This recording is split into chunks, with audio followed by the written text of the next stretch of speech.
All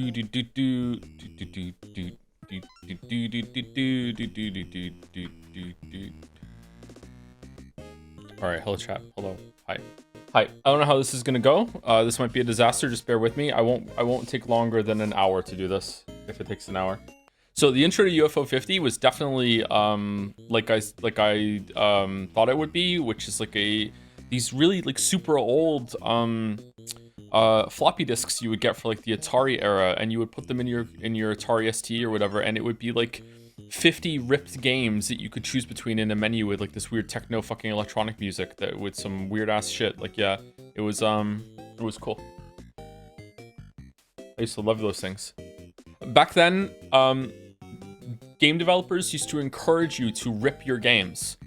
Like it would come with a manual, and they would say, enclosed in this game package is the original copy of the floppy of the game. We encourage you to make a copy of the game and keep this as a master copy, so if it ever wears down, you have this master copy to make another copy with later on. Like they used to encourage you to do that shit. Better times to say, hey man, how's it going?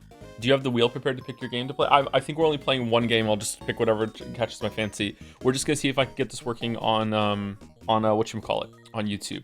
Can I do a display capture right now to show you what my OBS looks like at the moment? If I do display capture, is it just gonna go with the other one over there? Hold on, let me get rid of my bookmarks just in case. All right, so this is what OBS looks like right now, chat. So see how instead of it being one, there's two.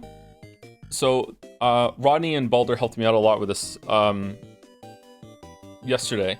So the one on the left is what you're seeing right now, and the one on the right is the one that's going to get sent to YouTube. It's called vertical, but it doesn't have to be vertical. And see how vertical has chat, vertical has Twitch chat in it, but yours doesn't. So YouTube is going to have the exact same. It copies the scene down here, like this. This is scene 2, right? It's just copying everything in the scene, plus it has a browser source in it. Whereas, so if I go over here and I activate chandelier on this one, see how it's not on this one? It'll show up on the other one too. It doesn't because it's below it. Hold on. So see how it's now on the right one too? Even though it's not even in that scene, it still shows up on the right one. So whatever is on the left scene gets copied automatically by the right scene. And right scene has the YouTube, the Twitch chat, but yours doesn't on Twitch.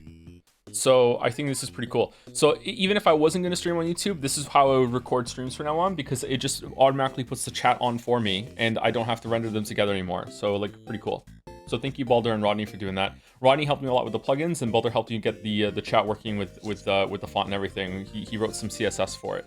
So I don't know if chat's big enough on the YouTube side, by the way. We'll figure it out and see. So yeah, so I already looked at the YouTube streaming. I think I have to put a stream key in, so I'm gonna get rid of this right now, and I'll see if I can do it right now, because I have to like go live and record separately on the YouTube one. It's gonna do it twice.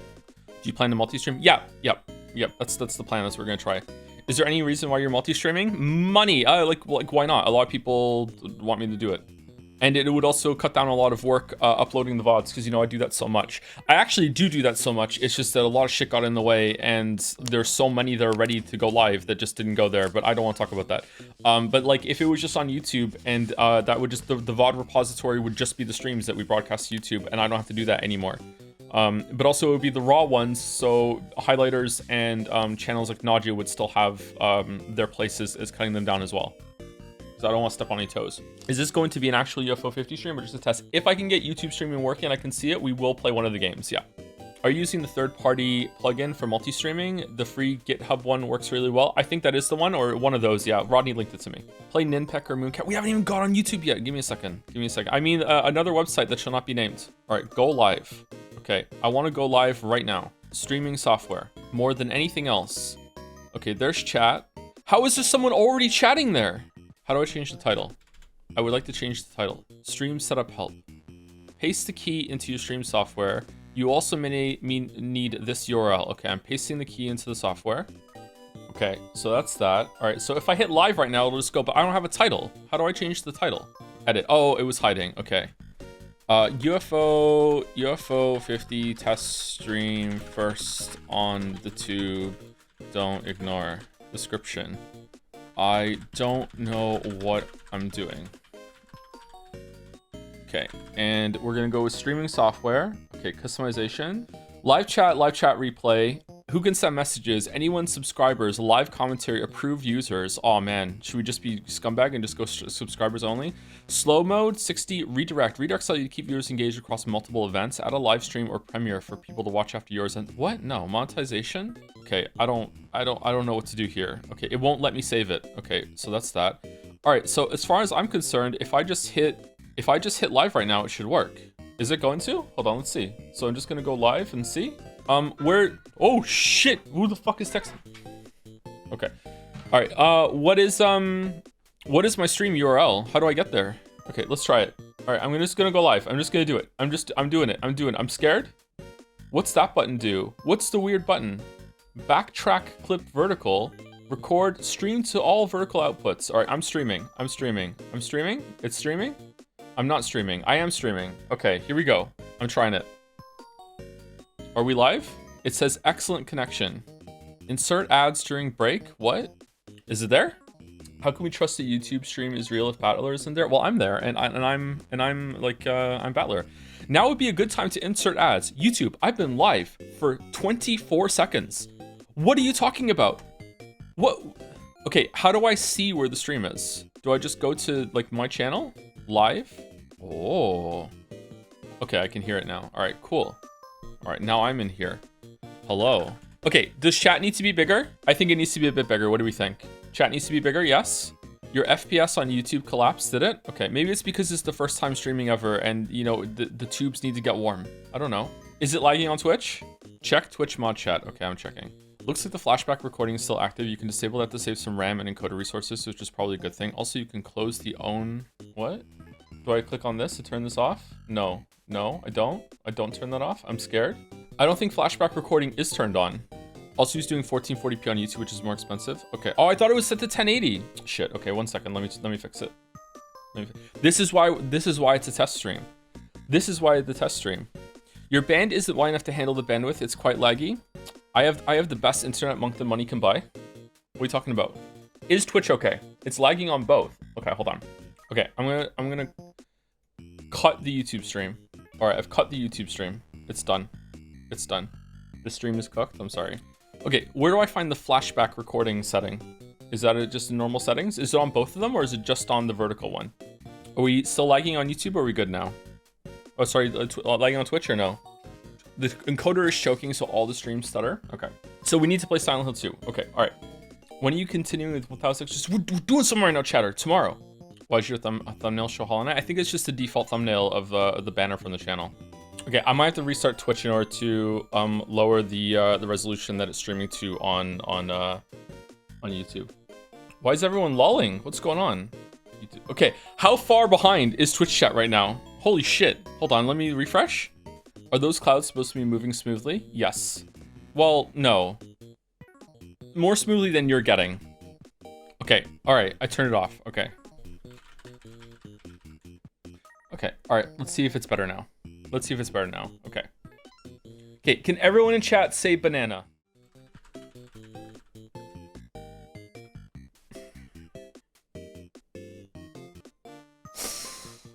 Okay, we're back. We're back.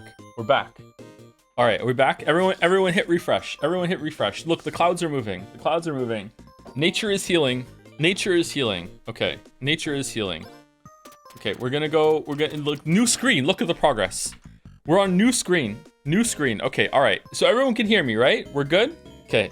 Did everyone enjoy how delayed the stream was when banana finally showed up when I said everyone say banana? Okay, all right. Okay, all right. So I have turned some setting off that was apparently very strenuous. I turned backtrack off. I also made YouTube down to 1920 by 1080p instead of 2440. I don't know why it went to 1440. It was probably me just copying the settings from the other side, but it's fine. Okay, we're here. We're here, okay? We're here now, all right? So we're gonna try YouTube one more time and see how it goes, all right? We're ready? Are we excited? Are we excited? Okay, here we go. I'm going live. I'm going live.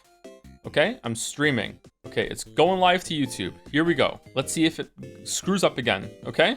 What do you multi-stream with? A bubble gum and a prayer, okay? Here we go. Congratulations. Remember, the next time you want to go live, you will have to come back to the dashboard to start your next stream. What the fuck are you talking about? What? What in the ever-loving name of fuck are you talking about? What do you mean I have to come back to the dashboard to try again? What? Do I need to like reload? Is it like a fucking shotgun? Do I need to reload the fucking like stream key? All right, I'm here. Like what? Is it going now? I'm here. Connect to the stream. So I'm here. I'm doing it. Okay, I'm here. Now I just hit live again, or do I really need to change the fucking thing? Okay, hold on. Let's try. Okay, I'm doing it. It's here. It's working. It's afraid. Okay. Now I refresh.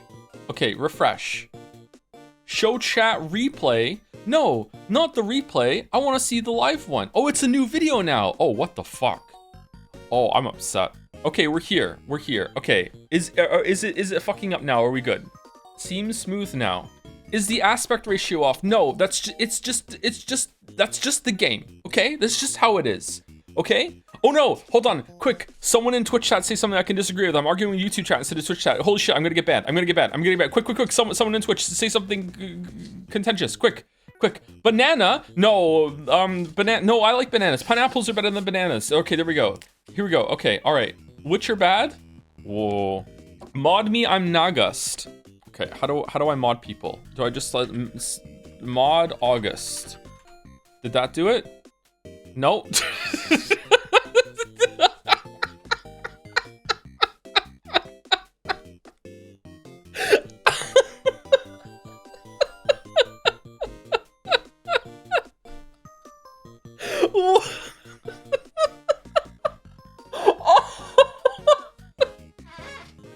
I think you click on them, do you? Hold on, let's see.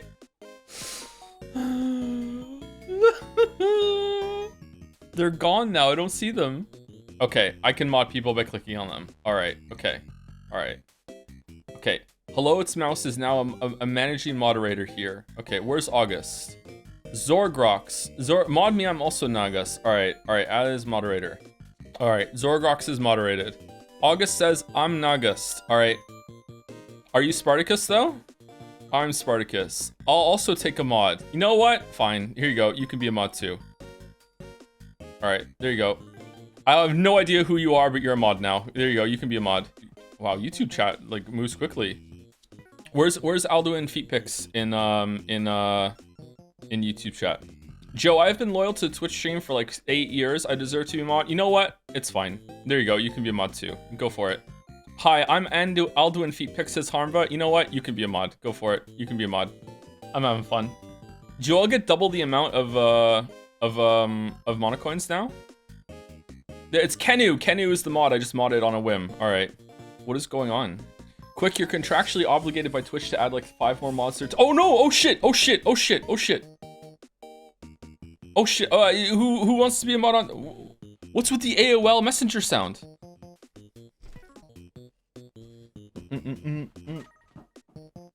Okay, so is it working? Are we good? They're giving you money, I think. Who's giving me money? Someone's giving me money? Someone with a Will Ferrell profile picture is giving me money. Thank you, Will Ferrell, for the money. Can I click on it? Unnatural log, $5 with the message Witcher 3. Peak already? Cut the stream? Okay, all right, okay. Are we stable? Are we stable? I feel like we're stable. I feel like we're... Can I pop out YouTube chat, or is it I just have to have it like this? Because if so, I'm gonna have to get a third monitor. Strong and stable? Okay, I'm gonna have to get a third monitor. That's upsetting. Okay, what do we think? YouTube chat. Also, for no reason at all, can... Chat summary, auto-generated experiment, quality may vary. Viewers are requesting to be informed about the Witcher 3 videos.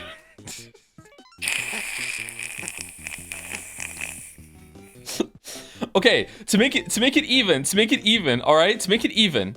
YouTube chat, what do we think about the Twitch chat box on the screen? In Twitch chat, how do you feel how you're being represented to YouTube chat right now? Because I feel like we probably need some ambassadors to bridge the gap between the two communities. Do you think that you are big enough on the screen? And YouTube chat, do you think that it's readable? No bigger? You can pop it out with the 3 dots. I looked there and it didn't work. Oh, it is there. I'm sorry. I'm just stupid. Okay, it's here. I can see it. Viewers are giving suggestions on how to moderate the chat and interacting with the streamer. Joseph Anderson says chat summary. Thank you so much.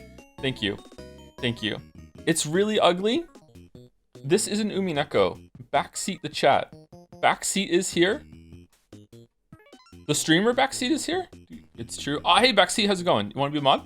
It doesn't tell me who I've clicked on when I want to give the mod. What if I click on the wrong person and just accidentally give someone else mod? Naja is here. Where's Naja? Non-official daily-ish Joseph Anderson. Naja. Here you go, Naja. Witcher 3 still mid. Also give mod. It's not mid. It's a good game. What are you talking about? More people are giving me money, but I can't keep track of it. I'm sorry. Thank you for the money, people who are giving me money, but like I don't know what I'm doing right now. So not a good stream to give me money. Thank you for the money. Kind stranger? No, that's Reddit, not YouTube. Shit. You know, it's hard. It's easy to get them mixed up. All right, let's pop it out. Okay, I have 2 chats now. I don't know how to do this shit, man. Oh, hey Joseph, long time watcher, first time chatter. Can I just say I love your videos and really excited for your Witcher 3 video. Although looking at chat, I want to know what's this about piss? Did it get cut off, or is that the whole message? Is that the whole message? What's this about piss? Okay, all right. Cross stream Dalmec. Man, Joe, 1000 X resist 1. There's so much love. We're gonna be streaming it tomorrow. More tomorrow. He collapsed. Uh-oh. Is it gone? The character count is based on how much money you spend. I'm not kidding. Wait, what? Is that true? Pay to chat? Okay, all right. Not Koru's in shambles right now? Yeah, it's true. That's true. That's true. We need to set up a GoFundMe for Koru posting for YouTube. Okay, you know what? Let's just play the game and see how it goes. All right, let's play the game. Let's play the game. Here we go. We're gonna play the game and see how it goes. All right, here. Which one do we want to do? Barbuta, Bug Hunter, Ninpek. Someone in chat said Ninpek. Paint Chase, Magic Garden. Where's Sereth? Sereth, which one? I will do a wheel. Yeah, Sereth. Well, I want a recommendation, please, Sereth. Is there a reason you're streaming on the second channel instead of your main? Yeah, so people don't ask about the Witcher 3 video. No, I don't want to stream on the main channel. They don't. Some of them don't know about the. Start with one for giggle. Okay, they don't know about the streams. They don't know about the streams. All right, we're playing this one. Barbuda.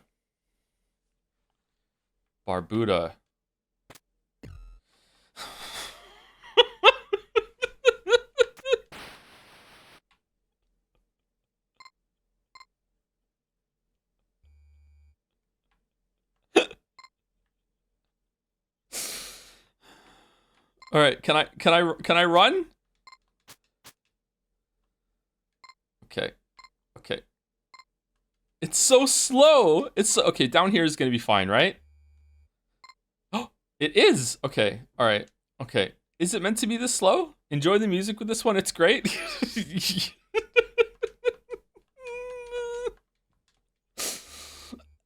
All right, there's a chest. There's a chest. All right, combat time. All right, let's not die on the... No! The fuck? Oh, you started the script. Okay, all right, okay. All right. Go. Yeah, we did it. All right, what's in the chest? Someone good is gonna be in this chest. What are we playing? We're playing UFO50. Money. What's money for? Oh, this is like Zelda 2, the best Zelda game. Way better than Breath of the Wild. Okay, where are we going? Why are we playing? We're playing just to test. Like with this, I don't know if we're gonna be doing this game more, but like we're just doing a quick like YouTube Twitch test. Okay, it's not gonna be a long stream. Well, I mean, there is gonna be more stream after this, but it's probably just gonna be on Twitch. I don't think YouTube wants to just be blindsided into Umineko. Shit.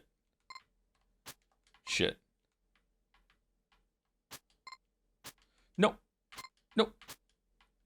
Come here, you fucking bat. Come here. Knife is stronger than bat. All right, can I jump off the ladder? No.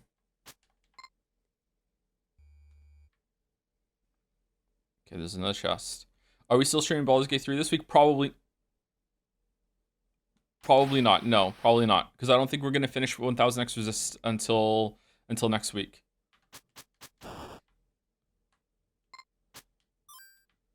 More money? What do we need money for? Well, I said I was streaming for money. Damn, is this Silk Song? It is Silk Song.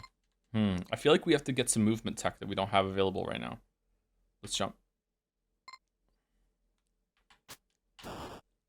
What about Metaphor? Metaphor, we're going to stream... are we going to stream Metaphor this year? I don't know. Are we going to do Metaphor this year, chat? Chats? Chat. How's it going, chats? Metaphor? Okay. Fucking what? It's when I jump.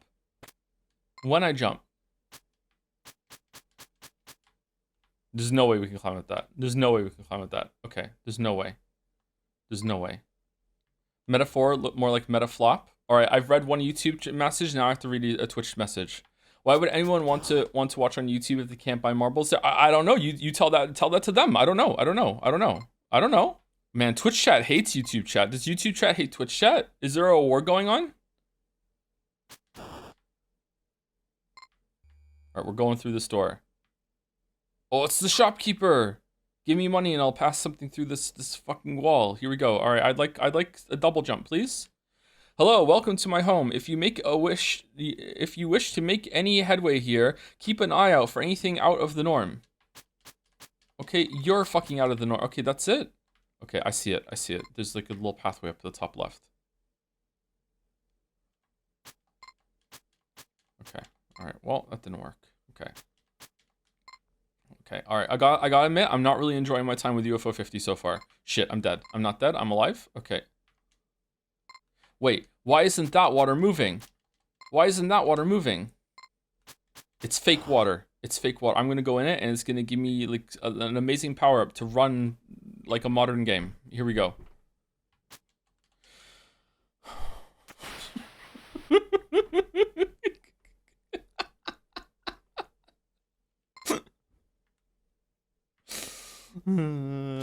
Okay, here we go.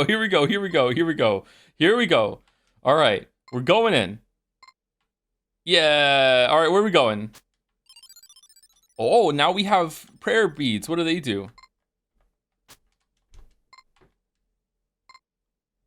What does that do?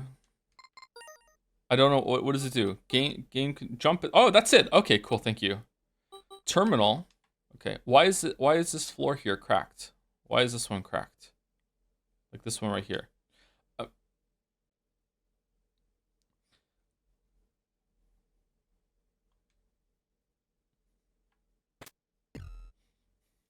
All right. What?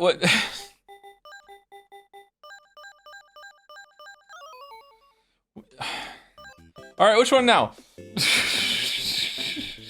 I'll peep this VOD after stream. Good luck, Joe. Oh, it's Vosh. How's it going, Vosh? This is just a test thing. We're not really doing much. Hit X. Oh, okay. Okay. 6 mortal, you will love it? Okay. All right, we're doing this one. All right, here we go. Mortal. Okay.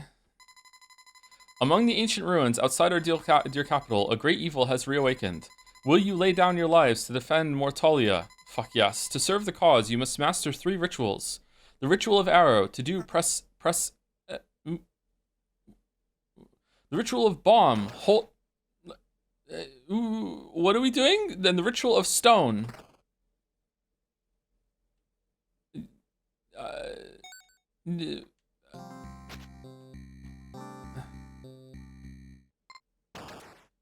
Okay. Why can't I be that person now?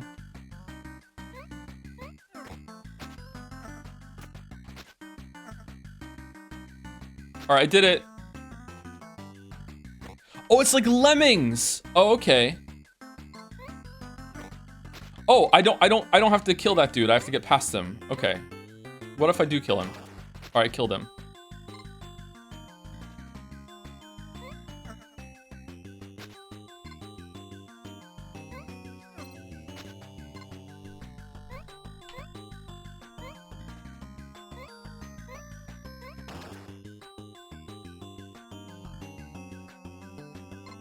Why am I being Tommed? I'm right.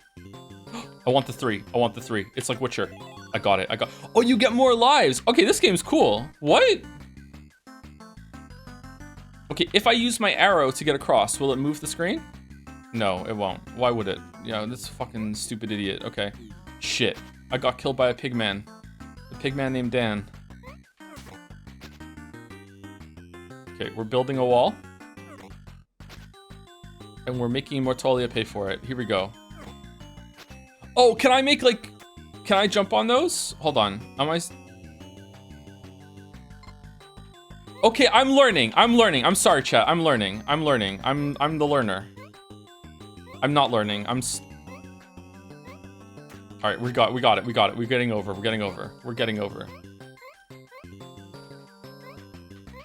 Shit.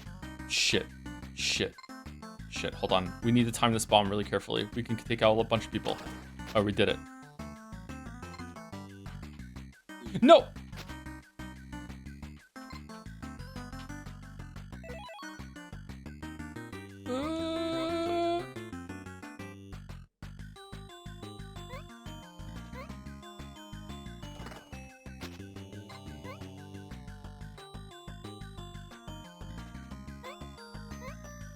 No, shit! I'm good at platform. No. Okay, I'm invincible as long as I'm flashing. Okay, is there a secret up there? There is. There's a secret up there. I can feel it. There's a secret up there. And I'm getting it. There's some extra lives up there. There's some extra lemmings up there. There isn't. I was wrong. Well, I wasted a dude. All right, I only have one left. Can I get all the way there with one dude? Does one mean I'm on my last guy, or does one mean okay, it means I have one more after this.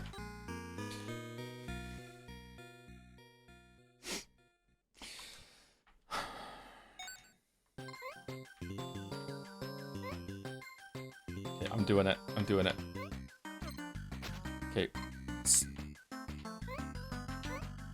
Yennefer's gone to bed. Time for some serious gaming. Here we go. We're doing it.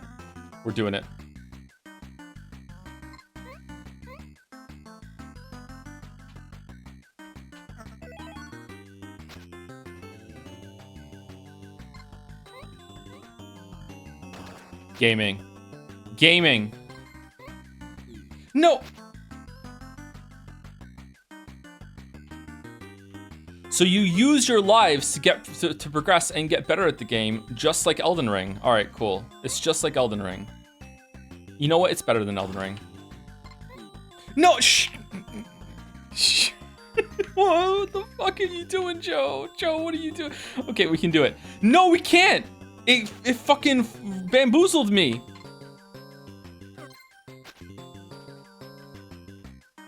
Okay, I'm locking in. I'm trying my best. I could have just fucking umbrellaed down there. Okay, well, what do I do now? Do I just like arrow through it?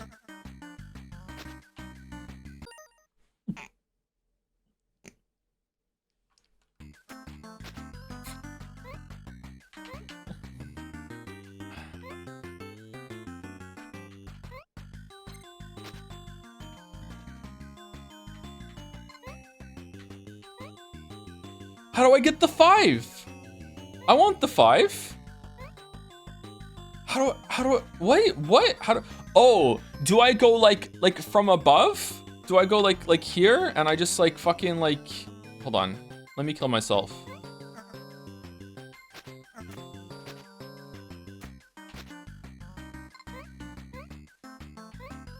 No?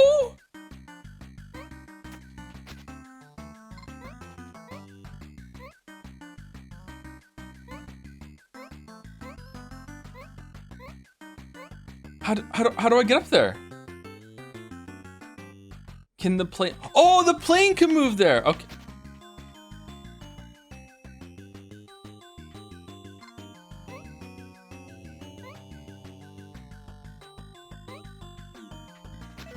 Alright, we did it. Thank you. Thank you, Merrick. Thank you, Merrick.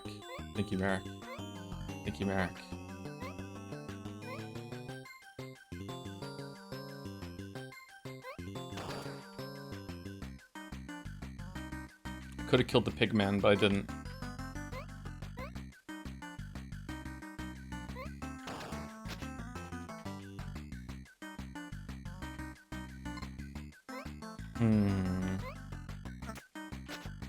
Uh-oh.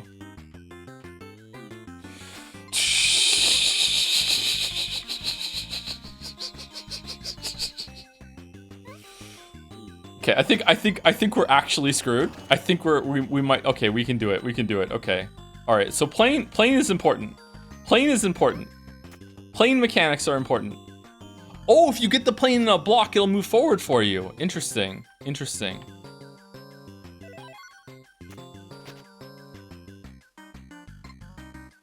Okay, are we almost at 10? We get 10 lives? Yeah, okay, yeah.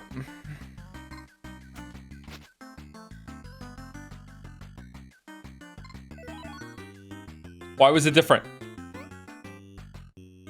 We did it, yay! Level complete with 15 lives. Okay, please, for the love of God, don't make it so it's like Sifu, and now I have 15 lives for the rest of the matches. Just please, for the fucking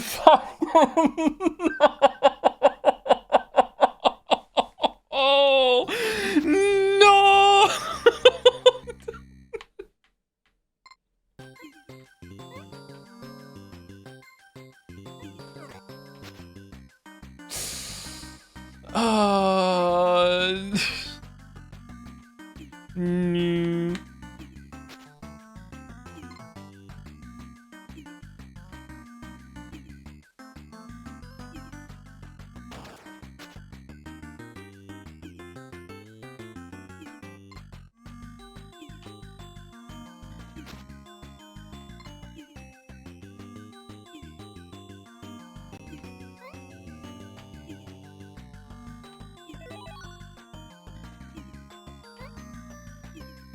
Okay, we did it.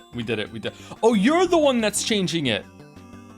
Okay, I don't think that's enough time to run over to the other side, is it? It's not enough time. I think we need to square block it.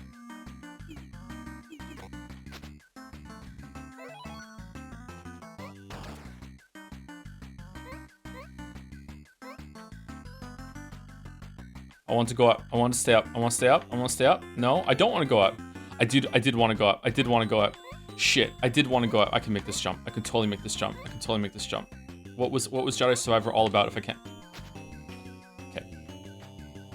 The important thing is I got up here. Okay, so we square it.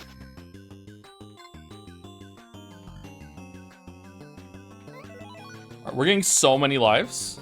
Okay, if I go back, if I morb back to the first level and get more lives after completing level 2, will it add the amount of lives that I had left over as if I had gotten it with level 1 and 2 together, or would I have to like restart from the beginning?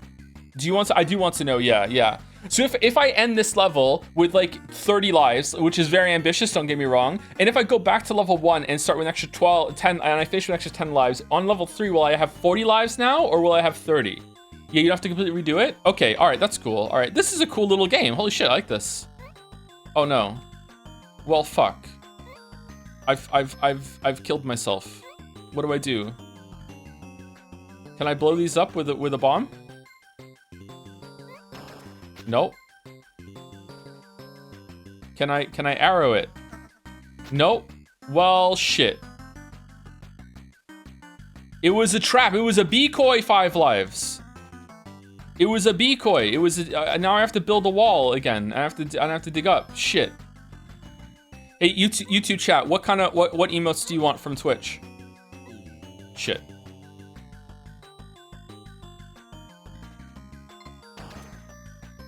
Oh, he takes more than one. How many does he take? Okay. He's gonna give a live when we kill him. He does. Okay. You want Joms? Well, that goes without saying. Of course you want Joms. Who doesn't want Joms? Does YouTube chat know my real name, or is that arcane knowledge for Twitch chat? Is there anyone in YouTube chat that is genuinely brand new and didn't even know I streamed at this point and thought, oh shit, he's on this channel? How would you even know? Like, the second channel is just VOD, so you must know. No one's brand new. No one's brand new. No one in the world is brand new. Shit, he follows you. No, you're that good? What the fuck? Okay. No, you can't jump over him. You have to kill him, really? Can I box him in? Hold on. Nope, I can't box him in. Can I box him in on this side? I can. Okay. Okay. All right. So if you consider that it would be really funny if your main channel YouTube audience watched you being unhinged while playing Wii games, no, that wouldn't be funny. That wouldn't be funny at all.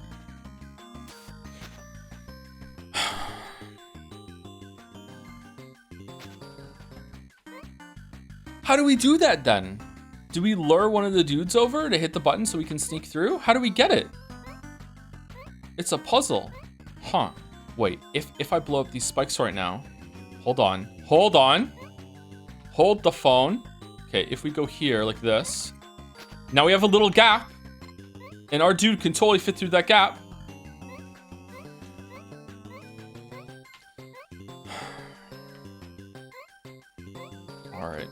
All right, keep your fucking secrets. Okay.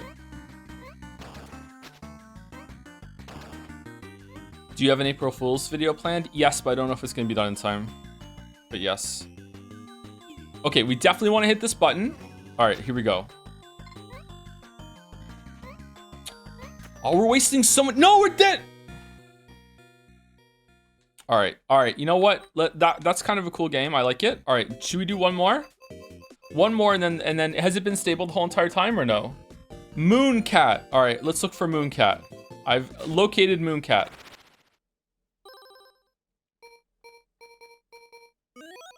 Mooncat, 1985. Oh, it's as old as me. Ooh. Why can I only go left? Oh,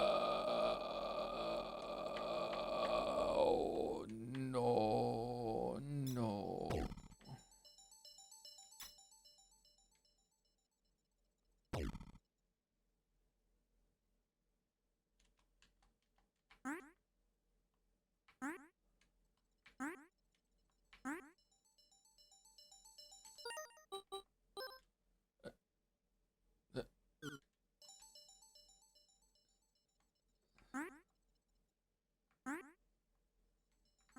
I'm stuck.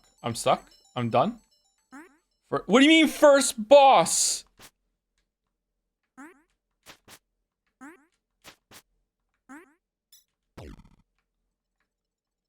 Oh, they're different.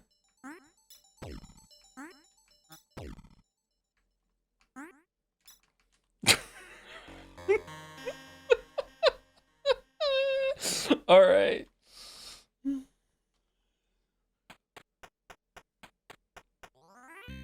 Wait, is it different? Why is it different? Time has passed?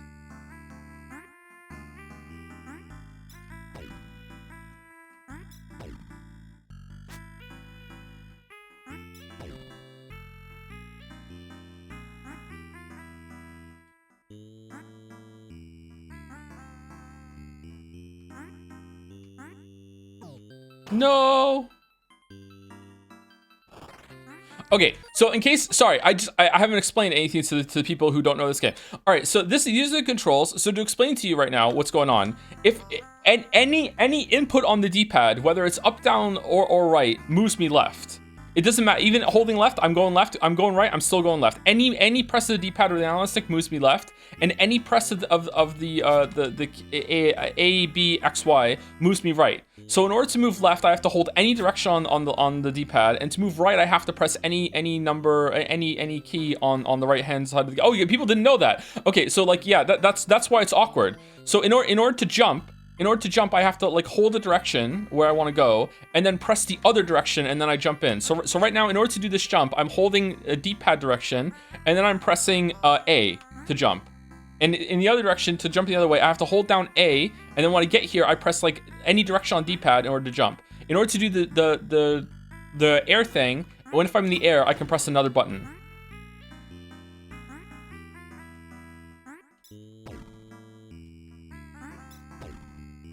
And it could be any button? Whoa, what the fuck was that? Oh my god, you got me to play Rain World. You got me to play Rain. You motherfuckers got me to play Rain World. I fucking hate whoever said fucking move. You got me to play fucking Rain World.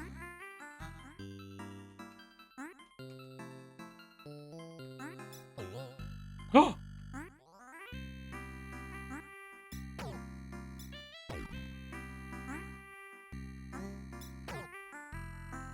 Lips. Secret. Oh, secret. It's a secret.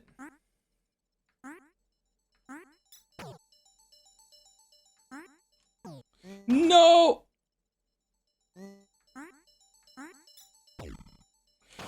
Yeah, it goes. Okay, so it takes you down. It takes you down. Does?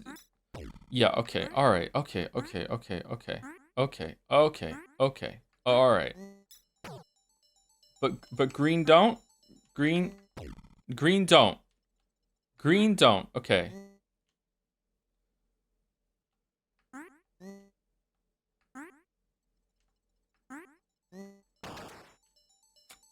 Didn't make it. What's the lore between you and Rain World? There's no lore. It just sucks. It's so awkward. Oh my god. I kind of like it though. I kind of like it. It's like learning how to play a video game for the first time again. It really makes you feel like you're some disembodied Mooncat emerging Chan creature that is learning how to walk and navigate the world. It's sick. Okay, let's not go that far. Calm down.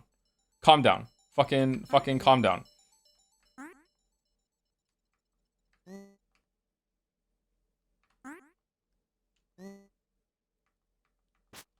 No.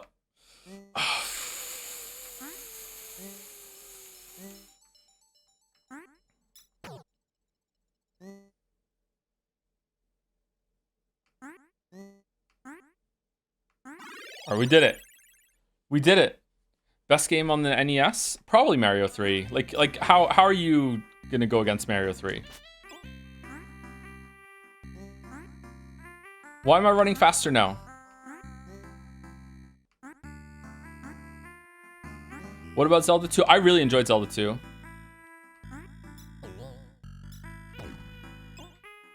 Oh.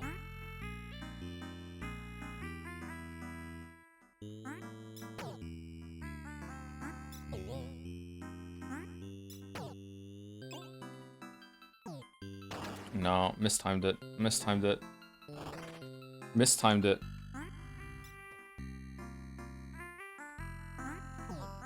No! Okay. Wait, what? It turns me around?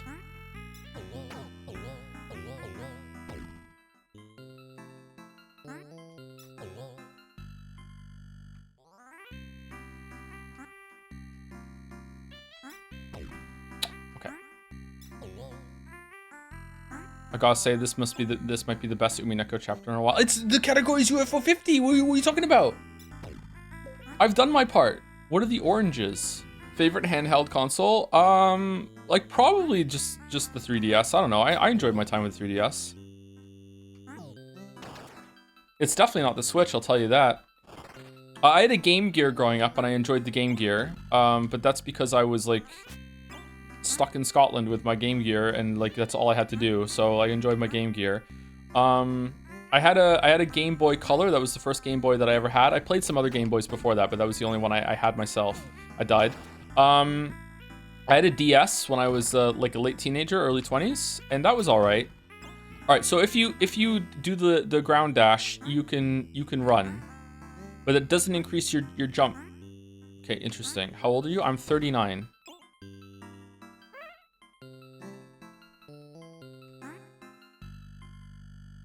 Old? Yeah, I'm sorry. Sorry for being old? Okay, you must be able to slide through this. What am I missing? Is it like from afar? Yeah, it is.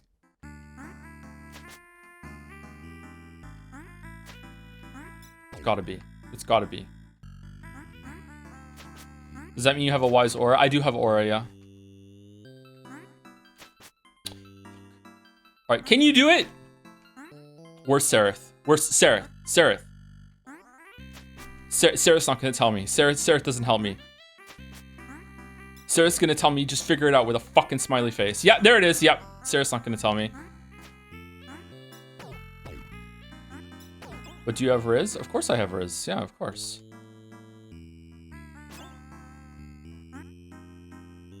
Can't you tell? What the fuck? Oh, okay. Oh no. The controls are still fucked up.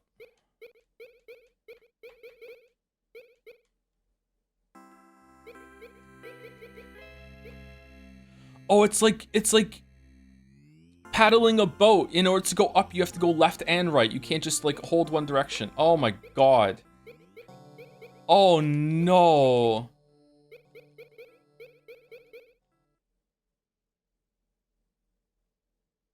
No, no, no, no, no, no.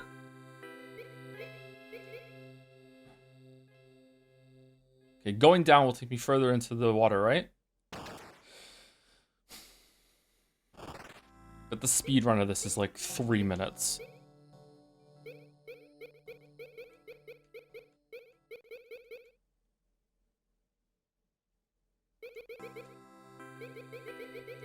Go, go, go, go, go, go, go, go. No, no, no, no, no, no, no, no. Okay, go, go, go. Down, down, down, down, down, down, down, down, down, down, down, down, down, down, down, down. Up, up, up, up, up. No. No. Go down now. Alright, we've reached the last boss. Go, go, go, go. No, go down, go down. Yeah. Alright. What does dash do? There is no dash.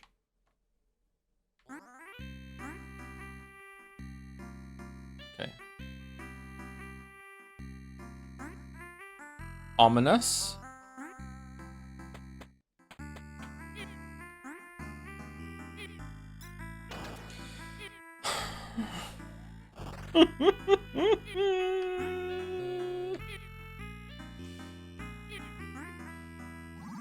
Get fucked, wizard. Get fucked, wizard.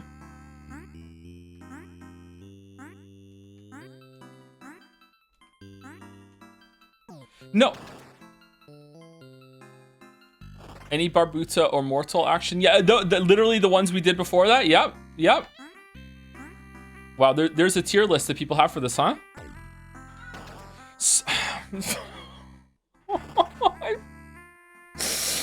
Chat, if you don't know how the controls are, I'm sorry. I know it just looks like I'm fucking terrible. Don't get me wrong, I am terrible. Just like, this is so awkward to play. It's just like fucking... In a good way, it's intentionally awkward. Shit, no, no, no, kick him, kick him, kick him, kick him. All right, we did it.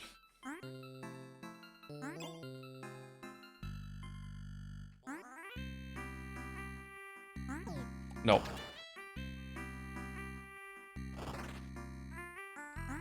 Maybe he really does love Rain World. It's even more awkward than Rain World. I know. I know. No, that's not true. That's impossible. It is. It's even more awkward than Rain World.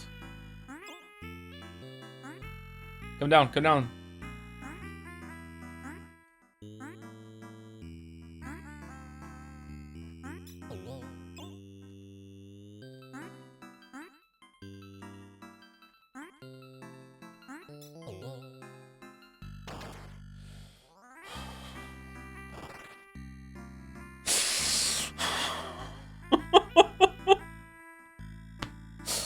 All right, I think it's time for fan art. What do you think? Is it time for fan art?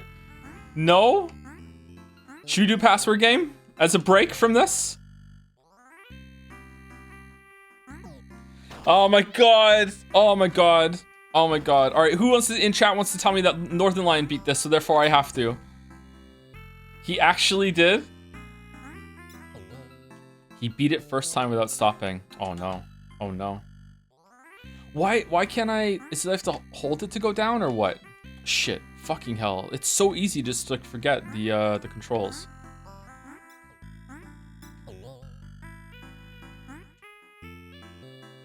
All right, we did it. Junpei, take us home.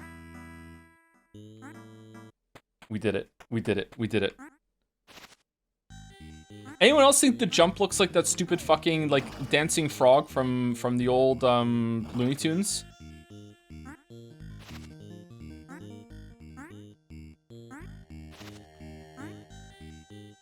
Hello, my yeah. Hello, my darling. That one. Anyone see it? I'm dead. I'm not 4 years old. Is that something to be proud of? Okay, we're doing well. We're doing well. We're doing well. All right. Shit.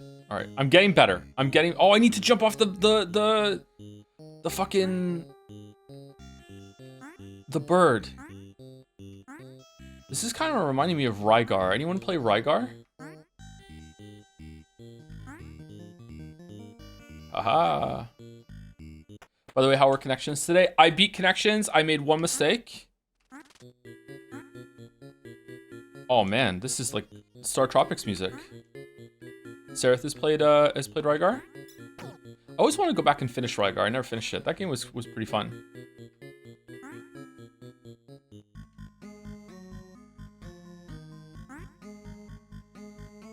How many mistakes did Mouse make? Thanks for asking, chat. None. I didn't make any mistakes.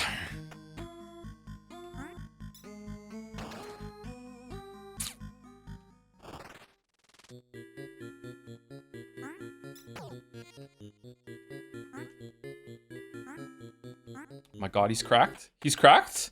What the hell?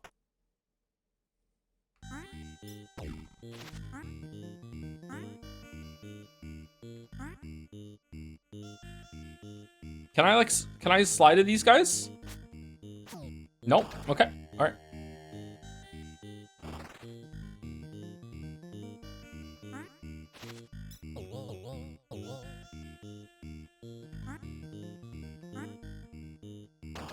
Mouse and I have been playing Split Fiction on her stream, by the way, if you've missed that.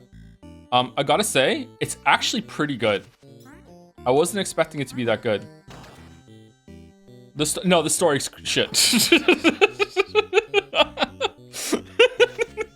If you wanna hear Mouse and I double team a bad story, you can go and see that. But no, the gameplay's good. The story's irredeemable dog shit. But sorry, the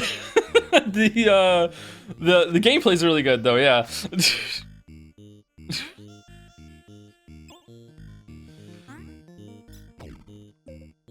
But you played Umineko. Umineko's got a good story. What are you talking about? Where is this Umineko hate coming from? Are we almost at the end of this game? Okay. But it's intentional? I don't think so.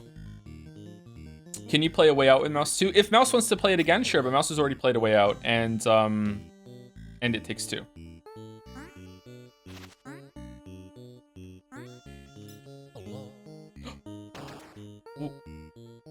What? Man, can't wait to stream Metal Gear 1 and 2 for chat, and them to say getting some big UFO50 vibes from this one. All right, drop the Baldur.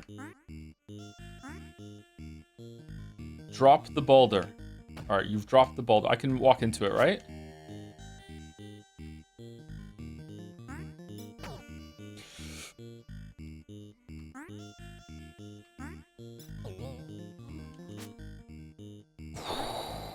Okay, all right, we did it.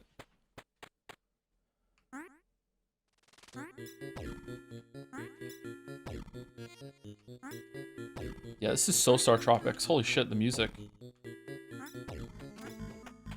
Serious question, are you having fun? Are the weird controls making it better or worse for you because you're saying the super clunky but also good? I'm having fun, yeah, I'm enjoying this, yeah. But I grew up on these games, so I don't know if anyone would have fun with this except for people who grew up on these games. Probably. It's intentional, yeah, it's good. I'm having fun.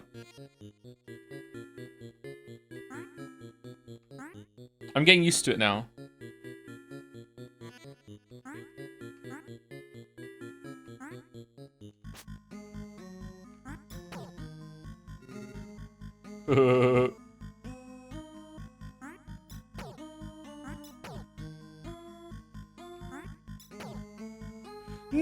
Okay.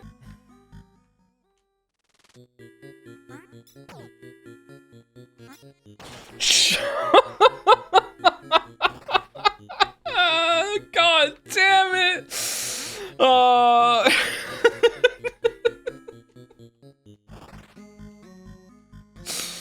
I duplicated the input while trying to jump.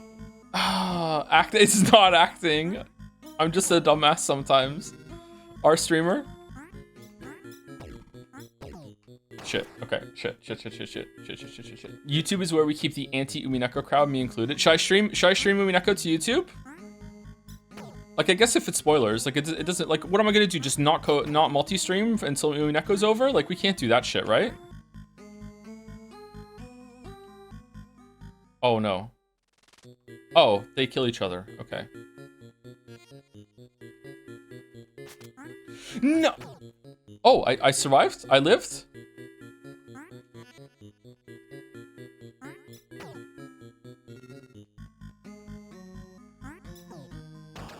Wait, what? What happened?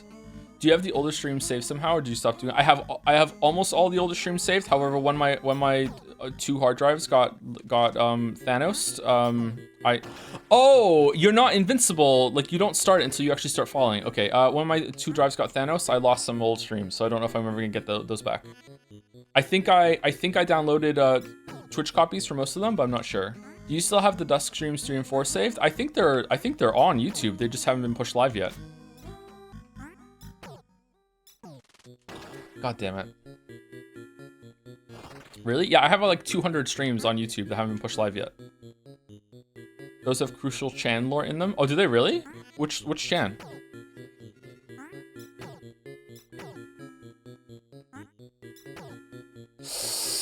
No. No. No. No. All right. I think maybe we need to move on. Shit, I didn't hit the button. Do I have to hold the button down? Hold on, how does this work?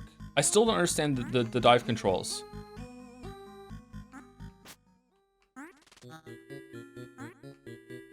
Okay, I have to hold the button down in order to do the dive.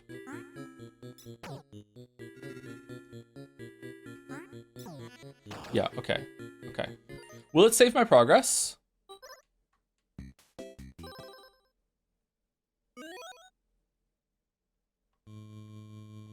No, you have to do it all in a wait, where did my green thing go? Do you have to do it all in one life to save the green thing to become the real true ending Mooncat? Okay, well, I can't make that jump. So I have to learn how to I need to learn how to slide through the bullshit. Okay, I did it. I did it. I did it. I did it. I did it. Okay. All right, one more. Which one do we want to see? One more. Do we want to see Camouflage by the Beastie Boys? Party House, says Nagust. You don't want Cyber Owls, Nagust? All right, well, you had your chance. All right. There's a Mortal too? Where's Party House?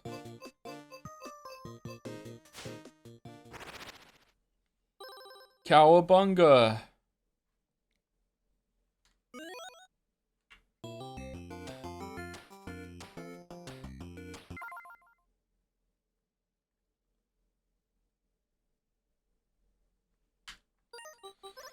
Okay, anyone have any other ones that we want to do? Hotfoot maybe? Divers? Valbrace? We want to check out Mortal too? Star Wasper? Onion Delivery. You know what? I'm sorry. I've been ignoring YouTube chat. YouTube chat, which one do you want? 41. Everyone's saying 41 in YouTube chat. Lords of Diskonia. All right, we're doing that for YouTube chat because we did the other ones for Twitch chat. Okay. Lords of Diskonia. Like the song by Muse? Story match. Oh God, narrow pass.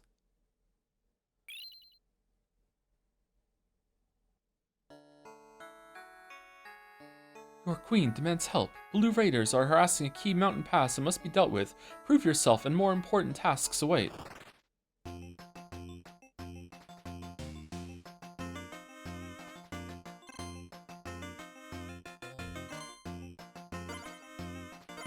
How come you get 2 turns? What? What's going on?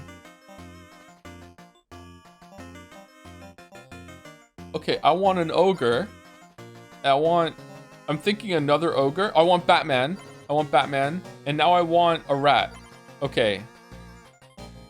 Okay, I'm done. I have no more. Okay, you don't have enough gold. Okay, I'm done.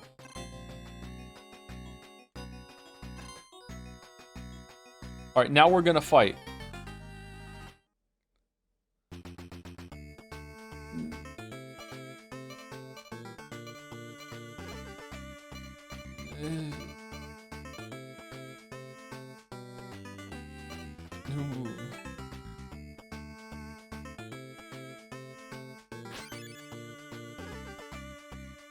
What the fuck are we doing?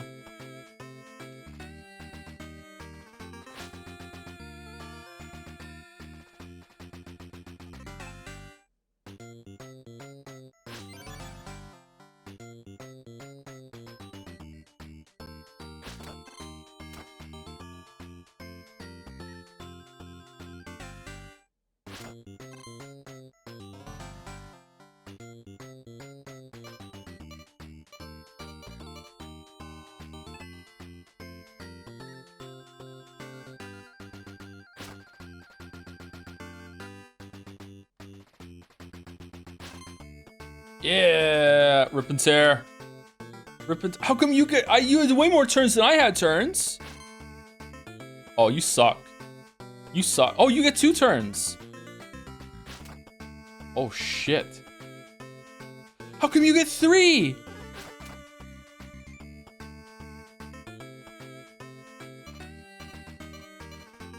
Okay. Okay. Okay. All right. Okay. I'm just gonna yeet myself into their base and kill their mans. Okay. It's not going well. What if I like hit myself off this guy and then bounce and hit and multi-kill? Here we go. Oh, so no, he healed. Shit. All right, get another turn. Where's his motherfucker?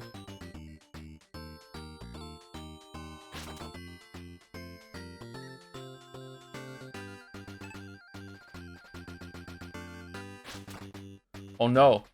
Uh-oh. Uh-oh.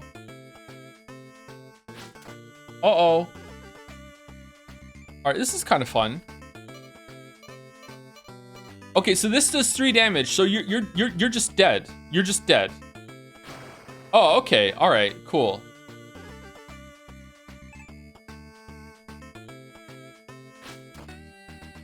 Hey Joe, I didn't show it to my wife's funeral for this stream, and you're not even playing Umineko. As your close friend, I feel personally betrayed by your actions. I can't play Umineko. You should know that. It's not a game. You just read it. Maybe that's why your wife died. Sorry. All right, we can kill him again, right? We get 2 turns.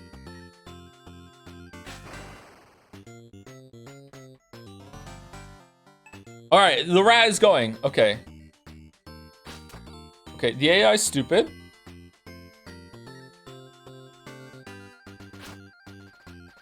Okay, we're safe. We're so safe. No, don't hit the golds. I want the golds. Okay, we don't take damage on contact with the bullshit, right? Okay, we definitely want to use our big guy. We can't use the big guy. There's a cooldown or what? You can only move them 1 at a time? What's going on with this shit?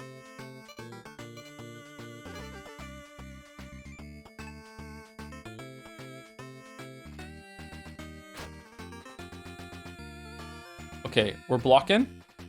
We need to hit this guy really far away. We did it. We live another day. If you were on Survivor, do you think you would be the first person voted off? I mean, probably. I'm pretty annoying. Yeah. Uh-oh.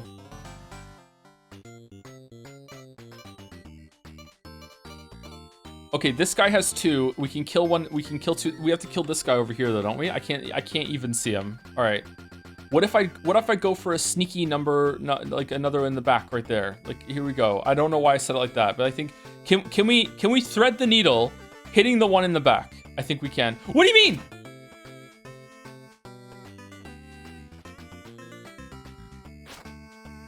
All right. All right. That could not have gone worse.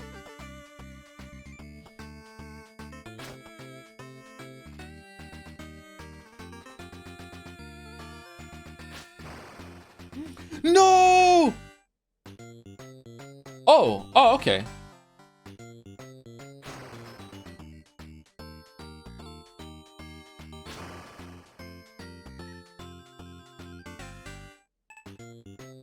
By the way, Porgy is a Souls-like. I mean, this game came out after 2000 and something, so they're all Souls-likes.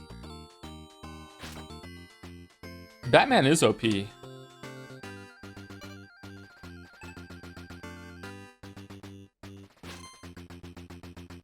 Calculated.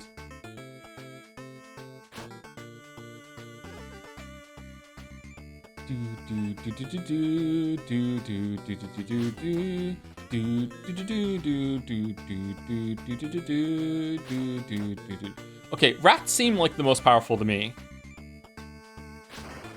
Can I just have a bunch of rats?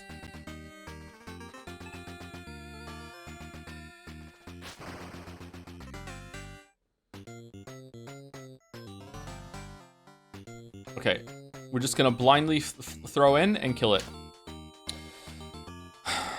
Would have been a good clip. Does YouTube get clips or no?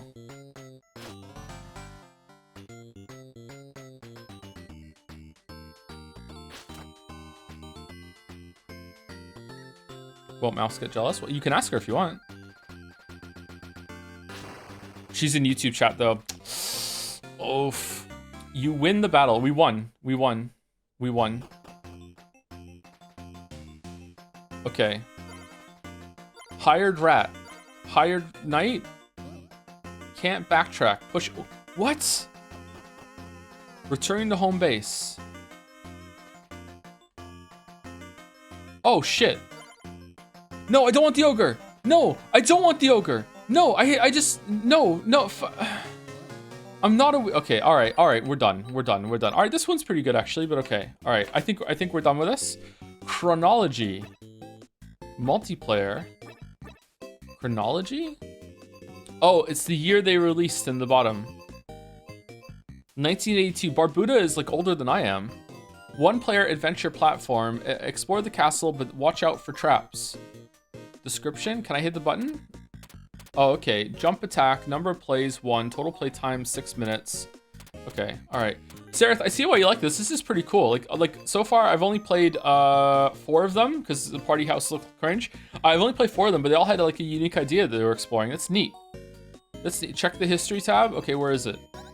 The game that started it all, developed secretly on company time. It almost got Thorsten Petter fired. The Moon Quarry has a bug problem, and you've been hired to fix it. Bug Hunter. Oh, what if we find the Mooncat while we're there? The first game by LX Systems after co-founders Chun and Smolsky decided to move away from business software. Party House is unironically great. I don't know why you didn't even try it. That's why. There you go. That's why. Okay. Twang. Twang is back. Twang is back. Yeah, Twang is back. Okay. All right. So I feel like this was a success. Has there been any issues at all with YouTube or playback on Twitch or anything like that? Let me go ask Twitch mod chat in Discord. I will twang him. Oh, I've been twanged. Hold on. Sorry. 1 second. Okay. All right. Let's see if we can put Fanart on the screen to see if I can do a swap. And if I can, then I will end I'll just end the YouTube stream.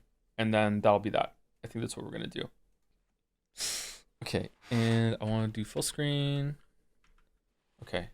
I need to change the category on Twitch to Umineko. Can I change the title of the Twitch stream when we're live or no? You should be able to. Umineko time, Overcooked 2 on Jelly's stream tonight afterwards. Umineko stream 15? 15? 16? 16. 19. It was 18 last time, wasn't it? What are we on? I'm hungry. God damn it. I should have gotten some fries when I went for coffee. Why didn't I get some fries? It is 19. We're on 19. And I'm changing it to Umineko. All right, UFO50 sounds fun. Seems fun to me. All right, Umineko time, Overcooked 2 on Jelly stream tonight. Afterwards, Umineko stream 19. Okay, so if this works, I should go to... I don't know why this wouldn't work. But if this works, I should be able to go to... I should be able to put, like, the fan art on the screen in just a second. Hold on. Where is it? It's not set up properly. Should just be able to do window capture. Oh, there's so many windows now. Okay, so this should update both of them at the same time. 3, 2, 1. All right, here we go. All right. What are we thinking today? I think we haven't done well. Okay? We haven't done well. U for UFO. I feel like that's what Letterly wants us to think, and it's a trap. It's a red herring. I don't think it is. I don't think it's you. I think ooh for Umineko as well as you know what? Why for YouTube for the first time on YouTube? Why? It's not why. Fuck. T for Twitch. It's Twitch. Is Twitch better than YouTube?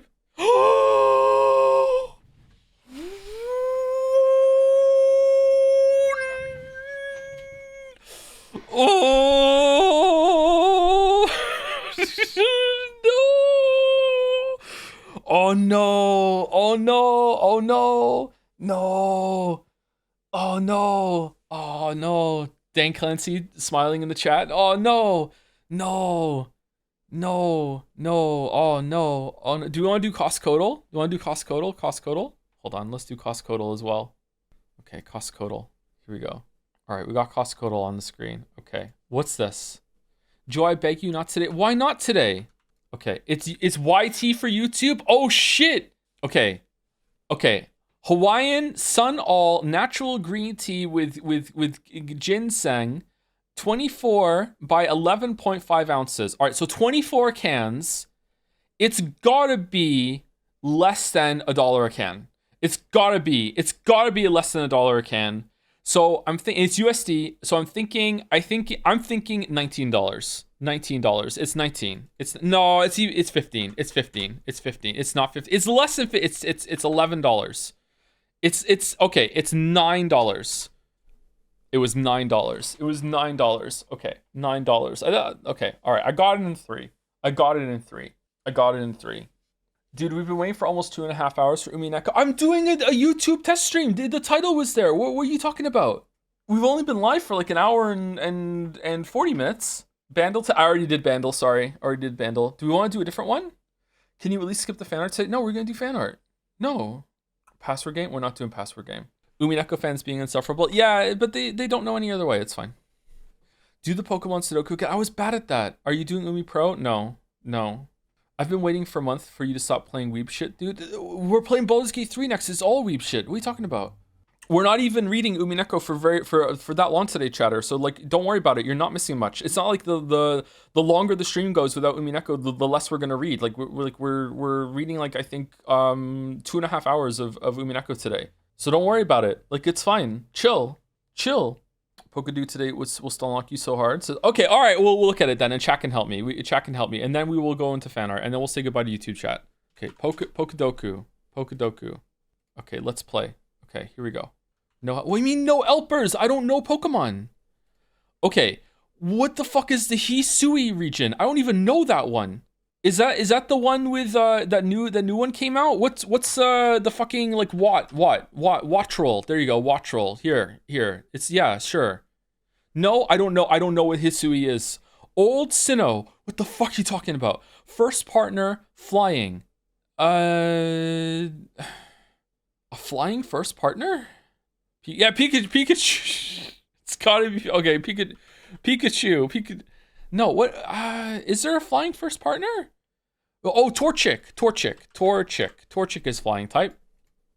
No, it's not. It just has wings. Fuck you. All right, legendary flying. Ho. There you go. We did it. All right, grass legendary. I don't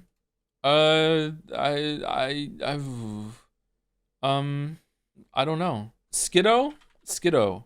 No, it's not legendary, chatter. Ghost legendary. I don't even know a ghost legendary. Ghost first partner. Is there a ghost first partner? Starter ghost? I don't know a starter ghost. Is there? Gyrantina? The crocodile? Crocodile isn't ghost, is it? Greninja? Greninja is the evolved form. What's the first one of Greninja? Your lack of Pokemon knowledge makes me self-conscious about my vast Pokemon knowledge. I'm so happy you said that. Thank you very much. Can we frame this chat message? Don't forget about secondary types. I don't know Pokemon, chatter. I don't know Pokemon. I think you're looking for Small Ant stream. I don't know this shit. I haven't seriously played a Pokemon game since the first Pokemon game. I played some of them more after that, but just like whatever, I guess I'll do that. Like no, I haven't fucking done Pokemon. Like I don't know Pokemon anymore. Click the category, it'll tell you. What do you mean? Just open Bulbapedia. What's this? Oh, it's Pokemon Arceus. I've played that. Pidgey. There's a Pidgey. There's a Pidgey in Pokemon Arceus. What do you mean? There is. Fuck you. I know there is. I caught one. No, there isn't. Yes, there is. Isn't there? It doesn't originate from... Well, it's Pokemon Arceus. There are no original Pokemon in Pokemon Arceus. That's the fucking whole problem with the game. What do you mean? There is... Yes, there are. That was a Starly. Oh, it was a Starly. Okay, sorry. Starly. Sorry. Yeah, you're right. Okay, that doesn't count either.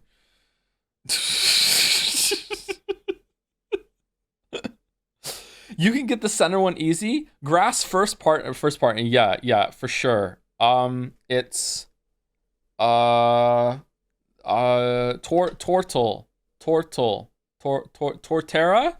Torterra, and it evolves from Trico. There we go. Trico. We got Trico. All right, there we go. We got Trico. All right, Trico evolves into Torterra. Yeah, for sure. Grass Hisui. I don't fucking know. Ghost Hisui. Okay, there's definitely a ghastly in that. There's definitely a ghastly. Okay, first partner flying. Grass legendary. Grass legendary. Isn't there? I don't know. Oh, isn't it Sarah something? Cereal something? Fucking Ceribub? Seri I don't know, something like that. One of those. I don't know. Does it start with a C instead? Is it C? Siri. I'm thinking of Siri. No, Verizon. There you go. That's a legend. It is. Okay, cool. We got through it. All right. Legendary Ghost. The one at the end of Platinum is Garant thing. There we go. Garant origin. There you go. This one's legend. Okay, we did it. Okay. Why am I done? I'm done? What do you mean? Why can't I ran out of lives? Oh, you lose a life even if you get it right? Oh, you have to be perfect. Oh, this is hard. Okay, this is harder than the Pokemon games themselves. Wow. You're thinking of Cerebi, the site based off of the Japanese name for Celebi. That is what I was thinking of. Thank you. Check the answers below. Okay. Who the fuck is Bulbasaur? Typhlosion Hisui? Rowlet? Rowlet counts as a flying right from the beginning? Bravery, okay, all right, fucking Hisui, fucking like variants don't count. Fuck off. What the fuck are you talking about? That's stupid. That's unbelievably stupid. What? Keep playing. Let's go. Hisui. Did I spell it wrong? Okay. Yeah. All right.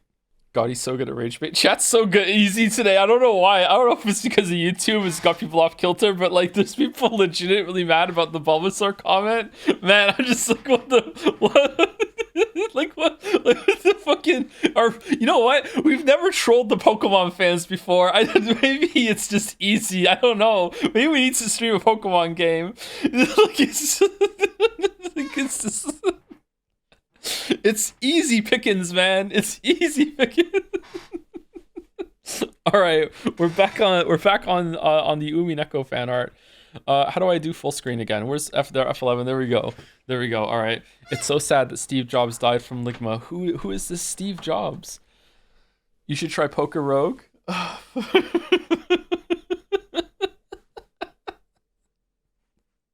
Balatro versus Slay the Spire. I prefer Balatro actually, but Slay the Spire is also pretty good. Okay.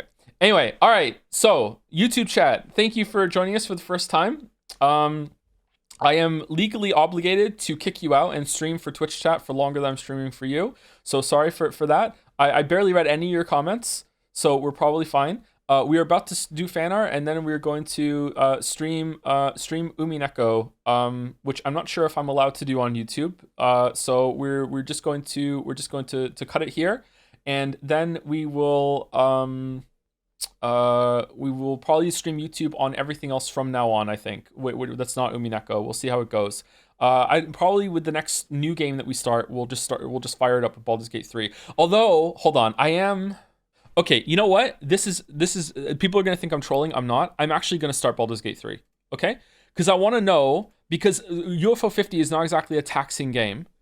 If I stream Baldur's Gate 3 right now, and I'm doing both on the encoder. Remember that happened with Assassin's Creed whatever the fuck one time? It's a strenuous game. Let's just start it and see. Okay?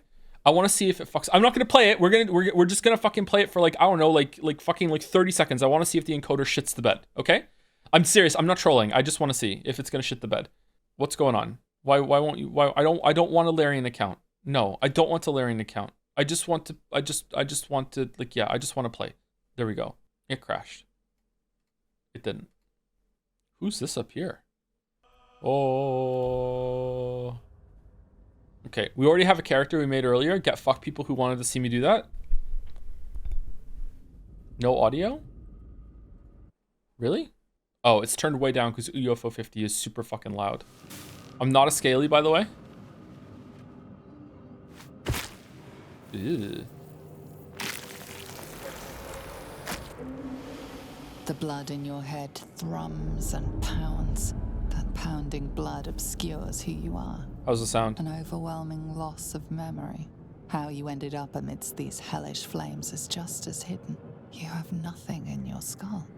Chat Besides summary, your viewers are name and a upset about the heading. streamer switching platforms and are begging him to stay on YouTube. Some you viewers are are bringing in up unrelated danger. topics such as Pokemon, trying to get the streamer's attention.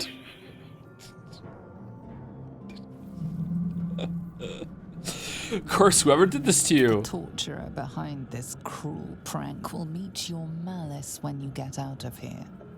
Killing. Now that sounds like your first good idea. Yeah, let's do it. Let's do it. Let's do it. Need to find My head. All right, should we leave a room this time, chat? Oh, should we do it? What is this, like, movie theater? It's over, get the fuck out of here lights that the Mind Flayer ship has? Like, what's the emergency fucking, like, what Here we go. We're going through the sphincter. Okay, all right. Okay, all right. It's a goblin. I'm taking the money. Okay, how is it's a bit low frame rate on YouTube. Is it really? Is it stuttering? Is there any issues or no? Pin is actually important. YouTube chat is saying it's a bit framey, not noticing anything on Twitch. Really? Interesting. I wonder why that is. It's an uneven frame rate. But Twitch is fine. It's unwatchable. Is it really? This is laggier than some Pokemon games. All right, so there is an issue. Good thing we tested then. Okay, so I don't know how to fix that. Even UFO50 was a bit laggy. Was it really? There's a bit coming up that causes demonetization on YouTube. I don't. Thank you for the warning. I don't care about that. If it gets demonetized, it gets demonetized. It's whatever. It's whatever. It is what it is. Mind Flayer horticulture. It is pretty laggy, but it's fine on Twitch. Oh, cool. Examining the feet. Okay. Help us. Hit it. Hit it. Hit it. Hit it. Hit it. Hit it.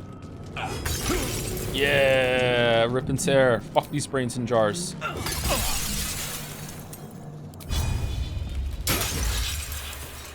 Release us.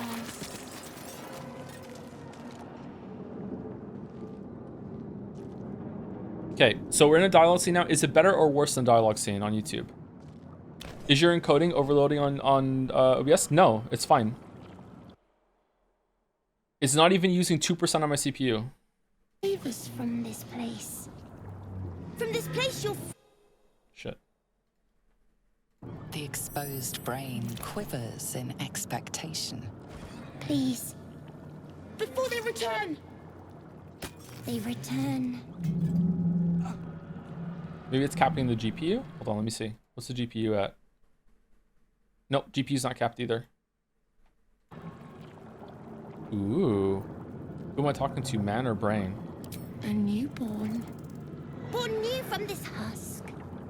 You realize you're talking to an intellect devourer, a minion of the Mind Flayers who abducted you. DM, can I roll a history check? History check? Can I see the history of the face? Oh, it's crying. Oh, man. What the fuck? Okay, all right, let's leave. Okay, so if I go back now and I quit. Okay, so is this lagging on YouTube? Just this? Just going up and down, up and down, up and down, up and down, up and down, up and down. Play Dino Runner for the lag test. Oh, that's a good idea. That's a good idea. That's a good idea. That's a good idea. T-Rex Runner. It's also something that I've already played on the channel. All right, T-Rex Runner. All right, here we go. Here we go. Joey, that's me. That's me.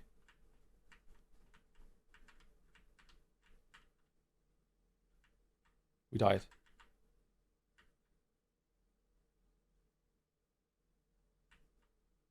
What's your upload? My upload is really good. I would be stunned if it was my internet. Okay.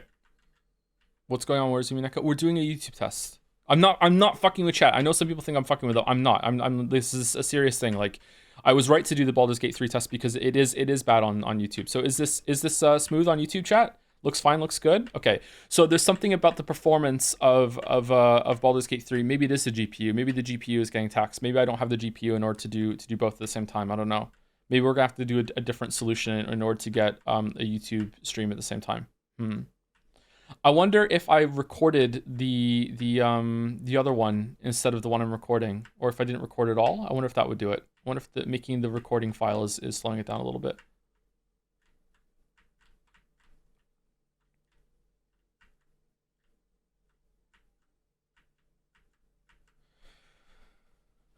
Apparently you can encode with another cheaper GPU. I need a second GPU in the computer in order to do it. Okay. You can crouch now. Yeah, you could always crouch in the T-Rex runner. Okay, so that's it. I did everything. All right, thank you, YouTube. I will try and get it fixed. I might have to do another test stream for another strenuous game to see. But yep, that's it. Thank you very much, YouTube. Joe, can we watch the T-Rex runner video now since we're all... Oh yeah, we should do a reaction video to T-Rex runner before we do fan art for Umineko. Yeah. All right. Yeah, we should do that. Yeah. See you later, YouTube. See you later. YouTube's gone. God, I hate those guys. Oh, man, they just make everything about them, and they're just so awkward. Oh, my God. Oh, fucking strained and tense the whole time they're here. Fuck it. God damn it. The fact that one day Naga's message will be read, it fills you with determination. What's the message? I don't know what people are talking about. Baldurs Gate 3 looked fine on YouTube as well. However, it started buffering. Oh, okay. You don't need a high-end GPU if you're going to do 2 GPU, just something with the encoding capabilities you need. It did not look fine on YouTube. Enough people were saying that it probably was a little low, yeah. Rodney asked for an OBS log. Oh, how do I do that? How do I give an OBS log? How do I do that? I don't know. Rodney said it, not me. I'm taking the money. Oh, it's not that bad. It's a bit low. It's not unwatchable. Okay. It's not that bad. It is worse. But it's not. Okay. It's not Assassin's Creed Origins that time we did that. Yeah. It's okay. I wonder if it's better on VOD watch instead of okay, how is instead of live. Okay, help upload current log file. All right. Help show or just upload. Upload current log. Upload to who? Your log file has been uploaded. You can now share the URL for debugging or support purposes. All right, copy URL, and then I just paste it here like this. This is what you guys want. Great work. Oh, thank you. It's still framing on the YouTube VOD. Is it? Okay. All right. Can we get some hold music? Yeah, sure. We can get some hold music. Yeah. Okay. Well, that was fun. Can you watch the full gnome video? No, like I'm not fucking around today. I swear. Everything I've done today has been on purpose and with purpose. Man, Umineko fans, man, giving me another reason to drop it. Another reason to drop it.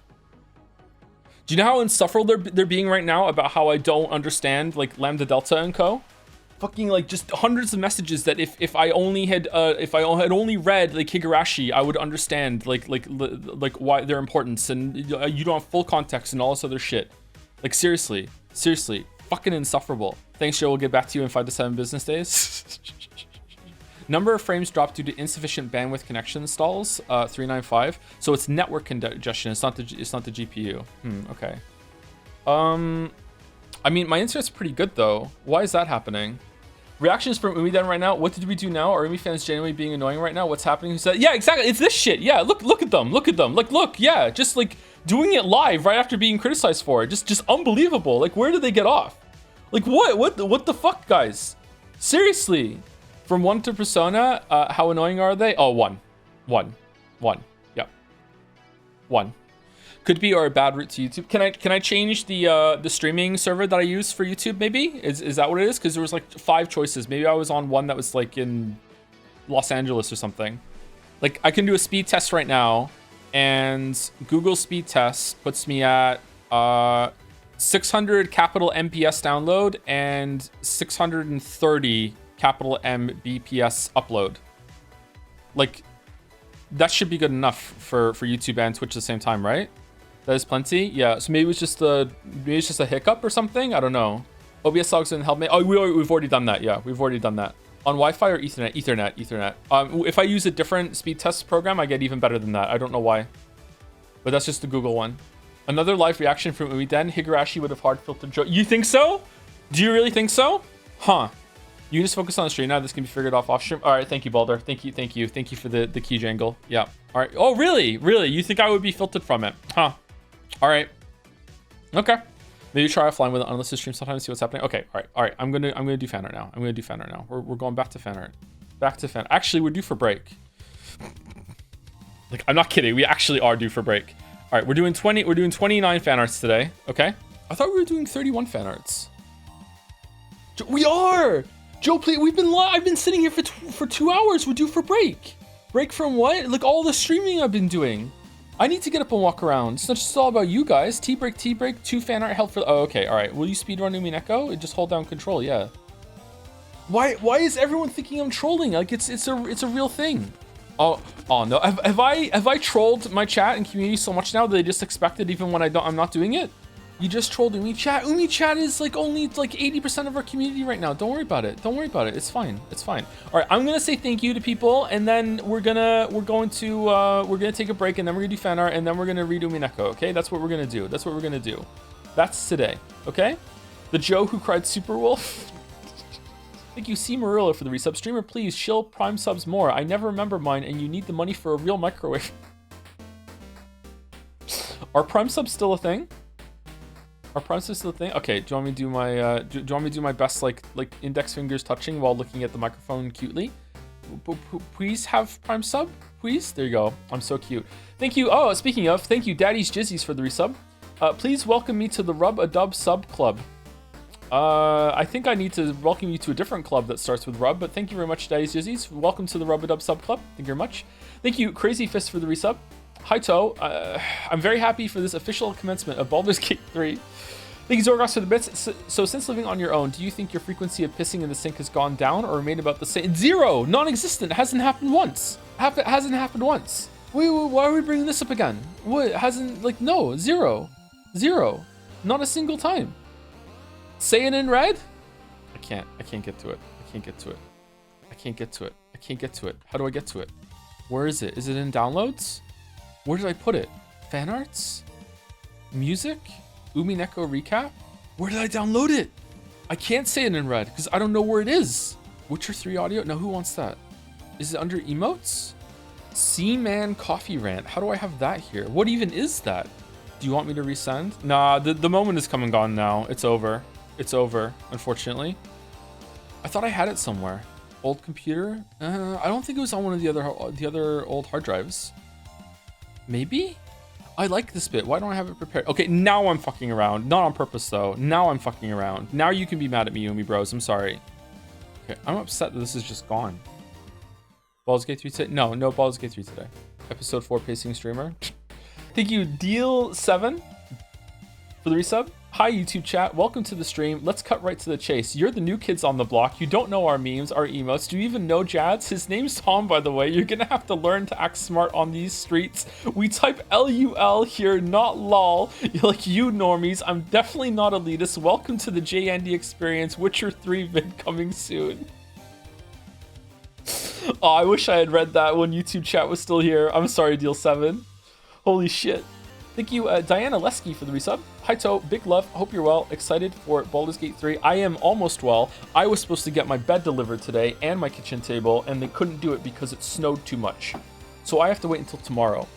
Another day sleeping on a mattress on the floor. I was looking forward to having a bed tonight and not having to dismantle my pillow fort after every single stream in order to be able to sleep. New microwave 2? No new microwave 2. No. Chat. I have a question for you. Do you think that what is it called? A sectional sofa that can seat 5 to 6 people is worth 2,000 Canadian? Do you think it's worth? Do you think it's worth that? No? What do you okay. Does anyone in chat know how much a sectional sofa usually goes for? Before you say no. 1,300 USD, chat. There you go. 1,300 USD. If it's comfy, could be. It's the best one I've seen of the ones that are available. Do you even have 6 friends that would visit you? I have 4 children. That sounds expensive. I don't think it is expensive for a big sectional sofa. Have you sat on it? Yes. Okay. All right. For your situation, it's very reasonable. Okay, I'm gonna get it. I've decided on stream. I'm gonna get it. I don't think it sounds expensive. I don't know. It's a bit pricey, but the other ones that are cheaper than that like don't look like as big, or they have like worse material. I think it's polyester. It's a polyester, and the seats are deeper on it than most of the other sectionals I've seen. I think it's worth it. If you don't like it, you can blame the channel later. Do they come apart? Because I don't know how they're gonna get it into the fucking apartment. Do they break apart half and you can bring them in? Usually yes. Do they? Okay. It's still expensive, but you're gonna have it for a long time, right? I don't know. Like, for my research, usually sectional sofas go for like $8,000 for ones that you're gonna have for a long time. I got an Amazon sectional for 3 or 4 people for 600 USD and it broke within the. Yeah, that's what I mean. Yeah, you don't want to buy top end, right? But you don't want to buy cheap either, unless it's a microwave, because otherwise it's just gonna break. I have worked in furniture, 8K. The brick is the 3K at most. Yeah, but are they just gonna break apart? Animal friendly material is a game changer. Have a dog. Is polyester an animal friendly material? I think it is, right? I don't want to have like something that falls apart real quick when the material is bad and the kids and the dog are gonna fucking destroy it, right? I think it's a little expensive, but still good. Nearly the 2-hour mark. Just finished watching a Tarkovsky film and ate a 3-course meal. What I miss?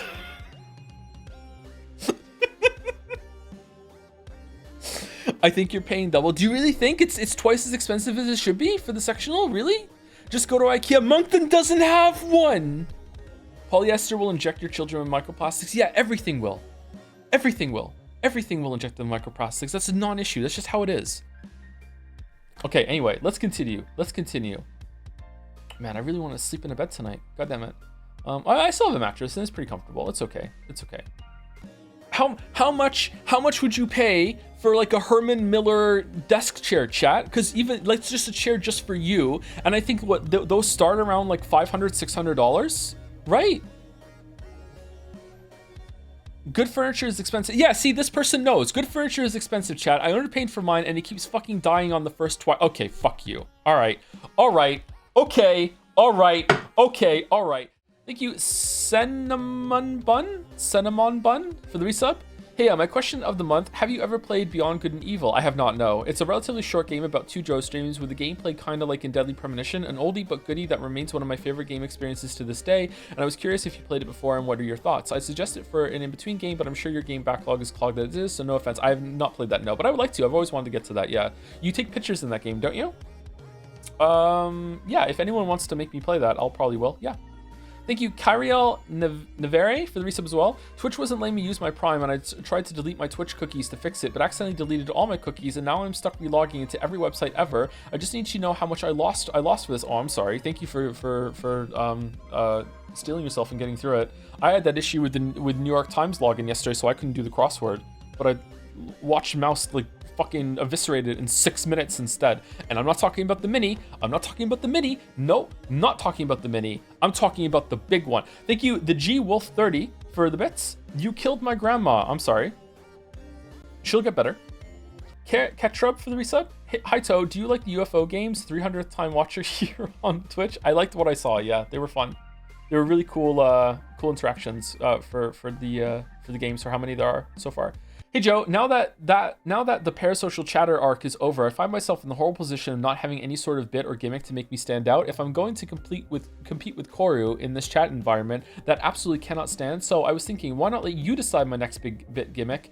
And do you have any stupid inconsequential jokes and or nonsensical personality quirks that you would like to see me force into every single message until they get old? No, I think you kind of put me on the spot here, Sound of Rain. Don't call me out like that. No, you're gonna call out Dominic? No, I know. We have enough novelty ones. I think. I don't know. Let me see if I can think about it for a while. I can't think of one right now off the top of my head, sorry. Thank you, Kaylee Gal, for the bits. Hello, Joe. This is the first time I ever used bits for a streamer. Thank you for being an entertaining streamer. I've been enjoying the split fiction streams you are doing with Mouse. You should take an edible like you did in Persona 3 to match her aura. Anyway, good luck on turning gay. I wasn't even on an edible. Thank you, Snipe Hunter 007 for the bits. Hey Joe, what are your thoughts on the latest Umineko chapter? I feel like it is starting to lose me a bit with the heavy magic scenes and diverting away from Baldur's POV. I'm just wondering if it's me that is feeling it or what. It hasn't lost me, but it's also extremely slow and it's not paced as well as my streams are for sure. Yeah, it has some huge pacing problems and some repetition. Episode 4 has probably been the worst for that so far. Absolutely, 100%. But I can be fine with it, you know, like I'm not checked out. I'm just kind of like, you know, wishing it was better as I'm reading it. Yeah. Sharp Zero Needle for the resub 2. Hey Joe, remember when you promised to play Divinity Original Sin 2 instead of Baldur's Gate 3? Did you install it? Yeah, I do not remember promising that. Nope. I plead the fifth or whatever it is that you do. Nope, not true. Fake news. Thank you, Yeezy, one of those for the resub. Excited for more Umineko. Quick question: have you ever played Ender Lilies or its sequel? I have not. No, I didn't even know. Did it get a sequel? That's been out so long. It's got a sequel now. Holy shit! I still have to play Magenta Horizon. That's still on my list before I play anything like Ender Lilies. Thank you, Nose Red Null for the resub. I guess they just had 151 Pokemons when you did Pokemon RP, huh? Unironically true. Yeah.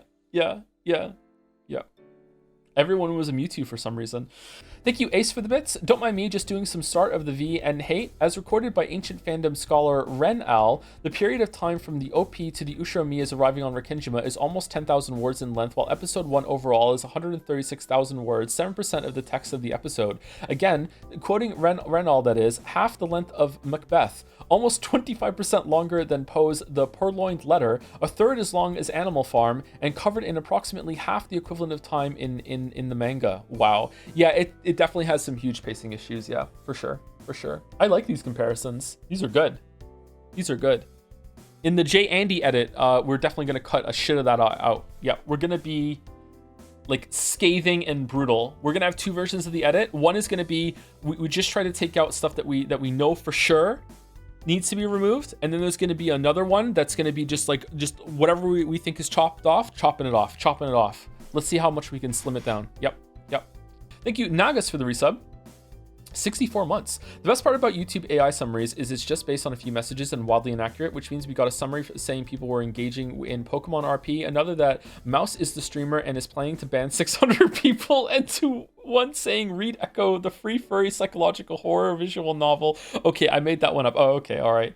The AI summary on YouTube is actually pretty funny. I wonder if they're keeping it on there as an ironic kind of bit sort of thing. Thank you, Zorgox, for the bits. Also, have you heard of the game Unmetal? It's a Metal Gear Not Solid love letter parody. Could be a fun intermission during the Metal Gear streams. Is it like The Looker? We could check that out, sure. Dalmec for the bits. Hello, everyone. It's me, your wholesome Pupperino streamer, Joseph Anderson. It would be so epic if you used your heckin' Prime subs on me. If you have them, please support your... It's getting worse. Please support your local streamer. I can't even afford a full-size microwave, yeah. If you don't, you're so unpoggy and not cool. Anyway, give me money. Say thank you. Thank you, Dalmec. Thank you. All right, we're gonna take break. All right, taking break, gonna get a drink, walk around, take some water, get some water, use the bathroom, brush your teeth. We're taking break, then we're gonna do fan art, 30 seconds per each one, and then we're gonna start Umineko and we're gonna read for 2.5 hours, okay? All right? And then that should take us on to Jelly's start time, so we won't have to filibuster for anything. I'm telling you, Umi Bros, I didn't waste any time. Like, I would either have to like stall at the end or stall at the beginning. We're fine, okay? It's fine. I don't believe I'm staying right here. Okay. All right. Well, enjoy. I'm going. You know what? That chatter was right. I didn't go. I'll be back in like 5 to 6 minutes with a tea. All right. See you soon. Get up and walk around. All right. I'm back. Sorry, it took a little longer. I finished making a tea and I also ate a protein bar. Will this stream be longer than 13 Sentinels finale? No, we're only reading like 2.5 hours today. That's why I chose to do the YouTube testing today. And also, being a little indulgent with fan art and chat interaction, because like we don't have a full like stream worth of Umineko to do today. We do not. Yapping is fun. Yeah, usually people like it when I yap. Is this tea too hot to drink? It is. Yeah. Okay. All right. So the goal is 30 seconds per fan art. We almost always go a little over that, and that's fine. But the goal is 30 seconds, so we can get through it. We are eventually going to catch up on fan art, I think in a couple more weeks, and then we will see how it goes after that. So 30 seconds per fan art. So here we go. Starting now. It's by Mephi. Oh my god, finally caught up with the Yumi VODs, living with the very dark and serious tone that this game maintains. It is so sad that Steve Jobs lied out from Liba, who is Steve Jobs. Very good. +2. We love it so much. Thank you very much, Mephi. All right. What do I do for the rest of the 20 seconds? All right. This has been on the screen for a while, and we've all been admiring it. I like the crying and her expression, and I like the change to who is the Steve Jobs instead of who is Steve Jobs. Thank you, Effie. Good play on the Sucker Mary Barrelers bit from Umineko episode 3. By Zephorix, This jazz message has been living rent-free in my head, so I decided to draw it. I tried to make it kind of the style that of the NFT one, used with permission. Kraus, I can't believe it. I got completely rug pulled. It was so convincing. How did they get one over me like this? I don't even know if I can recover. Rudolph barging in the room, just rug pulled some dumbass today. Wait, what the fuck is? I don't know this meme format. Sorry, but it's still pretty funny. What is rug pulling? Rug pulling is when you like take someone by surprise, when like you like ambush them or like you pull the rug out from under them, make them fall over, but it's usually not meant in a literal sense. Yeah. Thank you, Zephorix. Fucking Rudolph. I really like Rudolph. I was expecting to like him. By Mephi again. Blato. Aw, cute Blato. Nice. Dude, rug pulling is now a crypto mainstream. Oh, is it? It's used for crypto bullshit? I thought that was called a pump and dump. This is what, in this case, is when you crypto scam. Oh, is it? Does it mean the same thing as a pump and dump or no? It's the same thing. Blah, blum, blum, blum, blum. Anyone else still have like recovering from how fucking bad Yoshi's story was after loving Yoshi's Island? Nintendo 64, Yoshi's story could have been so good. It was such a fucking shitty ass video game compared to Yoshi's Island. Like, just so boring and unimaginative. Just the blandest motherfucking game ever. It's been 20 years. I don't care. I'm still not over it. Yoshi's Story fucking sucked. I loved Yoshi's Story. Did you play Yoshi's Island first? I really like the main theme. No, yeah, I like the main theme too. Like, it's cute, but fucking hell. Like, Yoshi's Story was so bad compared to Yoshi's Island. Fucking hell. Collect all the fucking fruit. Yoshi's Story is, you can go back in time and you could put a pin in Yoshi's Story. That's when Nintendo started experimenting with their stupid repetitive bullshit instead of making good games, and it's infested all of their properties since then. Fuck Yoshi's Story. The downfall of 30 seconds. Yeah, 30 seconds. Thank you very much. Thank you. I've lost my stopwatch. Thank you, Mephi. Thank you. By Moxus or Moxies. They are buddies to me conceptually. Wait, what? Life-changing, years in the making, community bonding experience. What? One day of Homestuck. When is that, Baldur? Is it in April? Is it coming up? I can't wait for Homestuck. I can. Man, our girl looks good, doesn't she? Holy shit. How tall is this thing? 19 days literally in my username. Oh, is it? I'm kind of username blind. That's part of the UI on Discord. Sorry. You will hate it so much. Can't wait. I'm gonna have a great time. Thank you, Moxus. Thank you. All the butterflies too. That is such a, again, what an emote that would make. So many things.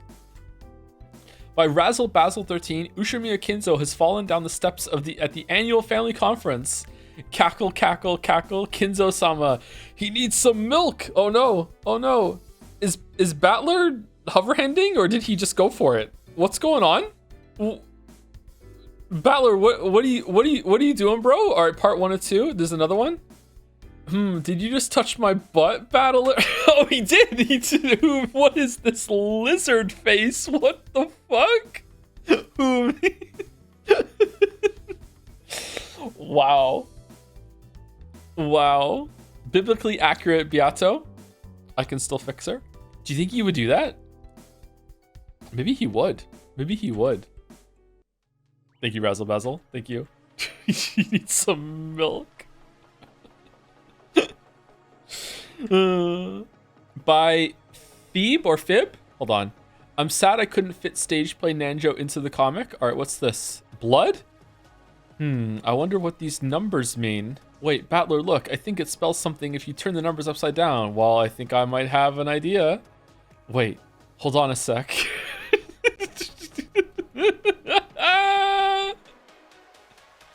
It can't be. What? What are these, boot? Are you fucking serious?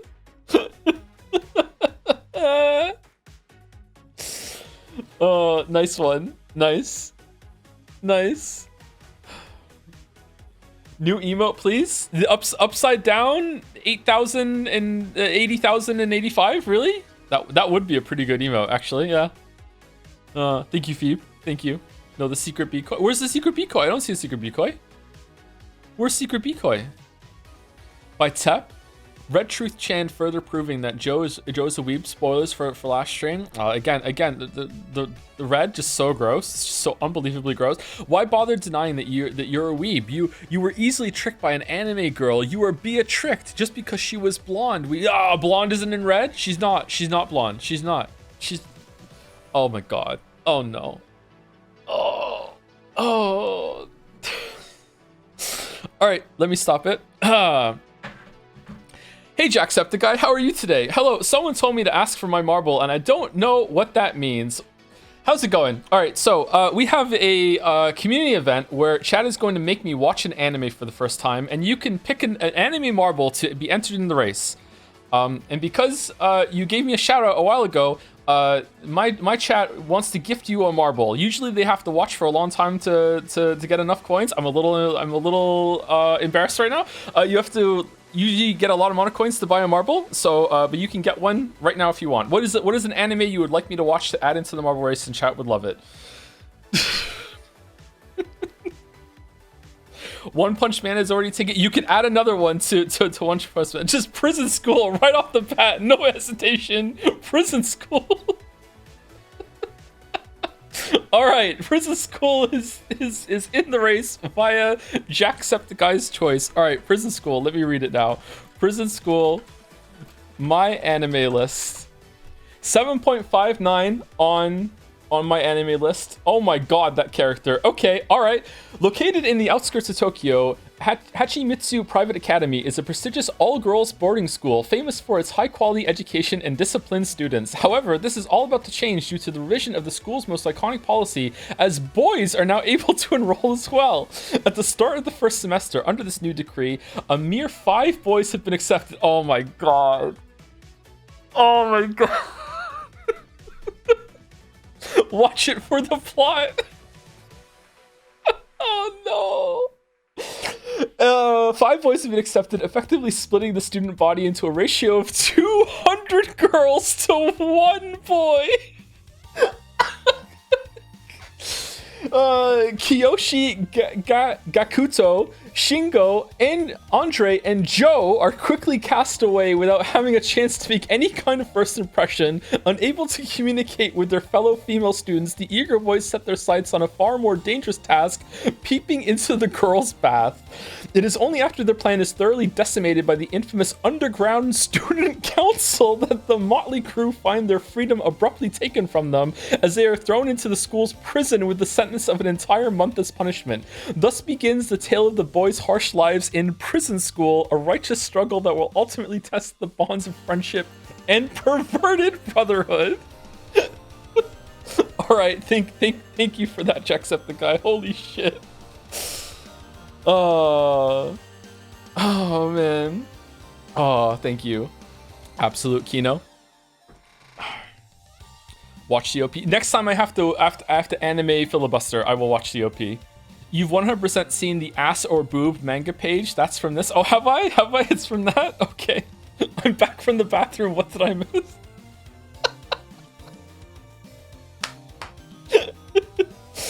So when is Jacksepticeye will be joining you for Umineko? I don't think we're adding any new guests to Umineko now, actually. I think that we're too far into the story. It would be fun, and like, yeah, if we had to like planned out or whatever, or if it was a shorter VN, but I think it's gone on too long now, yeah. I think bringing new people in for that is going to be not a good idea. Not a good idea. Not even H-Bomber Guy? Not even H-Bomber Guy, no. I don't think we should do it. If it was something like, Ace Attorney, and you can have like self-contained like chapters with each new character come in, I think that would work beautifully, right? But with the ongoing story, like how like impenetrable it is if you haven't been here the whole time, I don't think it would be good. Yeah. Oh, anyway, thank you for that moment, Jack. Thank you. Holy shit. Okay. All right. Fan art. We're doing fan art. Prison School contains a lengthy ramble about how asses rather than boobs are more representative of mankind's evolution. So it's a cultured show. Okay. All right, resuming. Thank you, Tep. Thank you. Red Truth Chan further proving that Joe is a weeb. Spoilers for last stream. I like Red Truth Chan. I like it. I like her. Hi, Lidan. I wanted to push back against Decrepit Joe with a fancy veteran Dragon Joe. Thank you for that. Dragon Man contemplates red truth. It just contemplates the orb. He's just there. Oh, the scars. Lidan. Cool. Bisexual.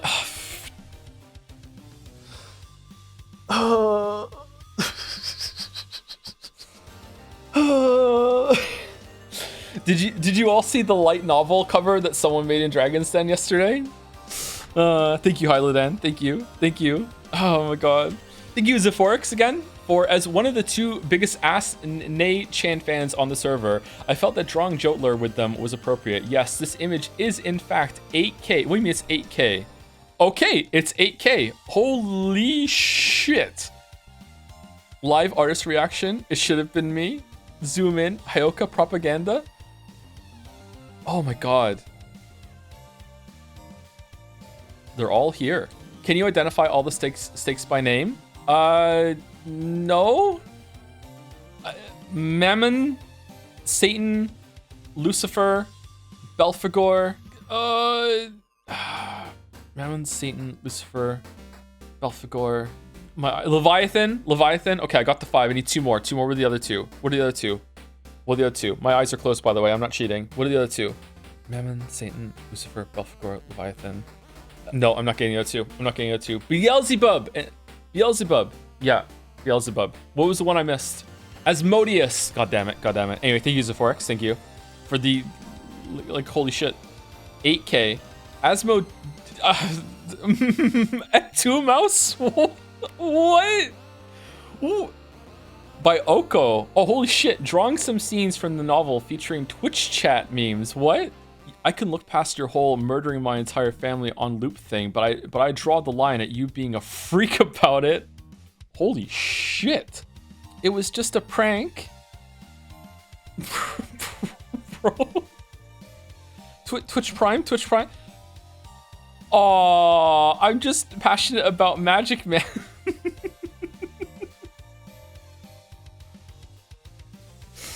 Are we the baddies? Are you for real right now? Holy shit. That's gorgeous. Still can't believe you fell for the Beatrix. I mean, I fell for it halfway. I was questioning, okay? I was questioning. You gotta give it to me. I was questioning. I'm being fair. By saying I fell for it because at one point I did fall for it. I was like at one point, but toward the end I was like, okay, something's going on, like for sure. I was questioning. Okay. Oh, so now we're all against me questioning something and being a little curious. Oh, okay. All right. So when it's embarrassing for me to have gotten owned by the lack of that, suddenly it's not happening. Okay. All right. Yes, that's correct. All right. Jonah's questions are Pia curious. I actually don't know which expression I like the most here.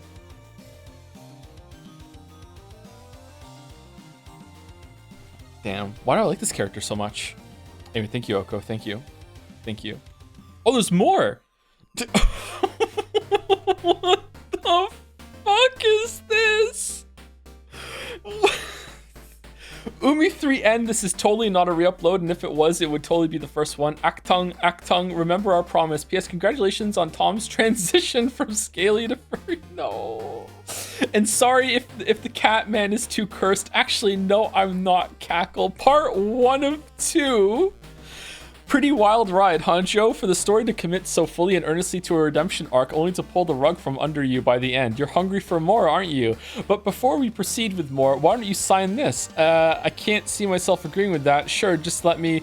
I, Ushiramia Jodler, aka Tomtler, acknowledge that I've enjoyed Umineko more than Disco Elysium. Wait, what's this attached piece of paper? What the fuck? Oh, the Joms. Hey, what's the holdup? Just sign it already. If I like Umineko more than Disco Elysium, I will read all of One Piece. It's not happening, Weebs. It's not happening. Part 2 of 2. God damn, Oko. Holy shit. The finger on the pen, forcing it. So good. So good. Furry Tom is nice, not gonna. Don't say Furry Tom! No! No! I'm not into that yet. No. I will tell you when I'm into it. I'm not into that yet. Thank you, Oko. Thank you.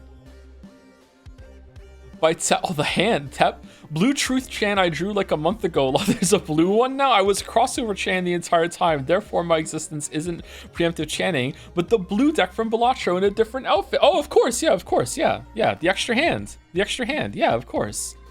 Oh, holy shit. Wow. Okay. I like her. She seems nice, doesn't she? She seems nice. Please don't endorse Furry Tom. I prefer Dragon Joe because he's easier to. I'm not endorsing either of them, Baldur. Are these the Joker eyes? I think they are, aren't they?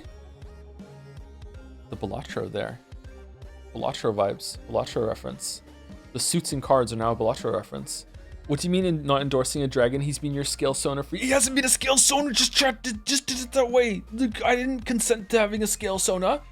They just did it. They just did it. What are you talking about? What are you talking about? Joe, clown waifu or furry waifu? Gun to your head, clown waifu. Clown waifu, clown waifu, clown waifu. Easy, easy, clown, clown, clown, clown. What do you mean? What do you mean? Wait, hold on, 1 second. Where are they on the furry scale? Because if it's like that famous one that someone's gonna post in Dragon's Den now, like if it's like 1 or 2, then maybe I'm going with that one. But like anything after that, no thank you. Like that can where are they on the clown scale? Where are they on the clown scale? I need the clown scale version to see where I'm comparing. No backtracking. No, you mean no backtracking? Okay, we're moving on. Moving on. Thank you, Tep. Thank you. By Mr. Sunrise. After watching the last Umineko stream, I was really inspired to make my own original character. Do not steal Ushiromiya Angie. She's the secret dot hurt of Kyrie and Rudolph. In other words, Baldur's younger sister that didn't went to the family reunion that day. So therefore, the last survivor of the Ushiromiya family, aside from Ava. She's pretty smart like Kyrie, but better, rich and cool. Can you believe she's single? But her life is sad because Ava is evil and treats her bad, and everyone in school too, including Jenny from Class B. Fuck you, Jenny. I knew you knew I liked Austin, you bitch, and you owe me 10 for lunch. So in other words, Sumari, she was cold and lonely and sad and wanted everyone to die. She's the strongest magic user in the family with shield, super speed, magnum supernova, can block a billion Chester sisters arrows. So therefore, in other words, Sumari, she was chosen by Bern Castell to avenge the Ushiromiya family, likes Hot Topic, My Chemical Romance, Evanescence, 9 Inch Nails, the band. People used to do that.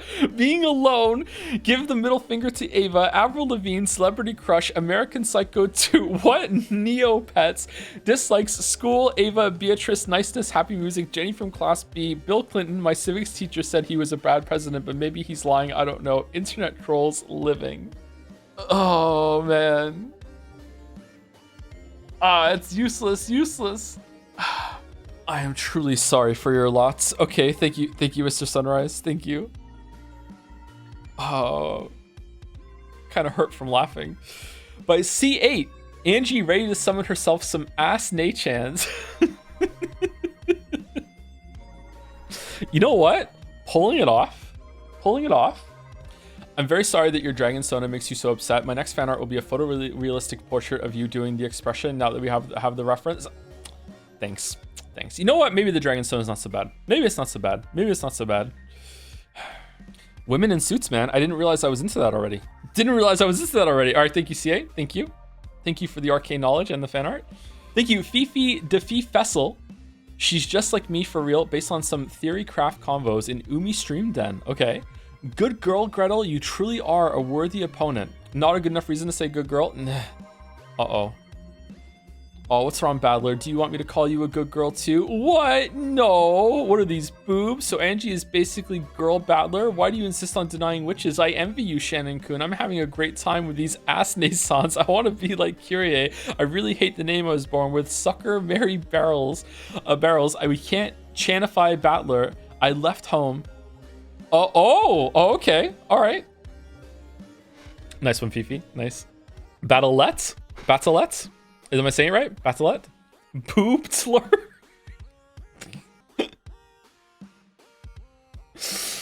Thank you, Fifi. Thank you. Pincerata. Saku Toms? Profile sewn by Top Lolly and given form through the power of Joe's feet pics. Saku Toms is Joe's first furniture. He technically has two fathers, and he was quite upset when they divorced. Top Lolly was banned from chats. However, he cheered up when Joe officially adopted him, made him an emote. He is quite mischievous and likes to teleport everywhere he can to visit Joe's friends. He is the lord. He is also able to transform into any character as long as he keeps his signature red fur. Saku Toms, I figured, it's like salutations. I figured Jodler needed his own furniture to aid in the chess game against Mouse, so enjoy. Ryu! I was driving when I heard the build-up for this moment, and I pulled over to make sure my timing to send this was perfect. Hope the Umi chads enjoy. Wow, the commitment. Holy shit. Oh, there's even a medal there. Nice. Neat. Maybe the biggest twist in all of stream lore history is the Sakugasp emote. I don't know. It was there in plain sight the whole time. Like the beginning of The Witness. Thank you, Pinsarada. By Kelton. Jelly's deep Sakutaro voice is great. We have assembled all of Kelton's Sakutaro art together to tell his tragic tale. Ryu, don't cry, Maria. Oh, look at this. Damn. The shield. Holy shit. The emblem crest. Oh, that's cool. That's cool. All right, there's one of four. Okay. Part 2. Oh no, the colors are draining. Uryu, don't cry, Maria. What's going on? No, inspired by him showing up again on today's stream. What happens? Oh, the solemn, somber shot here. It's a flat. Thanks. Rosa happened? Yeah, Rosa happened.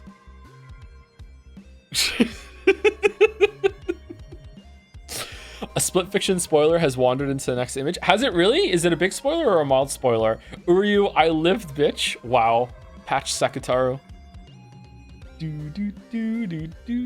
Character design spoiler. Okay, that's fine then. It's a mild spoiler. Okay, very mild spoiler for split fiction in the next one. Thank you, Kelton. Oh, it's this one. I saw this one on Mouse's stream. Two cats. Super badass. Riding into battle. Uryu. Thank you, Kelton. Thank you. Can we zoom in on the face? Oh, the determination. Determination. Kirk.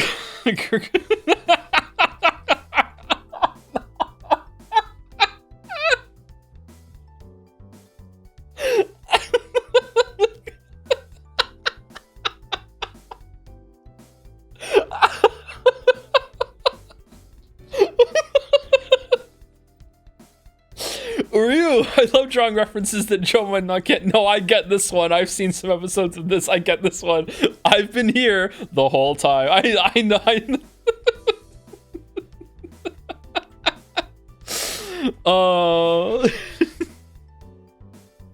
I love the one where they just fucking troll. Is his name Brendan? They troll Brendan by giving him like the hardest guess the bird, where the other two gets these softballs, and Brendan has like the most obscure fucking birds to guess, and the other ones get like ducks and chickens, and he gets this fucking like shit that you've never even heard of.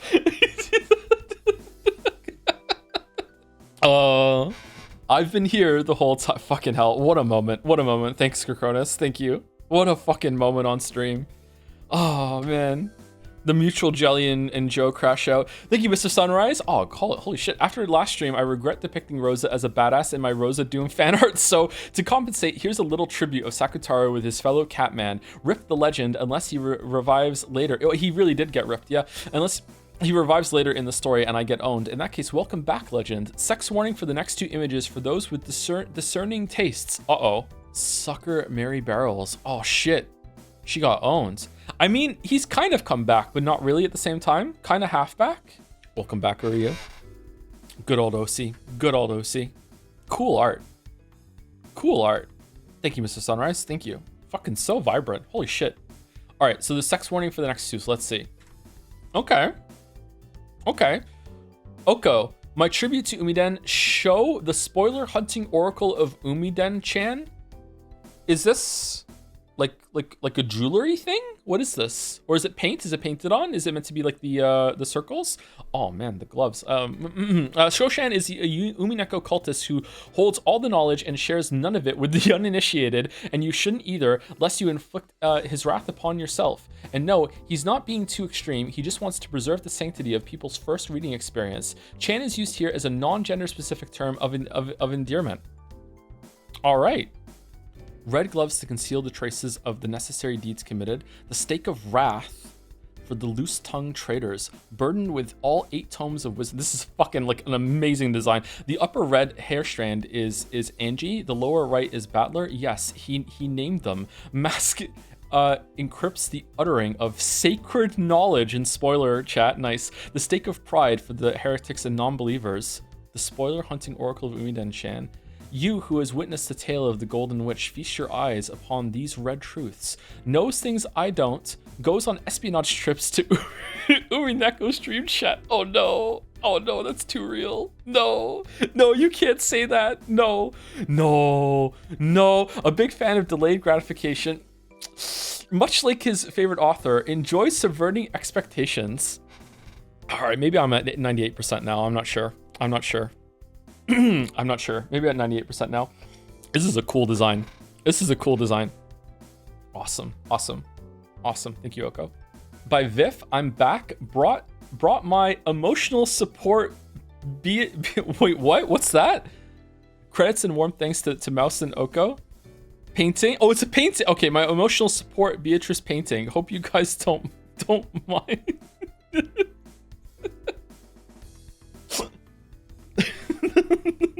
Thumbs up. Can't write. Sorry, no, we got there. It's fine. Don't worry. How are you old but can't read cursive? I can usually read cursive, but it's like you don't really read cursive much anymore. I can write cursive, probably still. I had to learn how to write cursive twice. Do they still teach cursive in school? Because they shouldn't. Not in most schools. No. Baldur says I was wrong to put the last thing in the fan art, so you can skip it and stop at 28. Are you sure it's going to be in the next one? 100% sure? Will you get a real life size portrait of Beatrice for your apartment? Extra points if it does have the epitaph. I don't think that's possible. The epitaph is too big. I can put it right next to my 13 Sentinels statue and the like 1/8 real life size figure of 2B, right? Yep. Right next to my overpriced couch that costs $2,000, whereas the 2B statue costs like $8,000. Yep. Next one can be the last one. Okay. All right, this is the last one for today. My brooch, the N in NBA stands for Nancho. Live sports Nancho Terry reaction. He's like, he can't believe it. Holy, it's Krause's head lifting up in that one. You even got the eyes right. They're looking at the. Okay, that's fucking awesome. Nice. Oh, the details, nice. Oh, there is a Joms on the right. You're right. There's the Joms. Never seen anything like this in his life. Dude, the Cruster got me. All right. The wide-eyed Kinzo sprite is so fun. It is, isn't it? It is, yeah. It is. Oh, man. Okay, all right. That's it for fan art. Thank you very much, fan arts. I know there is one more, but I've been told that it should be saved next time. It was an error, or maybe it doesn't fit in today's after all. But that is fan art. Thank you very much. Just do the fade out. Break time. No, we already had break before. We're fine. We're good. Did Joe finish episode 4 today? We haven't even started reading today. No. 3 hours in. Well, we didn't if you are just getting here now, we didn't just do fan art. We also did Letterly. We did Coscodal. We did Pokemon Soku. No, we actually did like an hour of streaming on YouTube and Twitch at the same time, playing UFO50 to see how it went. So it's not just it was like an intentional test stream to see how multi-streaming on YouTube went, and there was an error twice, so it was good that we did it because there's things we have to tweak and fix.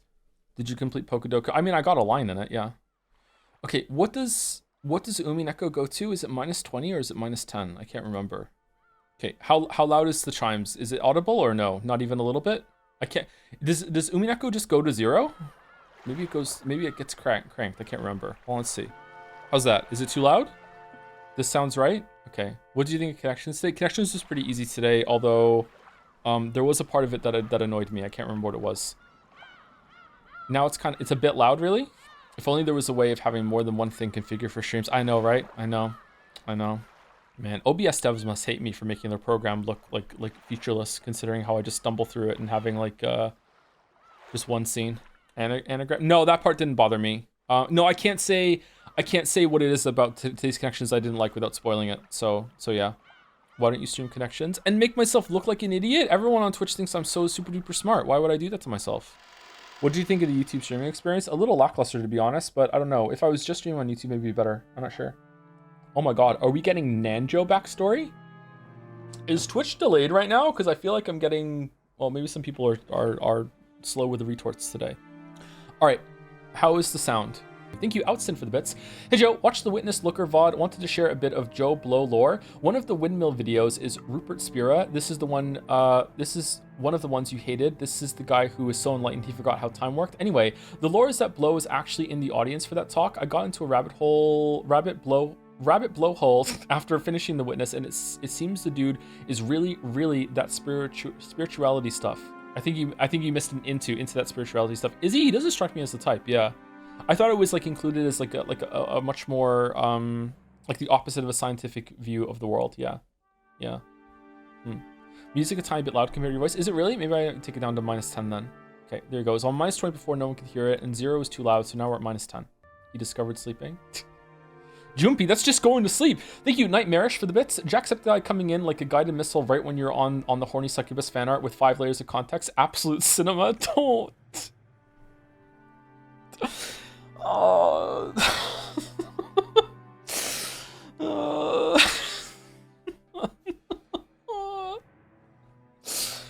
One guide. Jacksepticeye. Thank you, Lowkey423, for the bits. Say Uryu in Jiggly Speak. Jiggly Speak? I'm not doing Jiggly Speak for 100 bits. No. I'm sorry. No, I'm not doing Jiggly Speak for 100 bits. Please? No, not doing it. Thank you, Cyrilix Uwu, for the resub also. Thank you very much. I don't think I could, though. Hold on. I don't think I could do it either. Like Uryu. I don't think I could do it. I don't think I could. Thank you. Oh, for fuck's sake. Dalmic with 1,000 bits. Dalmic, what are you doing? No. Ryu.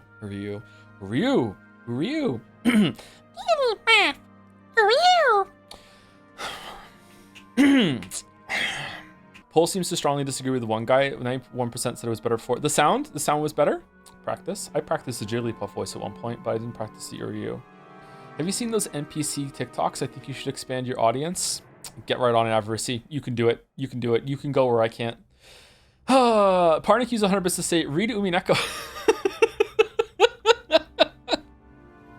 We have 10 on ban request. Oh, let's go. Let's do it on ban request. Let's go. All right. The clinic that Nanjo had opened and later passed on to his son still existed on Nijima. This aged doctor was Nanjo's son, but the atmosphere about him was very different. Holy shit. Masayuki Nanjo. I'm truly sorry to say this after you have come all this way, but I have nothing in particular to tell you. Nanjo's son said that very indifferently.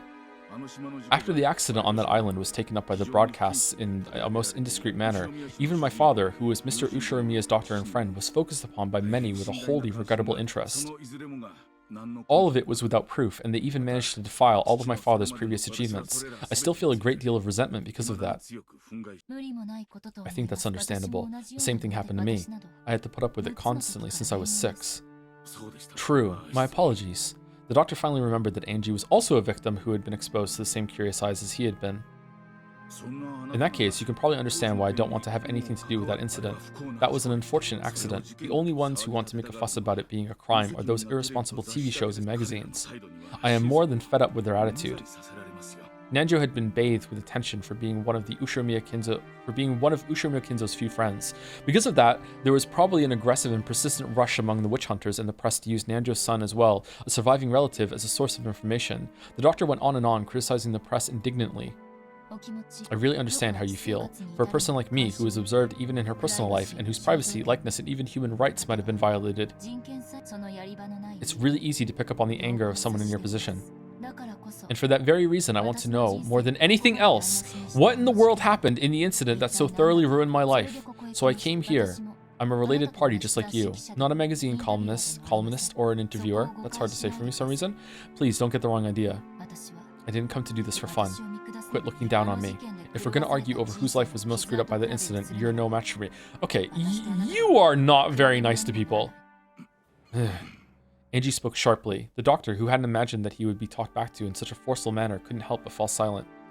From Angie's perspective, the doctor really was whining over nothing. She really didn't want to be looked down upon. I put a slice of pizza in the microwave during break, by the way. I think it might be ready to eat by now. I'm not sure. Might need another hour. I'm not sure. It was about time to let him understand how many days had passed for her before arriving on this island. The doctor realized that he'd said something wrong and remained silent for a while, looking uncomfortable.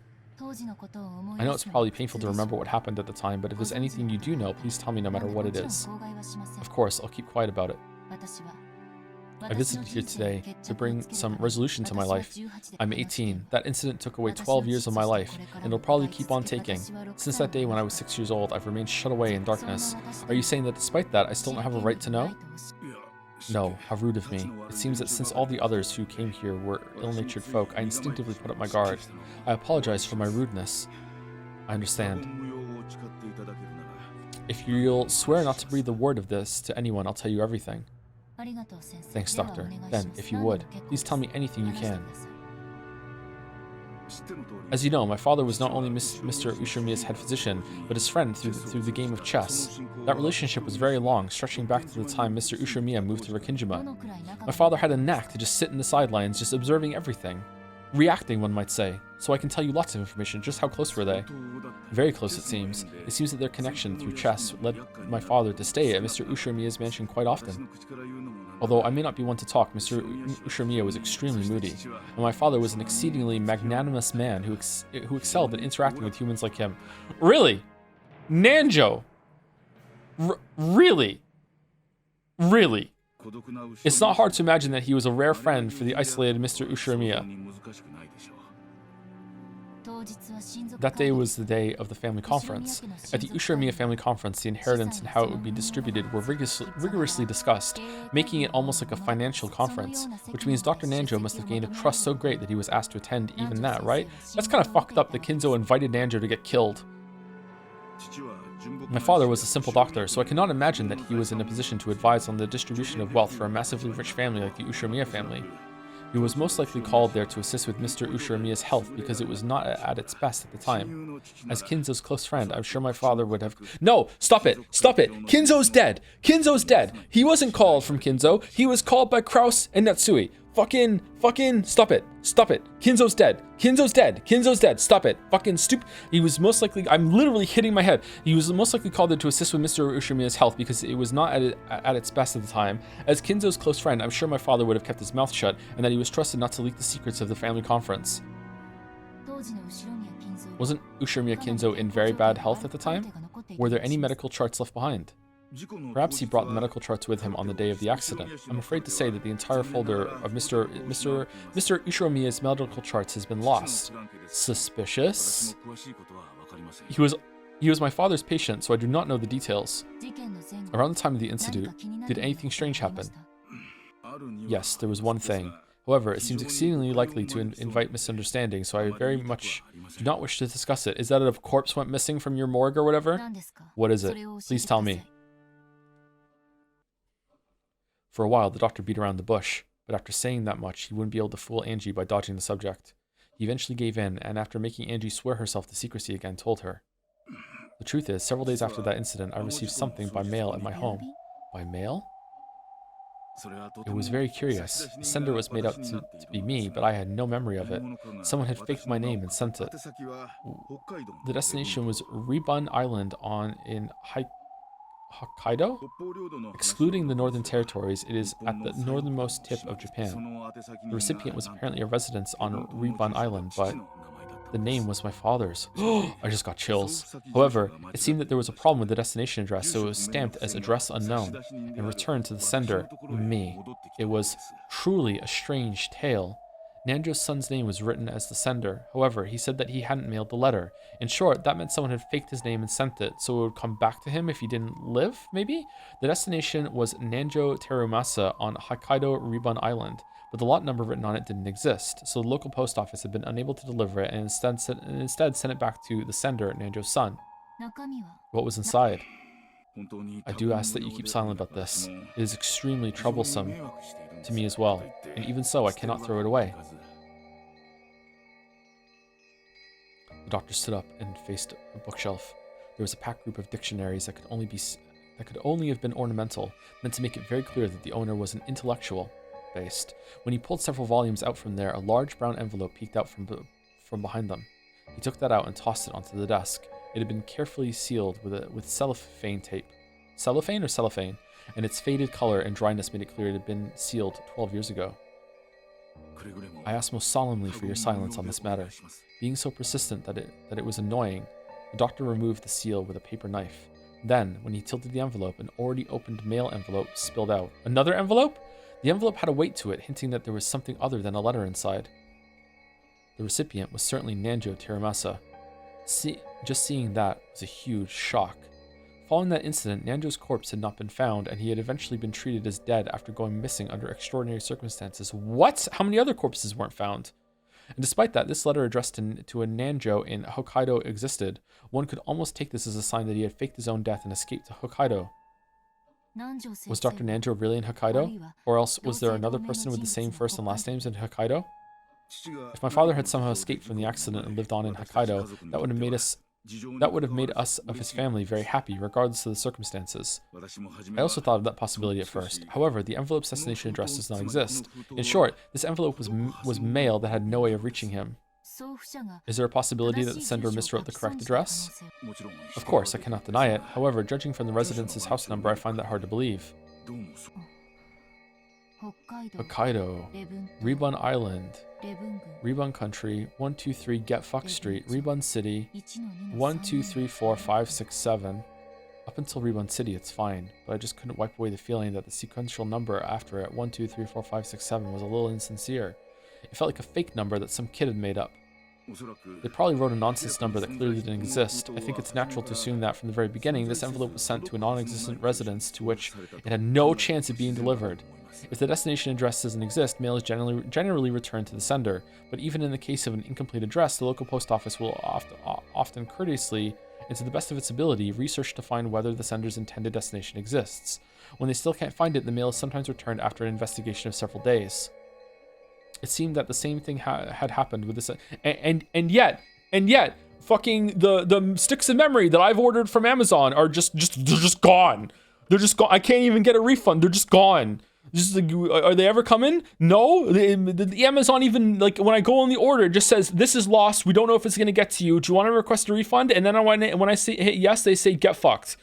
I can't do it. It seemed that the same thing had happened with this envelope, and the timestamp was postmarked on October 3rd. It was postmarked on Najima. Najima was a long way away from Ribun Island. Mouse, do you want to tell chat the tracking info on the Umineko physical copy?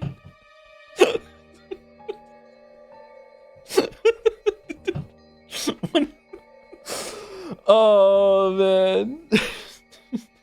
Due to be delivered between April 2nd and June 1st. Yay! Okay, yay, thank you. It's just gonna get here when it gets here. Could be April 2nd. It could be April 2nd. Yeah, it could be. Oh man. On top of that, the destination was also nonsensical. It had taken more than a week for the mail to be returned. My physical Umineko Switch copy from Japan had a delivery estimate of April 24th, but arrived today. Did it really? Oh man. Maybe it'll be here soon. In other words, Sumari, there was probably a high chance that having the envelope returned to the sender after an unfixed amount of time had been the goal from the very beginning. Yeah, of course. Why do something like that? Even before asking what it was that had been sent, this envelope was already wrapped in mystery. And inside it? Go ahead. After getting the doctor's permission, I tilted the already open envelope. From the inside came a small folded letter and a small key with a number plate attached. Then a magnetic card slid out. A112 was engraved on the key's number plate. I didn't know what it meant. The magnetic card was pitch black and had gold characters engraved in it. Members was written in English. The jet black gold lettered card design made it feel like something very high class. But of course, I didn't have a clue what kind of card it was just from that. I unfolded the letter. Its contents were extremely brief and only the following was written. 07151129. Isn't that the same number that we saw before on the door? What the fuck? Also written, was the name of a certain massive bank known throughout Japan, as well as the words Central Branch. That was all. And this is... It's a card, a key, and a pin for a safe deposit box. And it wasn't a normal safe deposit box either. It was an unsettling one, which was apparently reserved only for special clients. I love safe deposit boxes. After he finished putting his affairs in order following his father's funeral, he had visited the bank. Pin and key and card. There was no doubt that something of great importance was kept there, and he had been naturally curious about what it might be. At first, he hadn't known what to do. The card wasn't something he'd owned in the first place. When he mustered up his courage and showed the card to a bank clerk, he was then switched to a clerk of clearly high status and was guided to a large vault on the 4th basement. The security on the way there was strict. The doctor had himself stored valuable items such as real estate transcripts in safe deposit boxes before, but this was something on a whole different level. Unlike the procedure at the deposit box I had been using, with this system, as long as you had a card, a pin, and a key, you didn't need to have your identity confirmed. But anyway, I was frightened at how imposing that secure vault was, and I wondered what kind of shady objects might await me that had to be stored in a place like this. So I chickened out and didn't go, but here you go, Angie, now you can go. Really, dude? And then, when I passed the card through the reader, I was asked to input the PIN, and after that 8-digit number was input and authenticated, I was permitted to access the vault. Why was that written on the wall or the door? What? It was an incredible scene, a world like something from a sci-fi movie. The massive, dimly lit silver room was covered with doors to safes. He had entered that room along with the... Was Nanjo killed in that one before he was? Was that like, hey, look, here's the PIN. I'll guarantee that your family will be looked after and everything will be fine as long as like you agree to get killed right now or something or do something or whatever. Like was that something like that? Why would that be written on the door though? That's weird. He had entered that room along with the clerk. It seems that as soon as the card was read, the vaults he had a right to were determined, so that safes he could open were lit with a green light, while those he couldn't open were lit with a red one. A1112 was one of those safes that were marked. By the way, there were several other safes marked with the green light besides that one, and I think there were at least 20. There might have been even more in the other corner. In any event, I only had the key to 8. Oh, there's more of them! Oh, shit. Okay. So the pin was for someone. Everyone uses the same pin to get there, and they need a different key. Okay. Huh. I know of checking the contents of the other safes. As the clerk watched, the doctor had unlocked and opened the safe. Don't we have a right to that then as Angie? Because like we inherited everything? Or maybe Ava cleared it out. When he did, a safe drawer like a large cabinet had opened, and an expensive looking Duralumin case peeked out. Duralumin? Like aluminum? Like that was carried into a separate room where for the first time the clerk left and he was introduced to the contents. And the contents were cash. Cash? How much? I have heard that a pack of 1 million yen in fresh banknotes is precisely 1 centimeter thick. Since those were packed tightly into a Duralumin case of such a size, there was probably 100 million in total. I don't know because I didn't count. I didn't even touch it with my hands. I realized at once this was dangerous money. It isn't normal to store a whole 100 million yen in cash in a case in a safe like that. It's much easier to deal with if you put it into an account and turn it into numbers. When someone is unable to do that, then it's clear that there's something wrong with that cash. My mind went blank and I instantly realized that I mustn't get involved. So you didn't use it at all? Man, I would have bought a sectional sofa with that. Correct, I locked it back up just as I found it, returned it to the original safe, and left. I've thought about throwing away that key and card, but I don't know what will happen. For that reason, I have been hiding it in the back of this bookcase for a full 12 years. I still do not know what kind of money that was. It was blood money. Could I borrow this envelope? And the key card? No. Please, just view it here. Understood. Then, if you'll excuse me, there's something I want to investigate. I took One-chan's grimoire from the knapsack I had set down. Then I opened to the page with the paragraph Beatrice had written to One-chan and compared the handwriting on both. There was no mistake about the characteristic handwriting. The one who had sent this 100 million yen in cash was Beatrice herself. But what is it? Something's bugging me. What is it? What could it be? Whomst? Yeah, I'm pretty sure I got something like that in the mail. Hey Ma, where'd you put that? Hey Ma! The same envelope and contents had been sent to Kumasawa's son, who had once lived with her. but he had been very busy in the days since and seemed to have forgotten about it while running around all over the place. However, its strange contents had apparently stayed in his memory, and he remembered as soon as Angie mentioned it to him. After a bit of a wait, his thin-lipped wife... What's she catching strays for? Found the envelope, complaining that he always forgot where he put things right away. The modus operandi for the sender and the recipient was the same as Nanjo's son's. The sender was made out to be Kumasawa's son, and the recipient was Kumasawa Chiyo. And the destination address was in the Okinawa Prefecture, Yeiyama County, Yonaguni City, 1, 2, 3, 4, 5, 6, 7. Yonaguni Island was at the westernmost tip of Japan, and the northernmost and westernmost, and the lot. Okay, what is Gouda also had one on the easternmost, and Genji in the south? Were all the servants like paid off to be a part of it, and they knew? And the lot name was the exact same sequential number that had apparently been chosen without much care. Now it was certain. This envelope was definitely sent with the goal of having it be returned to the sender. Its contents were exactly the same: a letter with a pen and the bank's main branch written on it, a magnetic card, a key with an attached number plate. The inscription on the number plate was A113, the number right after the one on the key that had been sent to Nanjo. Most likely, inside the vault was the same kind of duralumin case, packed with 100 million yen in cash. I get the feeling my dead mother sent it to me from beyond the grave. Don't really get what's inside, and it's creepy, so I just left it alone all this time. And totally forgot about it until today. So, you know what this is, girl? Could it be that same kind of thing came to your place? Wait, so you didn't go to the bank? You were just like, I can't figure out what this is? Or what? Or did you go to the... Oh, we're going... Oh, great. What is it, Angie-sama? Ryu! Is it a headache? A headache? Sorry, my head hurts. I've got it. I know. What do you mean you know? You don't mean... This envelope came to your place too, Angie-sama? I've remembered. A strange envelope was also sent to me 12 years ago.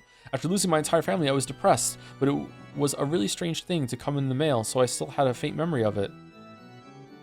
It was a strange letter which I had no memory of sending, but which had me as the sender. I forget the destination address, but the named recipient had been Ushiromiya Rudolph, my father. I remember how disturbed I was when I got a letter I thought was from father, opened it up, and found a key and a card that I didn't really understand. I felt let down and threw it away somewhere, I think. Where did I put that envelope? I probably lost it somewhere in the chaos that followed. By now, I have no way of checking its contents. However, I have a general idea. I'm sure the contents were the same. Without a doubt, there had been a key, a card, and a note with a pin inside the envelope. Beatrice. What was she trying to do here? So did she hand out the stupid money to all the surviving relatives? I won't forgive her for mocking them even after their deaths. Uryu, Angie. Sugitaro acted nervously. As I looked at his worrying face, my agitation began to cool off bit by bit. I'm sorry, my hatred of Beatrice isn't anything new. I was just surprised and angry to find out that I had a connection with the witch already at the age of 6 on that day. For the past 12 years, you've been constantly enslaved by Beatrice-sama's curse. This might be proof of that. This might be proof of that a curse. Okay, but please hang in there. Breaking through that was supposed to be part of the goal of this journey. That's right. Just letting the blood rise to my head won't get me anywhere. Gotta think calmly. What's going on? What's the meaning of handing out 100 million yen to the relatives? Is she trying to provoke us? Damn that Beatrice. Angie, calm down. Where are you? As Sakatara buried his head in my stomach, he urged me to stay calm. I took another deep breath and started thinking. I wonder if this envelope was sent to support the theory that Beatrice was behind that crime. It was postmarked right before the family conference, and it was intentionally set up so that it would be sent back after some time. What? They wanted it to arrive after the incident, is that it? Yeah, that's what it implies. But it raises a few questions. Why use such an uncertain method? Uncertain? Yes. After all, no one could even guess at how many days it would take for the mail to return before you use this trick. Normally, you couldn't even guess at the amount of time it would take for the receiving post office to do their research, determine that the recipient was unknown, and return. Well, that's why it's on the furthest parts of Japan, right? So it takes at least a couple days? Yeah, now that you mention it, it'd be more dependable if they just sent an arrival date and mailed it that way. Uryu. Well, maybe they were stupid, maybe, but still, if they mailed it the day before, then no matter how quickly it returned, it would probably arrive Monday or later. I wonder if they wanted to make it seem like a letter from the dead. A letter from the dead, you say? You're right. It surprised me, and it made me feel bad. Some mail with my dead family's name written on the outside in large letters was thrown into the mailbox with an anonymous label attached. However, it doesn't really make sense to me. I would have mailed it to arrive on a specified day. I just can't understand why someone would allow the uncertainty of it arriving on a day other than the one they imagined.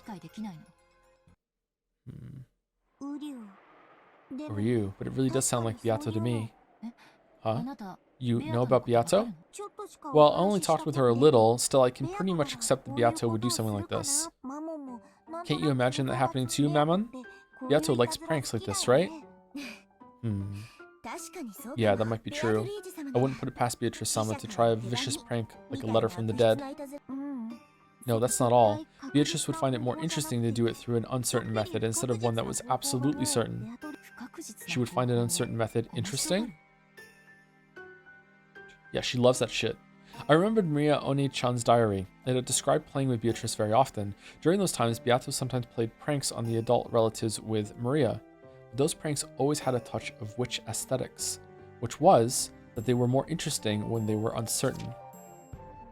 One day, Maria One-chan and Beato decided to use a wind-up mini car she had brought for a prank.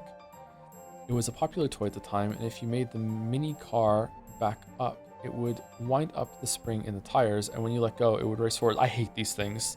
I hate these things. They had wound up that mini car and set it behind a milk jug. In other words, Sumari, the prank was that if you lifted the milk jug, the mini car would jump forwards and surprise whoever did it. Hoping that someone would get caught in this prank, One-chan and Beato had watched the adults from the shadows for their whole tea time. They were looking forward to seeing someone get caught by it, but no one moved the trap milk jug, and the trap ended in a misfire. When One-chan had then muttered, "We should have put it somewhere where it would have definitely caught someone," Beato apparently said this. The most interesting and thrilling traps are those where you don't know who will get caught, or even if anyone will get caught at all.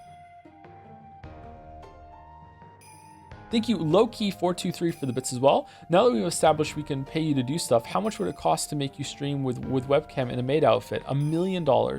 Thank you, Happy Quack, for the resub. You said a few times that you prefer hard mode since it usually has better balancing. I know you're not finished with Umineko yet, but so far, would you say it's balanced well? I'm thinking of playing it myself, but I'm not sure what's best for me. Definitely go on hard mode. Yep, hard mode for Umineko is not taking notes. Definitely, go for it. Go for it. Thank you, SkinP94 for the resub as well. Just tuned in and gotta say this new Nanjo design is nice and all, but it has lost the raw sex appeal from the original. Did you order the Baldur cosplay yet, or will you arrive before your PlayStation 3 costume? Or the copy? I should get a Baldur costume, yeah, for sure. It's probably true that you wouldn't get this kind of excitement from a trap that would surely go off. Similar accounts occurred in multiple places, making it possible to guess that the witch called Beatrice had a fickle character and loved a random thrill. A fickle person is very hard to deal with. I can't spin the chessboard around to find out what that witch from 12 years ago was planning. As Angie examined these, her gaze darted from place to place. Then she suddenly showed interest in the wall. There, several framed pictures were hung. Many of them were commemorative photos from when the relatives of the Kumasawa family gathered or went somewhere to play, and Kumasawa was in several. And she still wore a smile that made it so you could almost hear her lighthearted laugh. It's part of my distant memory, but I definitely remember that she was this sort of cheerful old lady. Did you notice anything different about Kumasawa-san in the days leading up to the incident? Nope, she looked the same as ever. Family conference put her on edge, so she was always grumbling about how tough it was. What's this? Among the several frames, there was one that had something other than a picture of people in it. It was a picture of an enlarged relief of a door from a Western style house or something. You couldn't see any interesting subject in particular, which actually bugged me a bit as I wondered why anyone had gone to all the trouble of taking it. As I got closer, I realized that some characters had been written with a pen. It's the chapel, isn't it? Oh yeah, that's a photo I got when Mother's belongings were distributed. I think it probably has something to do with that legend of the gold thing. The witch's epitaph, you mean? It was whispered that it pointed out the location of the hidden 10 tons of gold. So Kumasawa-san tried to solve it too. But this isn't the epitaph, it's the first time I've seen it. There was an arch above the Western-style door, and that's where the relief was. English words were engraved there, and that seemed to be what the picture was focused on. The pen writing appeared to be a translation into Japanese. This door is opened only at a probability of a quadrillion to 1. You will be blessed only at a probability of a quadrillion to 1. I don't recognize it. Nothing like this ever showed up in the epitaph or One-chan's diary. In Mother's belongings, there were quite a few photos and notes that looked like her trying to solve the riddle of the epitaph. Mother was actually surprisingly fond of that kind of thing, and there was that rumor of that 10 tons of gold bars were hidden somewhere. It's no surprise she got so absorbed by it. In both Maria One-chan's diary and her grimoire, there was a description of the witch's epitaph. It had talked about how it was a ceremony to open the door to the Golden Land, Beatrice's resurrection ceremony, Beatrice's succession ceremony, on and on. Maybe the most interesting one was the last part about it being a succession ceremony. According to Beatrice, if you were able to solve the witch's epitaph, you would receive not only the 10 tons of gold and the Ushirmiya family inheritance, you'd stream it, but her own magical power and name, as well as the title of Golden Witch. Among the Ushirmiya family household at the time, the witch's epitaph was thought of as a difficult quiz which the family head, Kinzo, had arranged for to choose his successor. But with the Mirage Sorcière interpretation, the questioner was Beatrice herself, and she had posed the question in part to choose her successor. There were slight discrepancies in the details of the two interpretations. Either way, its ominous contents brought to mind a bloody serial murder, and both of the message bottles drew a tale of a crime following that pattern. If I could solve the witch's epitaph now, 12 years later, I wonder if I could expose some plot made back then. I tried to solve it many times myself, but I never did have a clue what it meant. It seems that many witch hunters tried as well. I also found theories like the La Plata theory and the Inora theory in certain books. However, neither of these theories were conclusive. Are there any other materials? I think so, but they were all split up between my siblings. I don't have a clue who has what. Sorry. Just reading this English text that Kurosawa-san took a picture of, it gives the impression that this was a forbidden door that was rarely opened. But where in the mansion is it, I wonder? Judging by the lighting, it looks like it's outside. I wonder if Kurosawa-san thought that the gold might be hidden in there. Who knows? Either way, I do wonder where in the Rikkinjima mansion it was.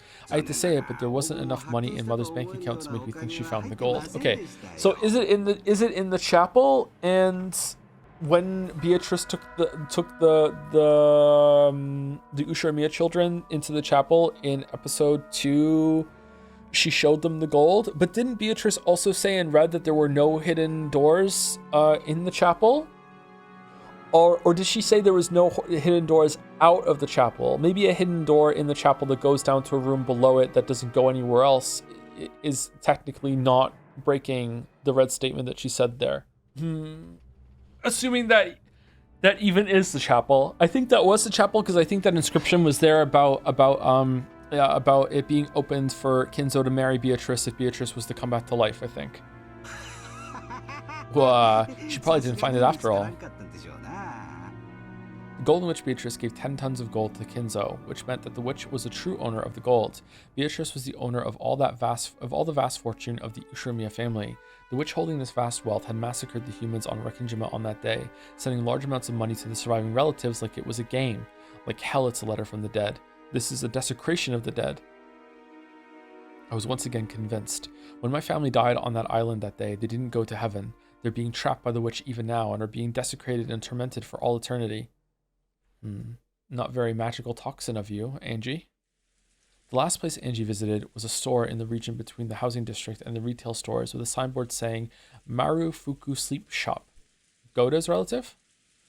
Oh, Sabakichi, if only you'd bothered to check the mystery letter Beatrice sent you, then you could have become rich and lived happily. My life would not have been wasted. Alas, I am but a humble servant and somewhat confused.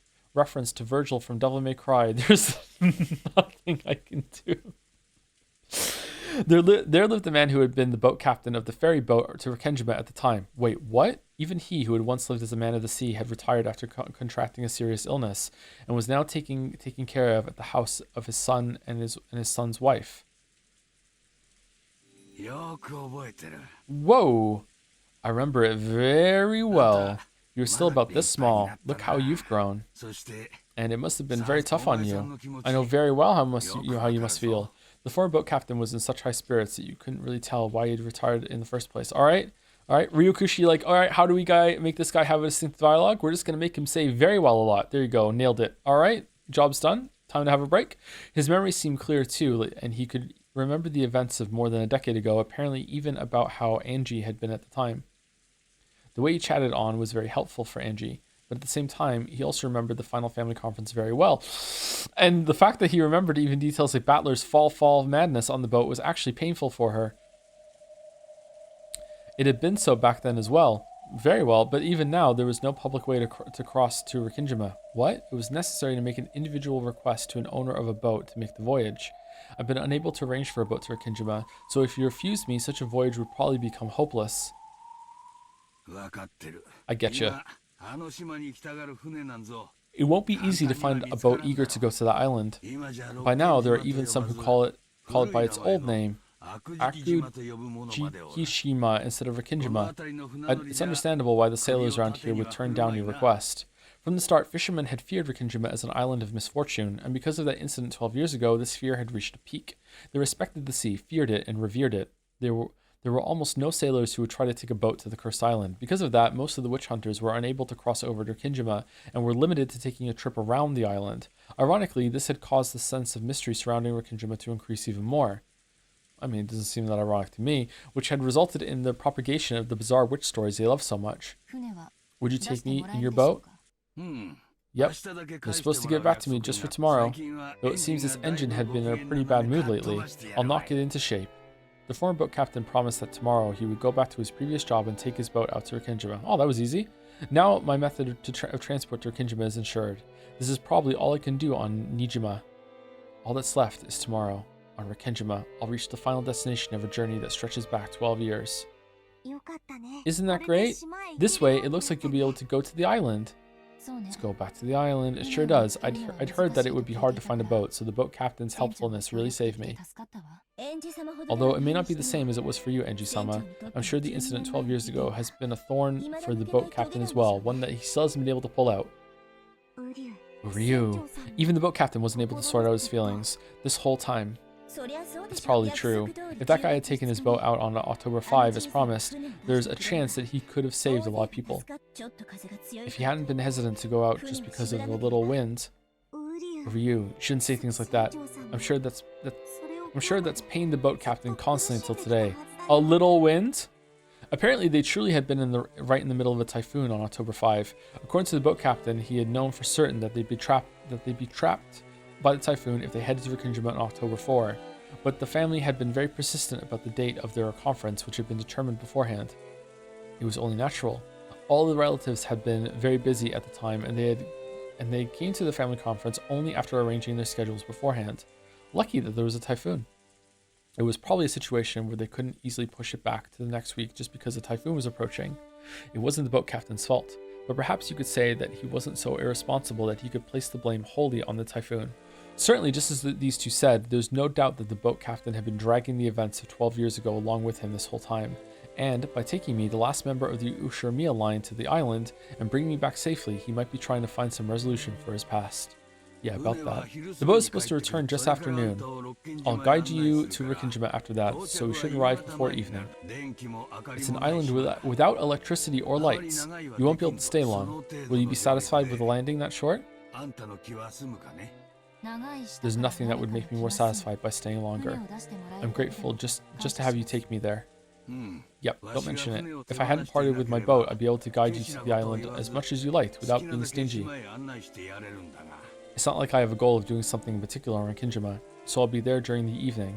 The evening, which straddles the two different worlds of day and night, seemed almost like a borderline between this world and the next, or possibly 1998 and 1986, and it felt like the most fitting time to visit Rikingima. It's not like I have anything in particular to do there, just staying there for a few hours should be enough for me to find some closure. At that time, there was a small knock on the paper sliding door, and Amakusa stuck his head in, tapping his watch. Would it break? I nodded back and told him about how or is paper just the name of it? It can be made of different material. I nodded back and told him about how I succeeded in reserving a boat for tomorrow. That's great. It's about time for us to go. We'll be counting on you tomorrow, Captain. Sure, leave it to me.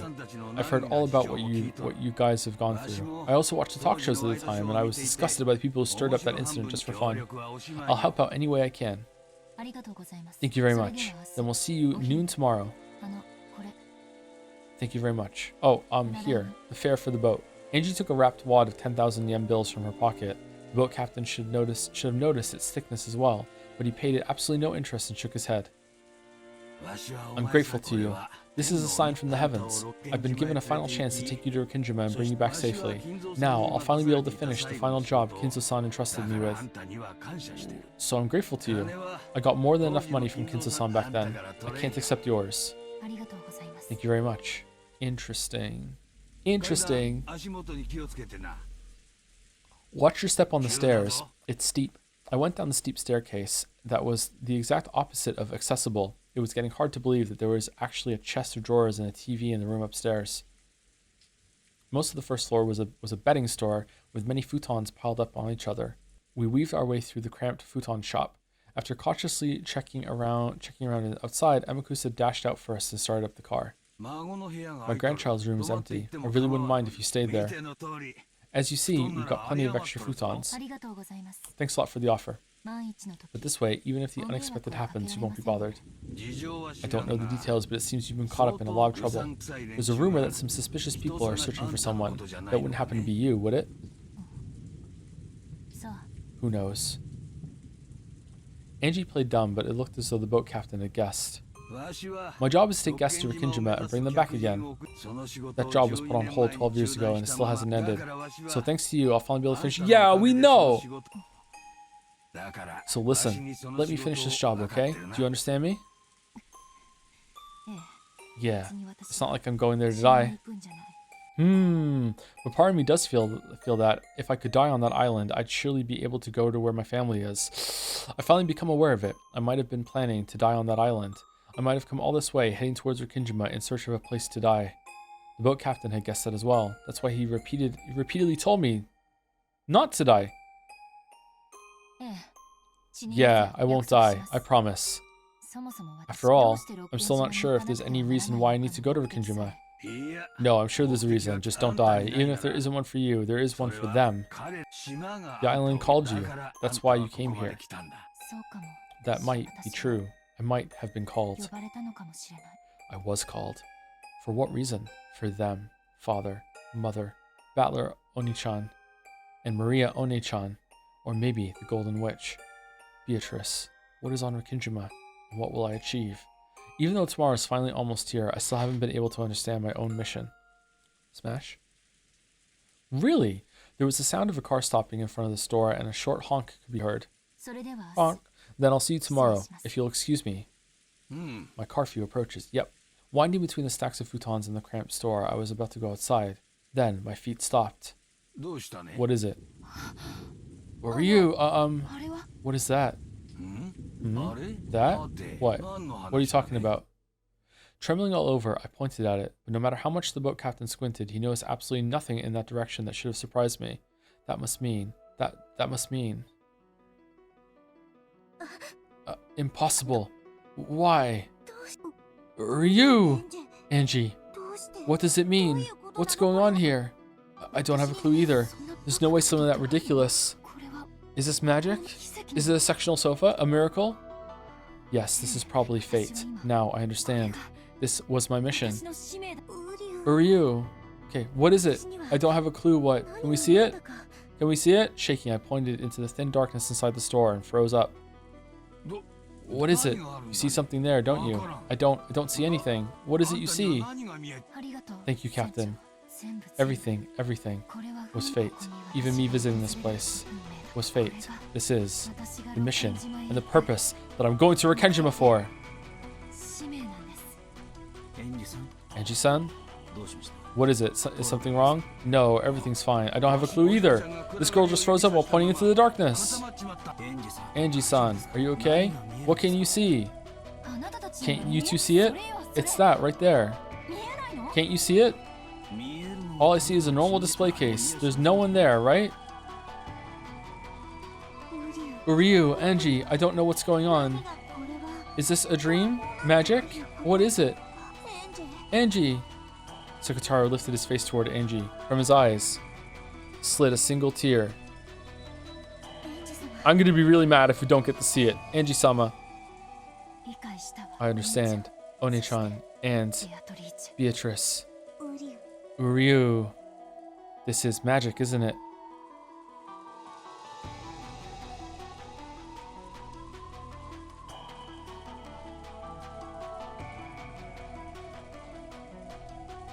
Mouse, we're having a fight later. Mouse, we're having a fight later. Mouse. Mouse. Mouse. Mouse. What? Oh, did I skip something? This is magic, isn't it? What's the problem? I figured out what it was immediately. What do you mean you figured out what it was immediately? Break.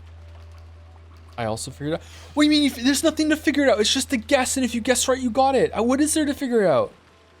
Would you like to speculate? No. No. I think if you paid more attention, you would have figured it out immediately. Yeah, I'm too busy yawning and being checked out. Yeah. Have you figured it out? Look at all these people lying. Read the VN. This is chatter.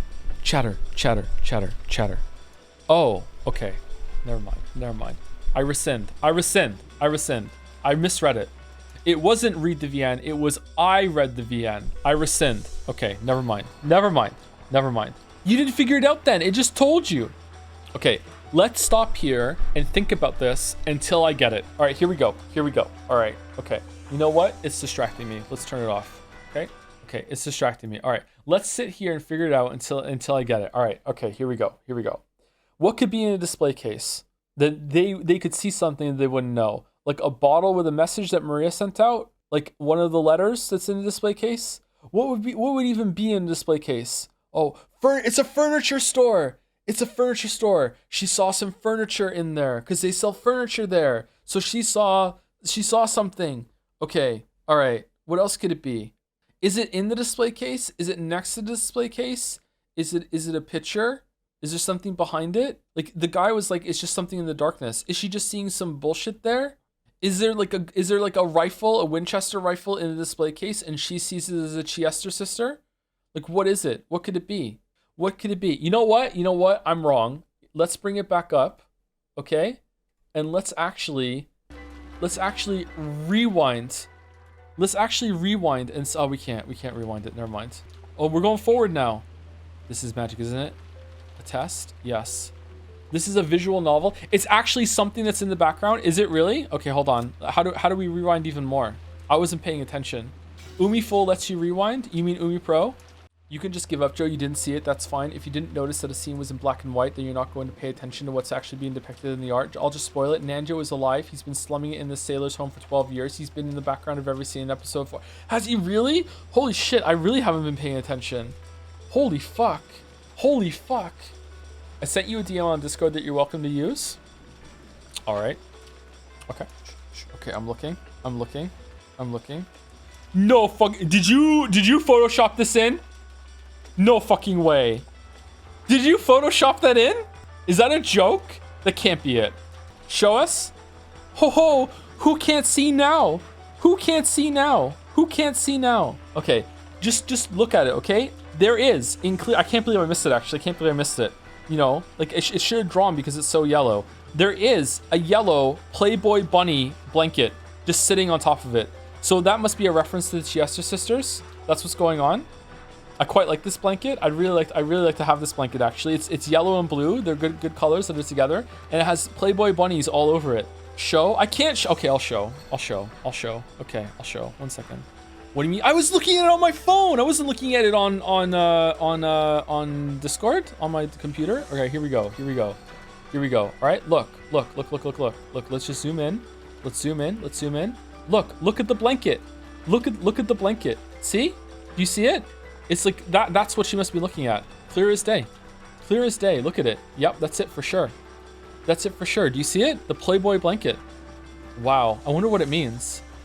The Playboy blanket. Holy shit. Wait, hold on. 1 second. Holy shit, I just saw something. Oh my god. I was so dumb. Hold on. I was so dumb. Pickle Nagito blanket. What does this mean? It's Pickle Nagito. Holy shit. Is there something else over here? Cat? Okay, well now I don't know. Maybe there's something in this box? Now I don't know.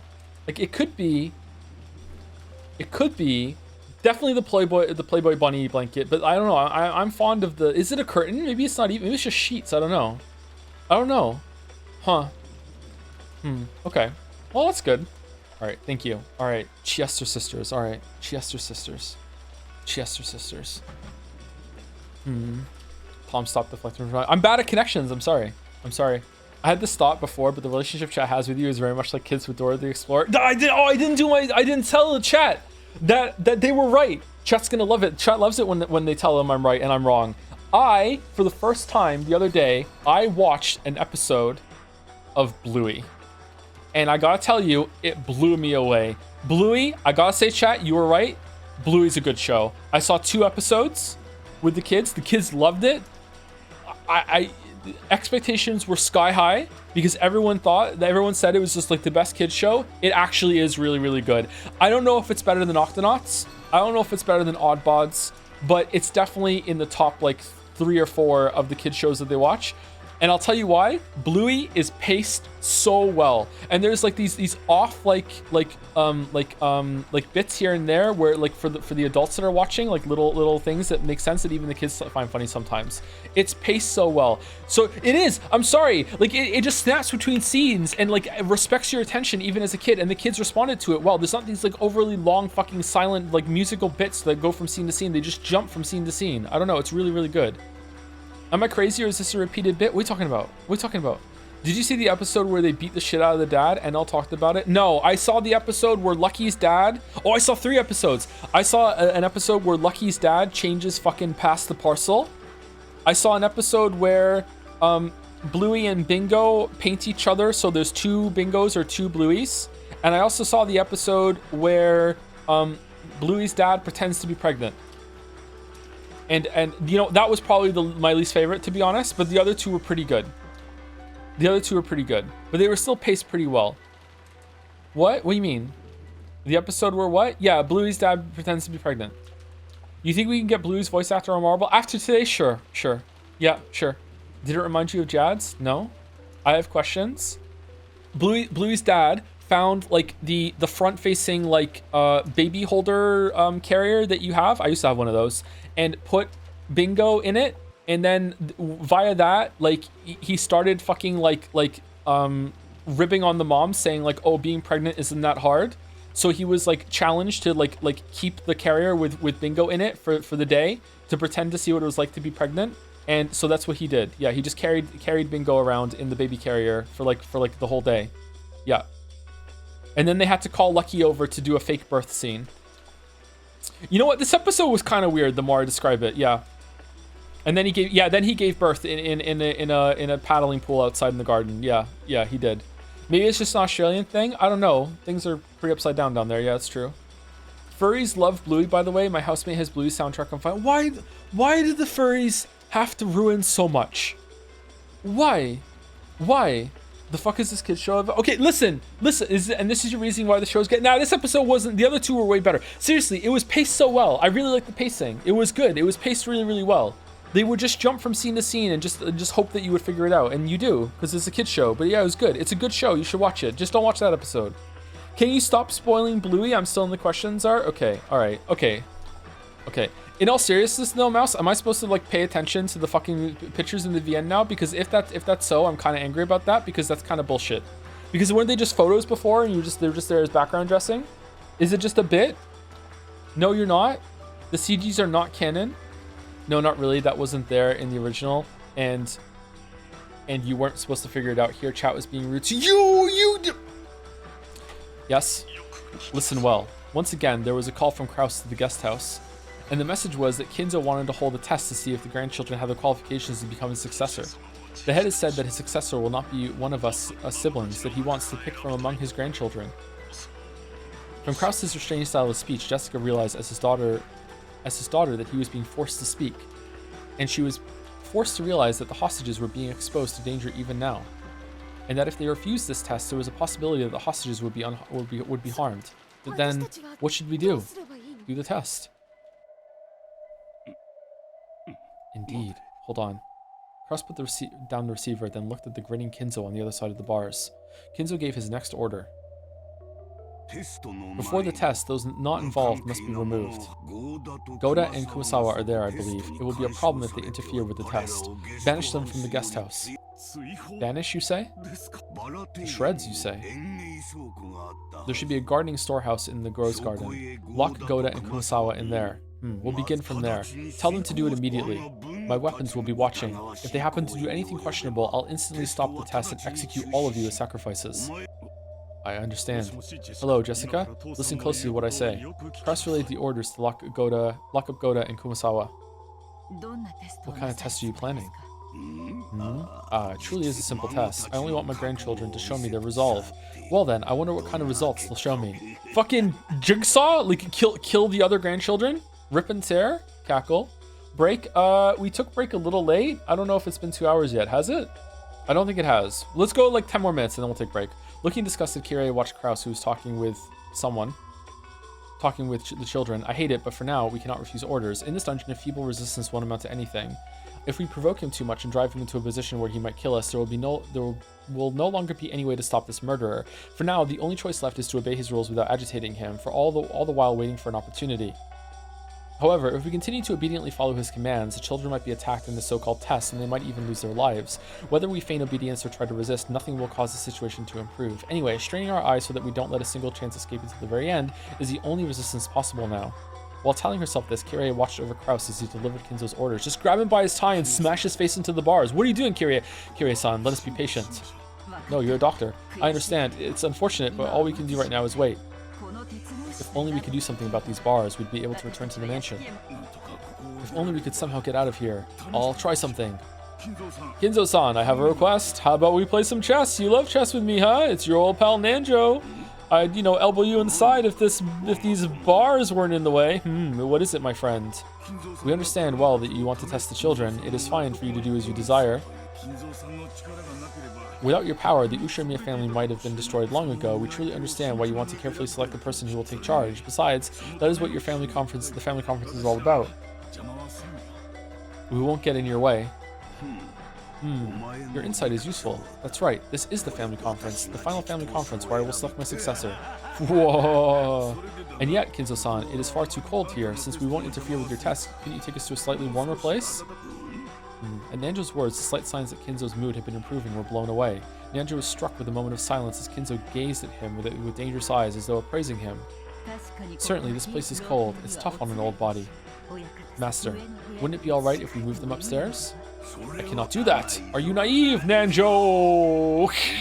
So, by acting as though you'll skip this turn, you truly and splendidly advance your strategy? I'm not falling for that, you see? If you're freezing, then why don't I line the floor with red-hot coals? My apologies. Virgilia tried to help out, but in the end, Kinzo would not comply. You two sure are obedient. If you felt like it, you could easily break these bars. Even if we break them, nothing will come of it. Of course, if you were to break these, it would mean the end of Goldsmith's game. All of you, as well as those humans in the guest house, would immediately become sacrifices for Kinzo's ceremony. But surprisingly, you two might be the only ones, yes? Perhaps only you two hold the power to break out of this situation, right? You want to reach the Golden Land, don't you?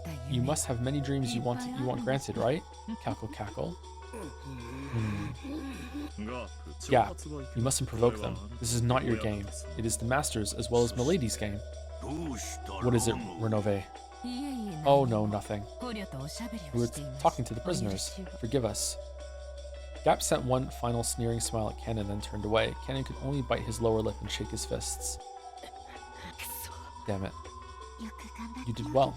Good job hanging in there. We're powerless, because we're furniture. That's right, powerless. However, furniture is sometimes relied upon and even loved. Right now, we've only been stored away in the basement.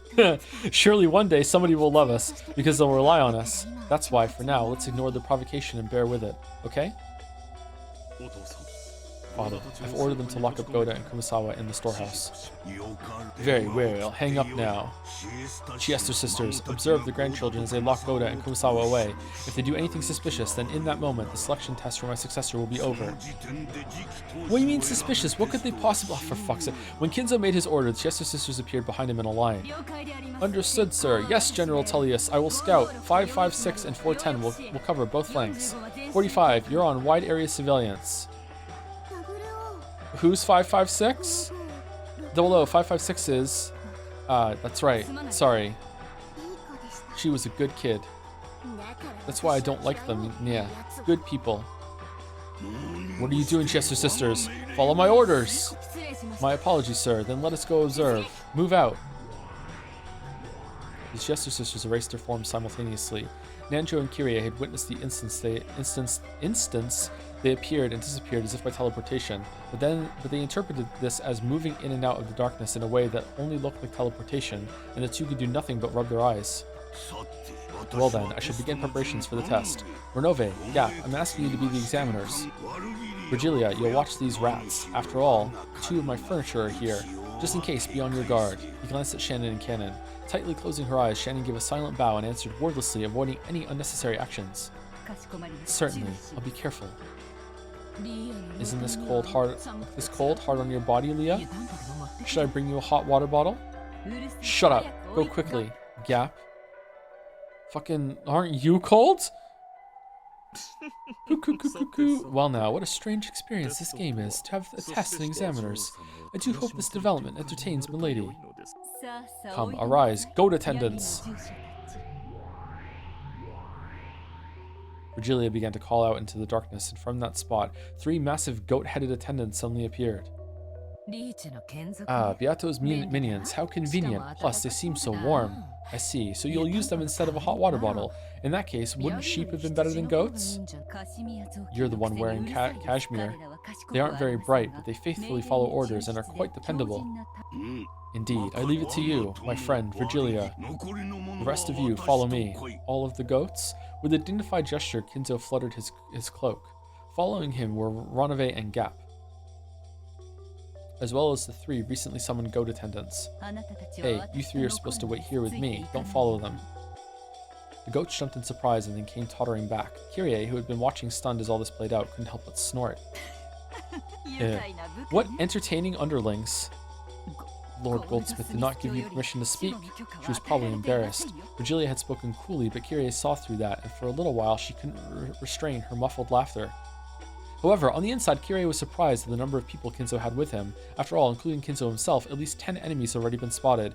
Kirie, what are you seeing when you see the goats? The dungeon that they were currently locked in was supposedly underneath the hidden mansion called Kuadorian. Although this mansion had been whispered of, not even Kraus had known of its existence until today. Are there actually several facilities like this on Rikingima, where many unknown henchmen that only Kinzo knows of hide? Just how many humans are on Rikingima locked away by the typhoon? No, on the contrary, were we the only ones under the impression that there were only 18 people on this island? Were we, who bickered over whether Beatrice existed or not and worried about whether a 19th person existed or not, nothing more than the frogs in a well on this island? When did this happen? Who's talking right now? This is Kirie, is it not? Did this happen earlier? I can't remember if this happened earlier in the episode. Did it? Okay, let's just keep moving on. No, wait, not only that. By now, are there actually more people on the enemy side than on ours? Just what the hell is going on? Witches, demons, magic? Are you telling us to believe in those? Are my eyes screwed up, or is it my head? I think I'm losing it. A mass murder by magic, demons forming and disappearing into thin air. Setting aside the enemy's numbers, how should we interpret the various things thrust before our eyes that cannot be explained with the common sense of our world? Kirie started to feel like she didn't know what was going on anymore, and while desperately battling the urge to abandon everything and give up, she grit her teeth and tried to hold on to her sanity. Obviously, Goda and Kumasawa were quite unwilling to be locked in the Rose Garden shed, but they were threatened that. Okay, so this is a scene break, so let's take break now. I'm not going to make a tea. I'm just going to go get some water, maybe a Gatorade, use the bathroom, and then come back. So I should be exactly 5 minutes this time, unless something bad happens. If you've been seeing the whole time, get up, walk around. See you soon. Okay, I'm back, chat. Hello. I understand why I'm so hungry. Why am I so hungry? I've been eating quite a lot the past couple of days. No, have I? I have a Gatorade, chat. Don't have a real message. Just want to flex on the chatters who you aren't reading. Okay. I did not get up. I was playing League of Legends. Can we ban this chatter for permanently ban this chatter for 5 minutes so they have to go take a break, please? Enforce break. Thank you. Delete TF for the resub as well. I always read 4 or 5 hours of Umineko the day before each stream so that stream ends where I stop reading. Imagine how owned I was in the first 2 hours of the stream. Anyways, thanks for more Umi Pico. Yeah, it was planned ahead of time. Sorry, Delete TF. Yeah, we're not always like reading the whole entire time. Although now I'm getting a bit more sleep. I've gotten used to the apartment. I think my reading stamina has improved a little bit, but maybe it's gonna be short-lived. Like as always with the sleep disorder, some days it can be a lot worse than others. So we'll see. Just in time to drop it, because Umi fans just will not shut the fuck up about fucking Higurashi. It is unacceptable that I don't like Burn Castle in Lambda Delta, apparently. Did you expect the direction the episode's going in so far, and what do you think of it? Maybe? Like, Angie having this much backstory, no, but the way that she's investigating some stuff, yeah, after the first scene where we saw her, yeah, escape the building, yeah, but before that I thought it was just going to be just some school flashbacks, and that was it. If it makes you feel better, I dislike them too. Thanks, Sarah. Thanks. It does make me feel better. All right, let's continue. But they were threatened that if they resisted, the hostages' safety could not be guaranteed. I'm surprised they're going along with it. It was fairly hard to get them to agree. Oh, there we go. But once they started thinking that their safety might actually be guaranteed if the key to the guarding storehouse was to be handed to them after being shut inside, and when it was decided that blankets and food would be carried in for them, they were finally convinced. This place is pretty chilly. I wonder how long we'll have to stay locked in here. As long as we have some canned mackerel. It could be as late as Monday morning at the worst, so a full day and night. I really feel bad about doing this to you too. George and Battler cleared a space on the floor, then spread the blankets there. They also left the canned food, crackers, and other light snacks they had brought. It'll be hard for you guys to go until Monday with just this. If only we can make a trip to the kitchen. They said not to go anywhere we weren't told to. It sounds like we were being watched. Damn. I'm honestly sorry that we cannot be of any use. And these are the times that we are truly supposed to be at your sides. It can't be helped. More importantly, take care of Kurosawa-san. We don't know what might happen. If the going gets tough, I'd like you to play it by ear and come to the rescue. And more than anything, I want you to be safe. Yes, I understand. Please be careful, everyone. Right now, the Master is taking human lives like they're pieces on a chessboard. Please look out for yourselves. Goda stared at the floor, even now unable to believe what had happened as he remembered that atrocity in the dining hall, and he hung his head in shame at his failure to fully describe that terror. Thank you. Make sure you stay on your guard. You too, Kurosawa-san. And you all please take care as well. I don't have any idea what's going on anymore. Well then, we'll be off. Let's go, Battler-kun, Jessica-chan. Come on, you too, Maria-chan. Well, George is really gunning for this inheritance, huh? Ooh. Looking at the pitiful expressions on the imprisoned pairs' faces, it got really hard to close the shutter. But we can't disobey. We're being watched. The shutter was brought down and locked. And inside, fucking like Demon Shannon just rip and tear. The shutter was brought down and locked. Then George walked toward the small window on the side of the storehouse. At that side, there was a small lattice window that could only emit light and ventilation. It looked like something from a jail, making the two of them seem even more pitiable. But on the other hand, it would hopefully protect them from Kinzo and his subordinates. He opened the window and called out. Are you okay? You aren't cold, are you? We're okay. You've given us so many blankets after all. If we wrap ourselves up, we'll be just fine. Hey Goda, want to conserve some body heat under these blankets? Oh, I don't know if that's proper. Nah, just get under here. Oh, sorry. There's no joke there. It's just her being perverted. There's no joke. I wish we could have brought them a kerosene stove or something. But it wouldn't have ventilation here. It'll probably be tough for them, but there's nothing we can do now. Hostages are being held against us. We can't disobey. Damn it. If we manage to save Kyrie and the rest somehow. Shh, they might be listening. Goda-san, here. It's the key to the shutter. Indeed. I'll hold on to it. Are there other ones? Goda took the key, showed it to Kumasawa, and placed it in his own pocket. There's only one key to the guarding shutter, say it in red. That key was being held by the ones locked up inside it. The children had kept it and had stolen it had it stolen from them by some chance, that would do nothing but expose the lives of those in the shed to danger. And even with the key, the shutter could not be opened from the inside. You could shoot through that shutter, though. Kinzo's demands were fulfilled this way. However, there was now no longer any way to open the shed from the outside either. This protected them. Kinzo had ordered that they be confined, and we could do nothing but trust that this cold, closed room would protect them. We just made the mystery. But you put the key through the window yourself, Battler. Now you're gonna say that it wasn't a closed room and they were killed somehow with the door opening? Are you stupid? You're incompetent. Angie, you explain it to him. I'm done talking to this Dumbo. Jessica watched this while holding Maria's hand and looked over the thickets in the pitch black rose garden. Somewhere in this darkness, somebody was hiding, watching to see whether we obeyed orders or not. Of course, when we pointed our flashlights out there, no suspicious silhouettes appeared. But somebody was surely out there, hiding and watching. It's J.J. Abrams. I was hit many times with an urge to scream at them, but I was unable to hold that urge back. I was able to hold that urge back through reason. The 4 children left the area, repeatedly looking back over their shoulders. The light from the faint light bulb in the guarding storehouse was seeping out slightly. I wonder if this insane incident will come to an end somehow, so that we can meet those 2 again. To George... And inside from the outside the window is Beatrice waiting for Goda to fall for Kumasawa's charms, so then they can satisfy the second twilight of being 2 people that are close together. All right, here we go. Mention the calf steak. All right, here we go. To George, who closed the shutter himself, the resistance of the lock had made it feel as though he'd killed them with his own hands. But even so, we can't defy them. What's with this test? Damn geezer, don't screw with us. Killing Mom, capturing Dad for that? I don't get it. I'll kill him. Yeah, get angry. It's okay, Jessica Oni-chan. There's nothing to be sad about. Maria.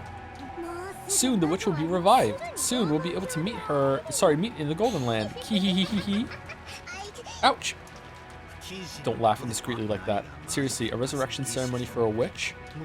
Getting so many people involved. In delusions, he should have just kept inside his head. It's gonna cost you, bastard. Let's return to the guest house. It'll be bad if we aren't there when grandfather calls. Urged on by George, everyone began walking towards the guest house. At that moment, Jessica turned in a circle, facing towards the darkness of the rose garden, and roared. Hey, someone's watching, right? Tell the old man. Tell him I'm gonna fucking kill him. Let's go. Of course, there was no reply, only the howl of the wind and rain. The children returned to the guest house, while fearing what was waiting for them up ahead. After they left, from the exact point in the darkness that Jessica had yelled at, 2 rabbit ears sprung up. So sorry. They found me out. It's because you're too slow, Nya. Mihihihi, Pendragon-sama's going to scold you. I'm sorry. Please don't tell Pendragon-sama. Be quiet. It was obviously just a bluff. Goda and Kumasawa's imprisonment confirmed. Mission complete. We'll report back.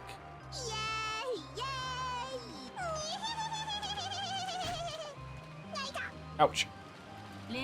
Do you want us all stuck on nothing but carrots and water because of collective responsibility? Let's go.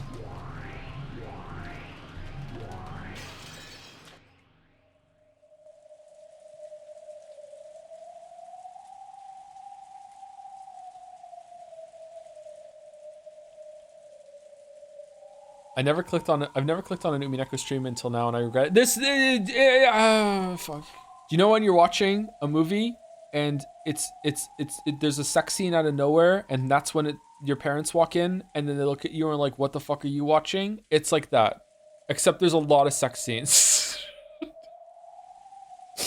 The fact that they were being watched certainly seemed to be true, because when they returned to the cousin's room, turned the lights on, and laid down on their beds, the phone rang again. Ahoy hoy. Earlier, Jessica had been answering the phone, seeing as this was her house, but now it was the eldest George who picked it up. This time, Kirie-san was on the other end of the line. George handed it to Battler out of consideration. Hello. Kirie-san, is everything alright over there? Thanks for worrying. At the moment, we're all doing great here. Sorry, I've been ordered to refrain from idle chatter. Listen to what I'm about to tell you. The fact that they were hostages still hadn't changed. Kinzo, or one of his subordinates, was listening to the conversation. Battler restrained the urge to talk about other things and focused on what Kirie had to say. The test will be carried out by Jessica-chan, George-kun, Battler-kun, and Maria-chan, in that order. You'll each be summoned in turn, so until then, do not leave the room. When someone's called out, they'll head to their designated location alone. Are we gonna do a Hunger Game? Like what? Sorry, a battle royale? What are we doing? Baldur repeated it out loud so that the cousins listening in around him could hear.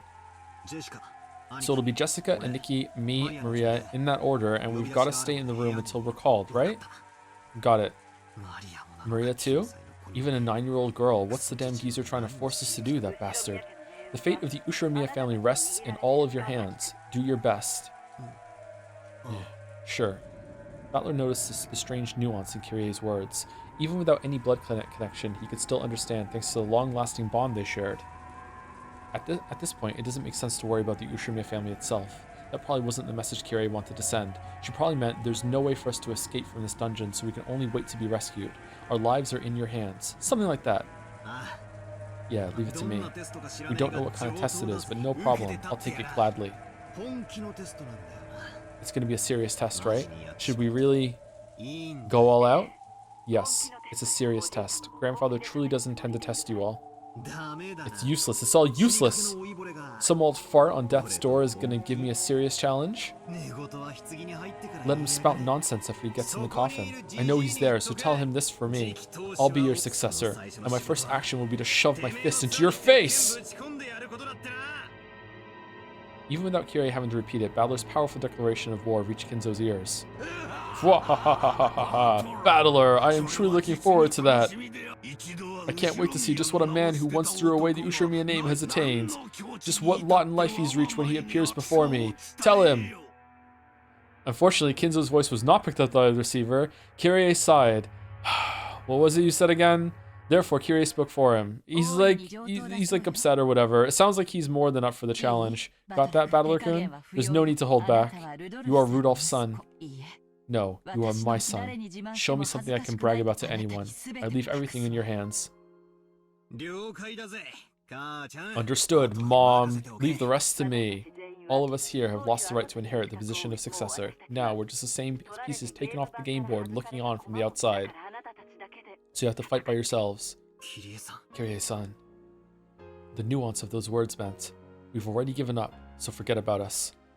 But for that very reason, I won't give up. I'll definitely crush this test or whatever and save everyone. Until it gets a little bit difficult, and then I'm gonna fucking cry to my waifu in the Velvet Room about how hard it is. And in that case, here are the instructions for the first test. Jessica-chan's. Go to your room. Really? Go to your room? What's your game, you damn geezer? It seems he means Jessica-chan's personal room, the one in the mansion. I'll hand it over to Jessica. Tell her directly for me. Jessica, here. Okay, I feel like we're kind of dumb just going along with this, but alright. Hello. Yes, I understand.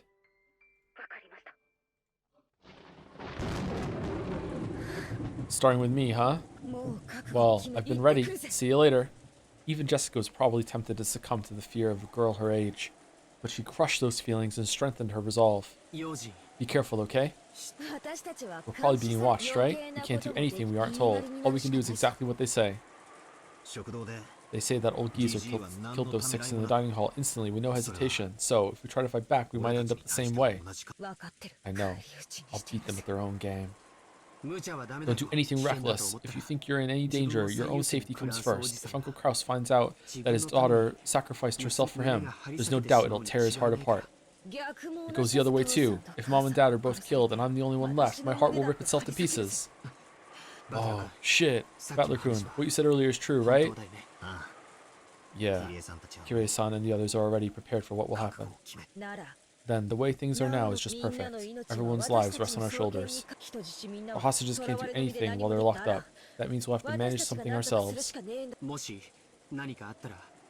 Something happens, run back to the guest house. At that time, we'll be done playing along with Grandfather's game. And Nikki. On Nikki. At that time, we'll declare war. Wherever they're locked up, we'll save them and we'll deal with Grandfather accordingly. Are you sure, Aniki? Shan-chan's there too. That's why I'm saying it. I'm not sitting around and waiting for my fiancé to be killed. You guys are engaged? What scares me is not that Shannon might be killed by Grandfather. I'm just worried you guys will get there first and clobber the damn geezer who made my fiancé's experience terror. My fiancé experienced terror before I do. You want to make her experience terror, George? That's kind of fucked up, man. I see. This really does sound like a test to see who will be the successor. Yep. The first one to bury... I'm kidding! I'm kidding! Chat, I'm kidding! I'm kidding! I'm kidding! The first one to bury a fist into that old face will be the next head. George, Battler, and Jessica each forcefully nodded their heads and put their fists together. Meanwhile, Maria, ooh, ooh, ooh. Then Jessica headed off on her own to her own room as designated. Her form disappeared into the darkness of the rose garden, waving in the strong winds. Watching her go, George and Battler gripped their fists even tighter, making them quiver. Aw, bro. Yeah, bro. We're gonna win, bro. Bro. Left on the second floor, Maria watched Jessica's back through the window. She wore a blank expression. I wonder what everyone's getting so upset about. Even though when Beatrice is revived, everyone will be brought back to life. Except for Sakataro, Jessica's form was already being completely swallowed up by the darkness. At that time, the phone began to ring again. Battler and George heard it and came clamoring back, but Maria picked up the receiver right away. Moshi Moshi, is that Maria-sama? It's me, Shannon. Would you please hand the phone to George-sama? This time, it was Shannon on the phone. Yeah, I know. This time, the message was to tell the next person, George, where he was to go. Yeah, I know. Oh, okay. That was quick.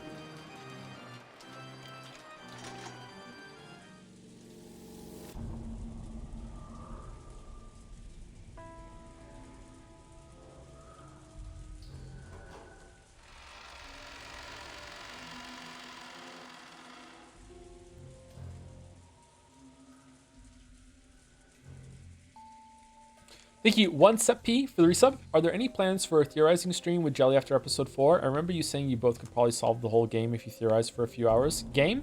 I would personally love to see that, and I'm sure chat would too. Don't underestimate the not a game. Umineko very clearly challenges the reader to try and solve the mystery. Channel your inner stubborn streamer mode and try to solve it, and finish the password game already, or no balls. Thank you, 1SEP. I don't think a full-on theorizing stream would be that entertaining. Sorry, I don't know if we could fill a whole thing. If I think that we could, then yeah, but I don't know. We'll see. Not gonna say so far. I would love that. I don't think it would fill a whole stream. Short one maybe. Chat doesn't like short streams. They like long streams. Okay, so according to what I remember, we are not finishing this chapter today, but we are going to be reading some of it. 2 hours theorizing, 2 hours on dulls. Yeah, 2 hours on dulls. Yeah, it's not. Yeah, apparently this chapter is very long. There's probably a scene break somewhere though, I think. Don't you literally have cooking stream with Jelly today? Yeah, but we're not cooking in terms of theorizing. We're actually playing Overcooked. Anyway, let's continue. Here we go. Strap in. Of course, since the time of her birth, Jessica had been raised in this mansion. The atrophied Western-style house that the cousins called a mansion was her home, and yet she had never understood her cousin's feelings as much as she did today. At the same time, she had never felt her own home, which she knew well to be as alien as it seemed now. Her own room. This had once been her hideaway, the only place in this vast mansion where she could feel at peace. However, she had never felt as much pressure coming from that door as she did now. Because it was locked. A test, you Titch, what the hell could be waiting in there? I'm not going to find my desk and stuff dragged around all over the place, right? She acted tough, trying to deceive herself, trying to make herself believe that she wasn't scared of anything. Readying herself, she opened the door to her room. Now let's go to George.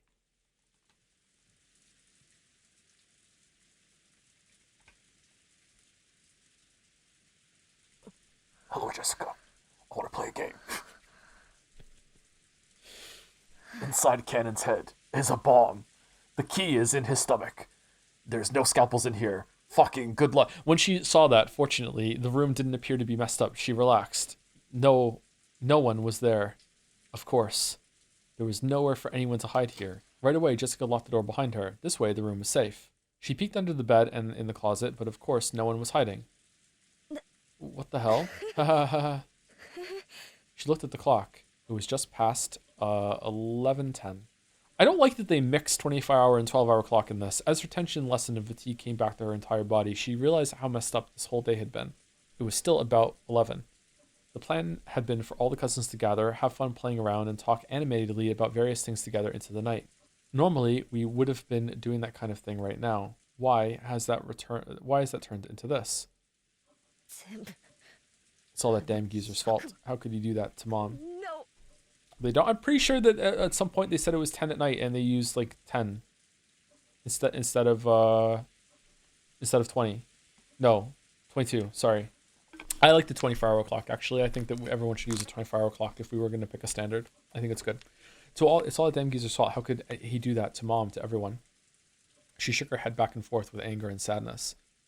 There was no one here to direct those emotions at. Because of the lock, this room's security was guaranteed. Remembering that one more time, Jessica somehow regained her calm. If he keeps up like this and nothing happens, I want to go to the dining hall and see Mom's dead face, even though Goda emphasized so strongly that it was gruesome and that I definitely shouldn't go look at it. I wanted to see her face at the end, but we were warned repeatedly that stepping out of line even a little would put the hostages in danger. Could it be that locking the door was also against the rules? If I close myself up in here, I alone might be saved.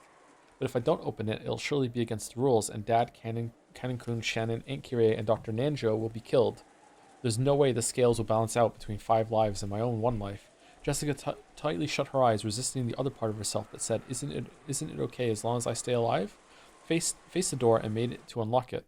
At that time, clap, clap, clap. A crisp applause rang out, making Jessica's heart leap. If the door had remained locked, it might have been in violation of the rules and harm could have come to the hostages. But despite that, your own life might be saved. However, you resisted that temptation and were about to unlock the door yourself. That bravery of yours is worthy of admiration. Who, if I, the owner of this room, searched everywhere a human could have been hiding? Where did this man come from? There was nowhere for a human to hide, but could something non-human have managed it? This was supposedly my first meeting with this largely built, middle-aged man. Describe him more, please. I didn't recognize this guy who looked like a butler and bore the crest of the one-winged eagle. A pleasure to meet you, Jessica-sama. I serve as head furniture for the master, the 27th of the 72. I am called Renove. Reno? Genji-san? Ah yes, Genji is like my little brother, but perhaps he was my true form while in this world. You might even say he was my vessel. Oh, it's not just the names are similar. It was a thing. Oh, okay, all right. What's this guy saying? Oh, my apologies. So he's like Kurosawa with Virgilia. Okay, all right, yeah. Oh, my apologies. This is not something a human would be able to understand. Well then, let us move on to the main event. So this is that test or whatever that the damn geezer talked about. Correct. This is the test that the master has granted you, Jessica-sama. At Renove's elegant gesture, like that of a butler ordering for a meal to be set out, I hope Battler gets gap. Many gold butterflies flew up out of nowhere. What? What the hell? As the cloud of gold butterflies spun around in a small swirl, they gathered in one place. Then that golden mound disappeared like a pile of leaves blown away by a cold wintry wind, and there lay a western envelope with the one-winged eagle crest done on it in gold leaf. With a gesture, Renove urged her to pick it up. Jessica timidly did so and opened the letter inside. What's this? It is an exceedingly simple test to determine whether one is qualified to become the successor. Please attend to the question written there with a fitting attitude for the successor who is to support the Ushiromiya family. And tell me your answer, as well as the thoughts that led you to it. Dumbass. Shaking, Jessica looked between the paper and Renove's face several times. Is it like who should die of the other children, or who should die of the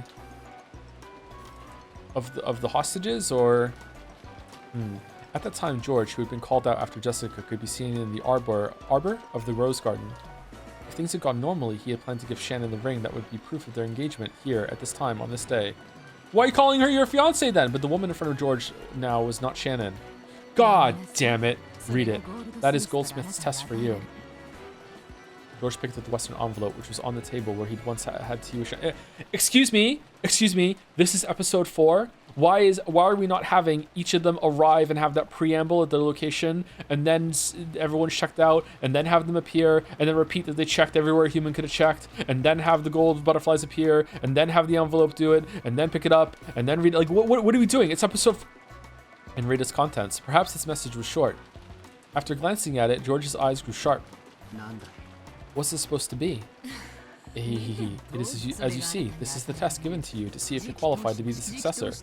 As you ask yourself whether you truly are so qualified, answer that question. What a stupid question. That's right. It really is a stupid question. Doesn't that mean the Ushiromiya family inheritance is also something on that level in Goldsmith's eyes? He. George lowered his eyes to the surface of the letter once again, examining its contents. George and Jessica. While the tests given to them were slightly different, they were almost exactly the same. Meanwhile, Baldur's going to be like, this is a really hard question. What am I supposed to do? Among the 3 mentioned below, in order to gain 2, sacrifice 1. It's a simple three choices. Decide for yourself which one you will choose to abandon. If you refuse to choose, the test will be suspended. I've been given permission to kill you right here by my own hands. If you want to include even that as a choice, then there are 4 options.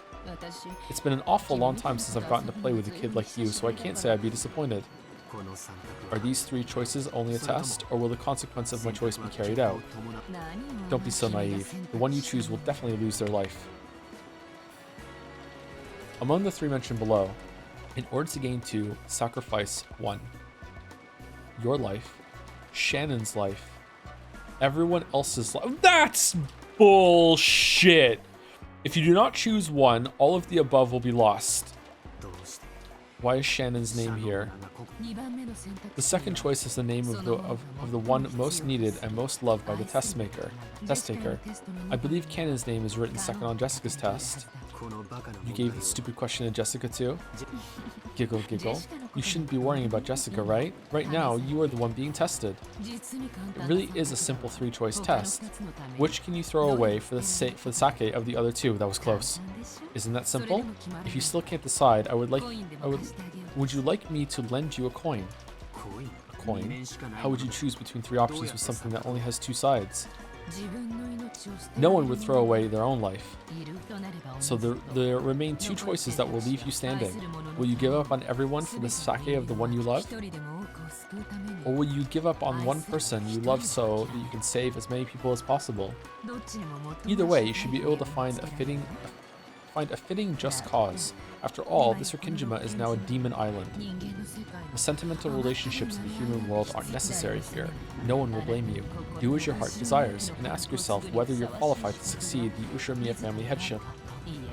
Or rather, make your decision as if you truly were the Ushiromiya family head, okay? Okay. Are there parallels here between, like, Ava kind of made this choice in a protracted way in episode 3? And did Rosa make it in a protracted way in episode 2? And I don't know, considering what Rudolph said, I'm gonna guess that he was the Ushiromiya kid in episode 1. Probably. Who's this one then? Kraus? Is Kraus in on this time? Or is this one different? Fuck you guys mocking me like this. Jessica crumpled the letter up and threw it on the floor. And then Ranove just shot her in the head. I believe your anger is quite appropriate. I also find it an exceedingly pitiful, and yet a truly humorous question. Hoo. How could anyone wish to die themselves? And how could anyone want to remain alive after abandoning the life of the one they love? And how could anyone massacre everyone else as long as it's good for the 2 of them? No, Jessica-sama. Such a person could exist. It's fucking Kinzo. This is Rikkinjima, the demon island. It is now completely cut off from the human world and fully immersed in the spirit world like cheese fondue. Dig in. Values of the human world get taken out with the trash. Hoo. So please, rank the things you desire from the bottom of your heart. Whatever remains will become a fitting answer for you in this insane evening.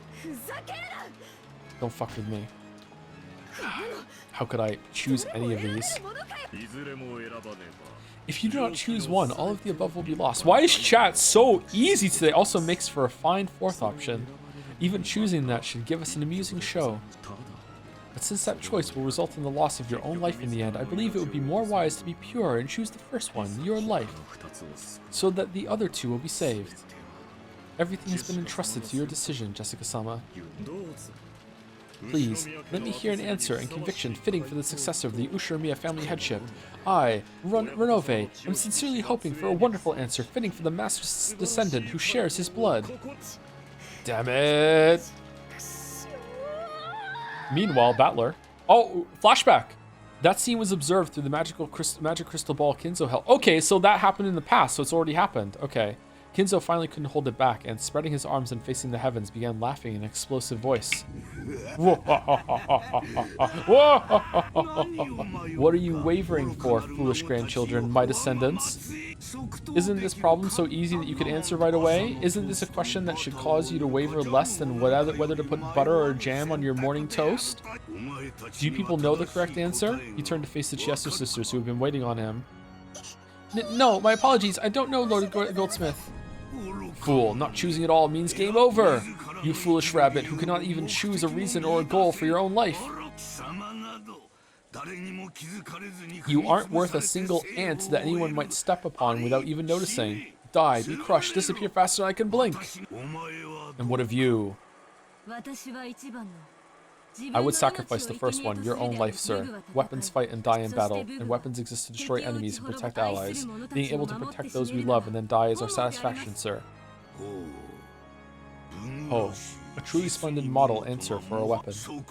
The immediate reply is very nice. So, have you been raised to think you'll be given an extra carrot for answering that way? That's wrong, see? Even that is wrong, see? Answering that way when you were asked is nothing more than giving in the answer you have been indoctrinated with. You are the same as that other rabbit a second ago. You still live without having chosen a purpose or a goal to strive for. You filth that doesn't deserve to live. It would suit you well to be crushed or used as fodder for the other livestock. Yes, sir. Animal fodder would be an honor. That's wrong, right? You don't want to see anyone else die anymore, right? Why can't you accept that? Accept that the depths of your old wound are still festering and rotting. Yes, the rotting stench would make the nose wrinkle, you foolish rotten rabbit. Those are words of praise for you. Man, he hates his bunny girls. Thank you very much, sir. Well then, what about you, the last one? Which of the three choices would you choose? Nihi? Without wavering, I choose the second one. Oh, the second. There are not many who could stick their chest out and choose to offer the one they love as a sacrifice. That's because I don't love anyone, sir. Be gone, you don't fucking understand. Number 3's the right one. Tell me your reason. Because the one you love will be lost eventually. If you don't love anyone, you won't get hurt, and if you lose someone, you might still be able to love again. So, the person you love right now isn't worth that much at all, Nia. Nihi. Cackle, cackle, cackle. I see. So is that why you reached such an answer, you rabbit who has become cowardly from pain caused by love? What? I have heard that rabbits can die from loneliness, but just when was it that your heart was killed? Then, rabbit, I shall alter the question. Why don't I change the second option to not the one you love, but the memories of the one you loved? Oh, how is that? Can you still select that one? What's this about the one you love not being worth much at all, foolish rabbit? Filth who cannot even face up to the depths of her own love. Try and choose it. Try and choose to have the one you love forgotten. You can do it, right? I'll bet you can, right? Come on, try saying that you can, okay? Yes, I can choose it. I can choose it. Nihi nihi. Lord Goldsmith, please stop this. Oh shit. Enough, rabbit filth. Go to Virgilia and help keep watch on the dungeon. Disappear. Hates Rabbi Ribby. He hates Rabbi Ribby. The Chiesto sisters, with their respective old wounds of the heart gouged out, escaped by disappearing. After that, even though there was no one to hear, Kinzo continued talking by himself as though in a play.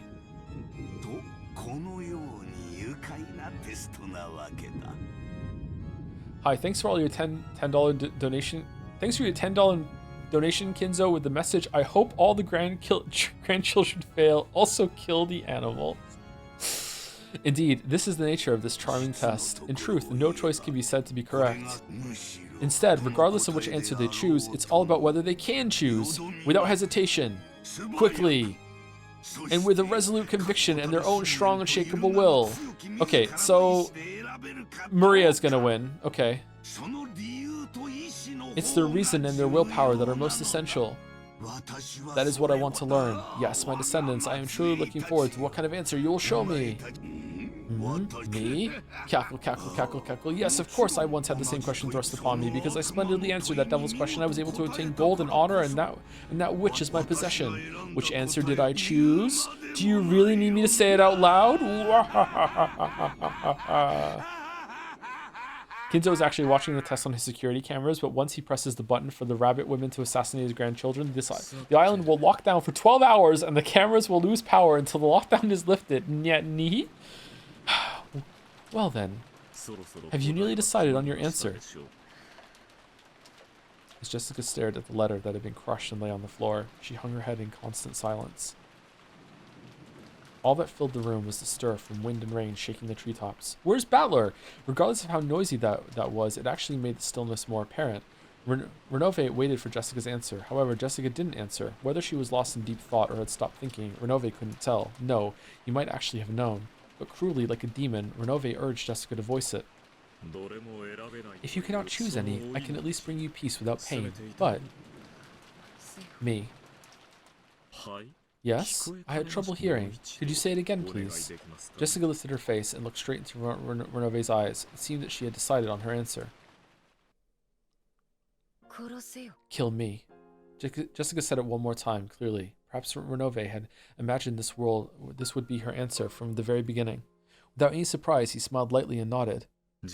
I thought you would choose that answer, Jessica-sama. Well then, there is no right or wrong answer to this test. The essential part is what thoughts led you to that answer. Come now, please answer with a fitting attitude for the successor. It's not like I chose the first one because I want to die. The second one was letting Canon-kun die. Of course, that was out of the question.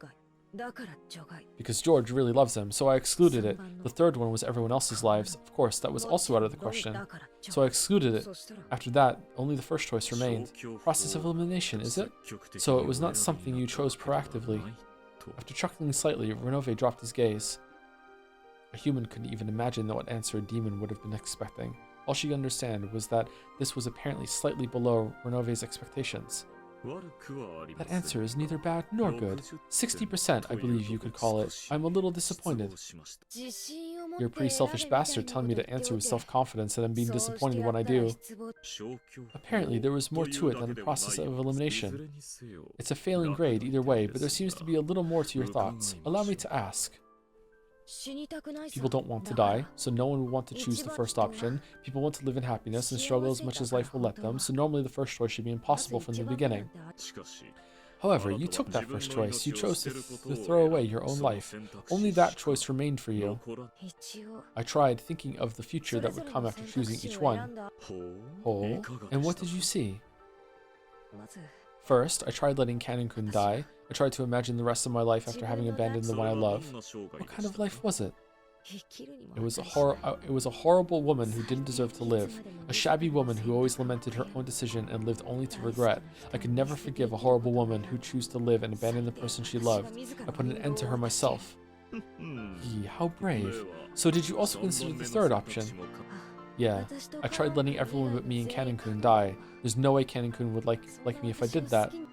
So again, even with Canon-kun, I was forced to bear the cross of abandoning so many people. Okay, so I guess what you need to do is to find someone in your life that would want you to pick the third option. That's the goal.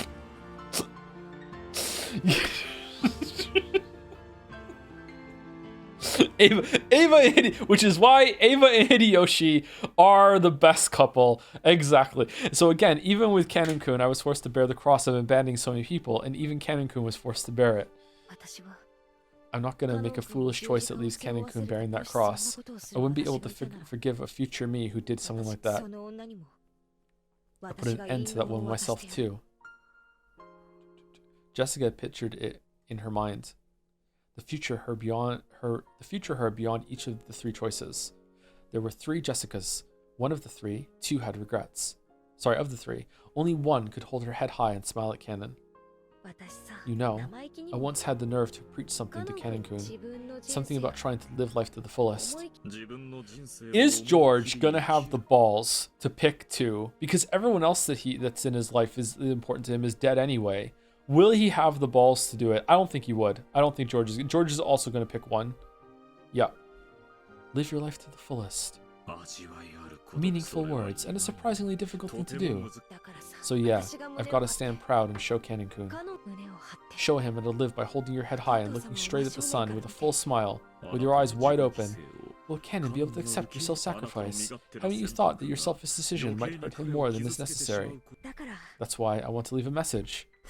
Oh, I will listen, but I am, after all, a demon. I may not keep my promises, you see. Keep it, your promise. Jessica spoke that looking quite unconcerned. She had asked the demon who was about to take her life to pass on a message, and she didn't think at all that she would be betrayed. At that extremely innocent smile, Renove closed his eyes lightly and shrugged his shoulders. Humph. I see nothing wrong with that. So, what shall I tell him? El Sai Kongru. Tell Canon-kun to live his life to the fullest. No, that's not quite it. Not Canon-kun. He still hasn't told me his real name yet. Tell the real Canon-kun to live his life to the fullest. Tell him that. Milady. Jessica, you really are. Renove is fickle, so he might not have passed the message on. You certainly are fortunate to have me here showing you this scene. A musty three-sided mirror was set beyond the bars, and the scene with Jessica was reflected on it. On the next mirror, the scene with George was reflected in the same way. None of them questioned how a three-sided mirror had appeared from a group of butterflies, nor did they wonder why these scenes with Jessica and George were reflected on it. Because the reflected scenes themselves were more important. Are you so prepared to throw your life away? For his sake? My apologies. Kraus looked at Canon with a complicated expression mixed in with a bitter smile, and then decided to kill him himself. Canon wouldn't meet his eyes.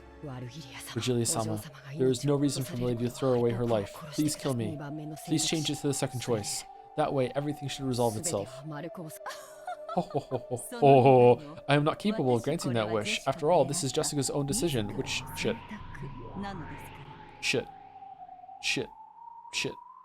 Which she herself chose.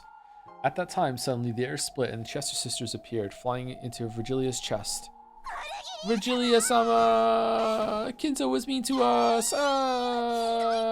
So mean, Lord Goldsmith is so mean!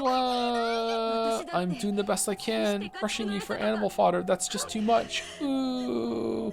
Virgilia, who still didn't have a clue what was going on, was mobbed by the sobbing Chester sisters. There, everything's alright, don't cry, have some mackerel, I'll make you some delicious tea. I'm leaving it up to you all to guard this place. If they do anything suspicious, inform me immediately. The goat attendants all faced each other, nodding their heads. Virgilia took the Chester sisters and left. The sound of them going upstairs could be heard, so they had probably gone to an upper floor. Oh, the goats. This is our chance. It looks like these goat heads are morons. I wonder if we can trick them. Kirei realized that an opportunity had arrived, but even so, she hadn't thought of a way to break the metal bars. Thank you to Raspberry Muse for the resub with the message poopshit442. Thank you very much. Thank you, Raspberry Muse. And thank you, Annie, for Prez for the bits. Kinzo is the type of motherfucker to show you 3 doors, ask you to choose, show one door has a goat, ask you to choose again, then reveal that they're all goats and you're a failure and should die. Beat Torichi.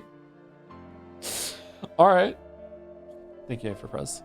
The Jessica reflected on the three-sided mirror had closed her eyes as though in contemplation. The way she had both hands stuck into her pockets, wanting to be defiant until the very end, might have been her own aesthetic stance. That's all I have to say. Kill me. Understood. Well then, fear not, for I shall make your death more gentle and merciful than any sleep. As Renove raised his palm, he slowly approached Jessica. Damn it. Realizing that his daughter was about to be killed, Kraus went half mad and repeatedly body slammed the metal bars.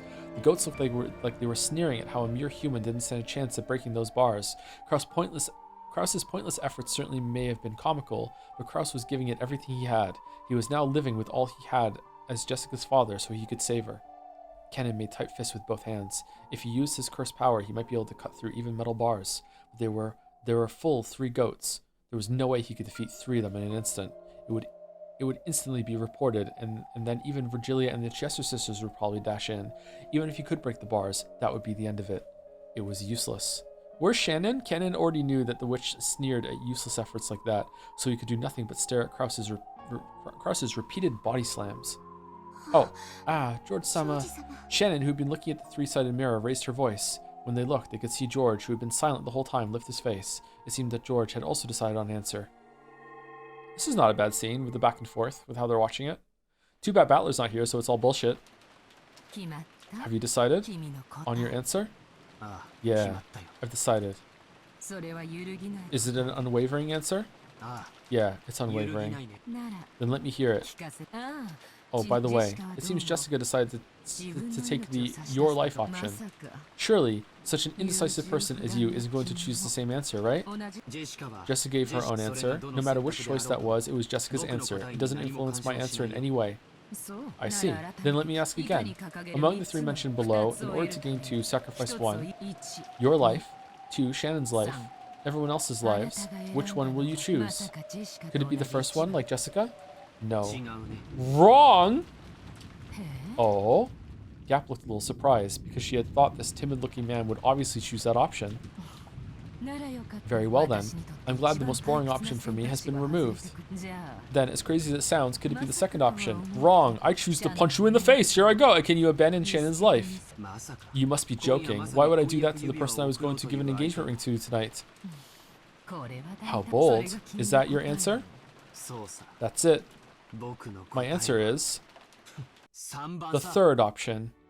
George took the third option. But don't misunderstand me. I'm going to be taking their lives, starting with you. Everyone else is surprisingly. Gap hadn't imagined that he'd give an answer like that. She had been sure that he'd choose the same one as Jessica. So she was interested in how he had reached that answer. How he had reached an answer that had surpassed the imagination of the 33rd ranked of the 72 demons? I want you to tell me.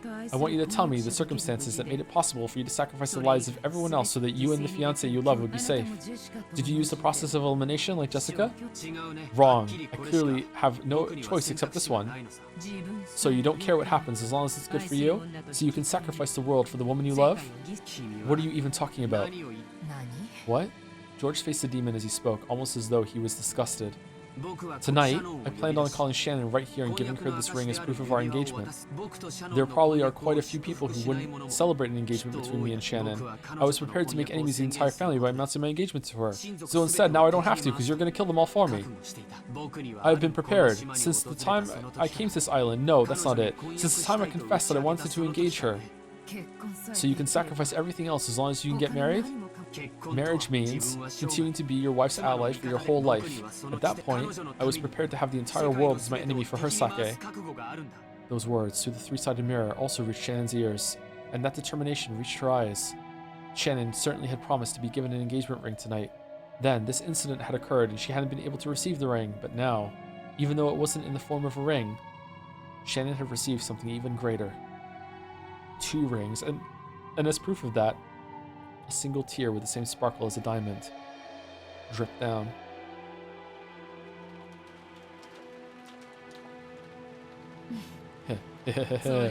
What a courageous answer. I see. If I really think about it, this was an easy decision for you. After all, your parents were already killed on the first twilight, right? By now, there's no one whose death would trouble you. Oh man, me and Gap. Haha, I see. Truly an easy choice. Say whatever you want. This determination and choice are mine, and mine as the successor. The sparkle in George's eyes was brilliantly sharp. For just an instant, Gap felt the same sense of threat as Kinzo's, and was slightly overwhelmed. Really? From George? I see. Yes, the same decision as Goldsmith. Man, I wish we had the original art for George right now. So even with your innocent face, you will also become a terrible demon in the future. What do you know? We might get along pretty well. You will succeed, Goldsmith. Eventually, I may even be summoned and serve you. That could be surprisingly interesting. Gap had needed to change her opinion of George. This man bore determination and resolve unimaginable from his outward appearance. And not just now, but since the very beginning. I'm prepared to inherit the headship right away. No, that's not it. You told me to think of as the head in this test, so I answered based on the premise that I am the head. No, even that's not it. I thought as the head himself. I am now the head of the Ushirimiya family.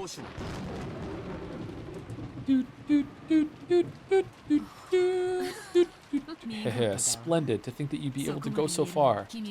It seems you truly are one to be reckoned with. Battler's and Maria's tests remain, but I've got a good feeling that you'll pass. But only if that is your true, unexaggerated answer, you see? Do you doubt my result? What if they all chose 3? Would everyone else be killed except for the option 1 and 2? Can you carry out the option you chose? Can you, right now, with your own hands, offer all the lives that exist on this island as sacrifices? By your own hand? That wasn't the... What the fuck is... I can. I've said I was prepared to do so several times. Ha ha ha ha. Then return to the guest house right away and kill Battler and Maria. When that's done, I'll bring you the other hostages. Execute each of them except Shannon before her eyes. You can do it, right? I can. My resolve is on a whole different level from yours. Then carry it out. Death for them all. Complete this bloodstained ceremony as the new Ushirimiya family head. Understood. I'll carry it out. I'm already the Ushirimiya family head. Yes, that's right. Stain that throne red by your own hands. You will become the king of the spirit world who controls the demons. Gat was convinced. This man truly was fitting to succeed Kinzo's madness. Uh-oh.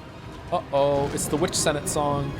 Uh-oh. Blow wind, cry thunder, celebrate the birth of the new demon king. The demon island has now welcomed its new lord. In response to the demon's call, tempest raged more and more. Then a massive lightning bolt fell, its tearing thunder and brilliant light giving the sensation of a moment of silence.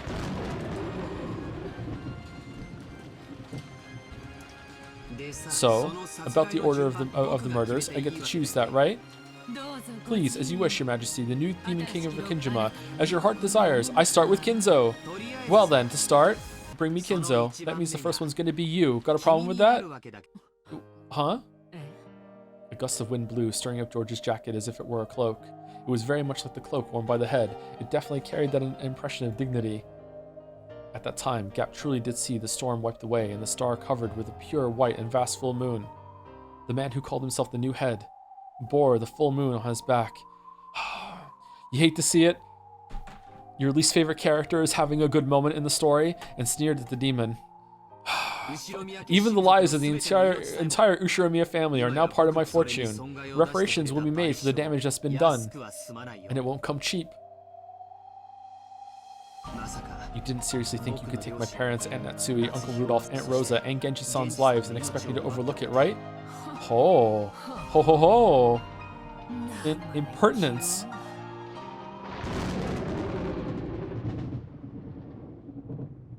Renove was trying to press his palm against Jessica's chest and stop her heart, but right before he could, his hand stopped. On the carpet at their feet, two small red flowers bloomed with a plop plop. The seed of those flowers was way up high, piercing into the heavens. On Jessica's fist, Renove's nose was stained red with spewing blood, and those drops had been dripping onto the carpet. By the way, that just now was my answer as a maiden. My answer as a successor is different. Oh, allow me to ask. The person I love, my family and my relatives, everyone, I'll protect them. If I'm the head, then that's my duty. Dad wasn't just swaggering around, he protected me and Mom. He fought the pressure of succeeding the Ushirimiya family for decades. That's why I know. Being the successor is nothing trivial, so you know what? I can give it up.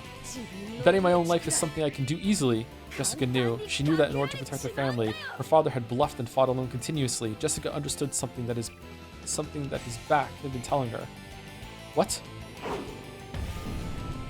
Another left straight was buried into Renove's face. That terrifying strike wasn't due just to the brass knuckle she was using. It was a strike. When'd she get those? Of a person, a family head who could throw away everything in order to protect. If Dad's lost his qualifications to be the successor, then I, the next in line, will succeed the headship. Which means I'm fucking crazy! Here I go, head of the Ushirimiya family! Ushirimiya Jessica! I'm not the kind of coward who'd let you do whatever you like anymore. A wonderful answer. I shall change your score from earlier. Plus 10 for that answer. Plus 10 for that splendid left straight. Give me plus 2, which means that plus 20 more will make for a perfect 100, yeah? As Renove jumped backwards, somersaulting in midair, he violently wiped away the blood pouring from his nose. It had become not blood, but petals of a red rose. The blood on his face was wiped off, and in its place was a grin filled with a delight he hadn't felt in so many centuries that he couldn't remember. I, Renove, will test to see whether your resolve is worth full marks, understand? Shut up, shut up. Come at me. Come at me, bro. Come into the abyss. What? Suddenly, beneath George's feet, a pitch-black pitfall opened its mouth wide. Of course, George had no way of resisting. After being swallowed up by that, George fell out of a pitch-black hole that had opened up in the ceiling of the ARbor. Whoa! As George fell down, he was hit by a reverse roundhouse kick from a sharp stiletto heel, like a strike from a carefully aimed bee, which he easily parried, because he's a fucking George. The instant George, after being blown out of the ARbor, thought that he'd be swallowed by a rose bush. Another pitch-black hole opened there and swallowed George up. And this time, a pitch black hole opened at Gap's feet before her eyes, spitting a defenseless George out of it. At that time, Gap had already finished her preparatory motions for the next reverse roundhouse kick. Sorry, hold on. Holy shit. Yeah, what is this? Welcome back, Giggle.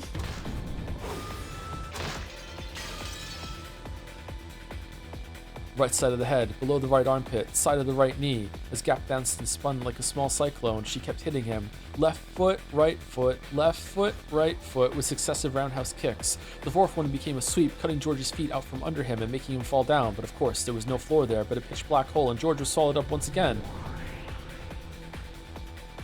Gap once again spun around like a small cyclone. George was once again spat out from a ceiling on the ARbor. Somewhere in the background, Geralt was doing a pirouette as he was smiling hideously. Take this and reflect. The abyss ends with a single strike. Die!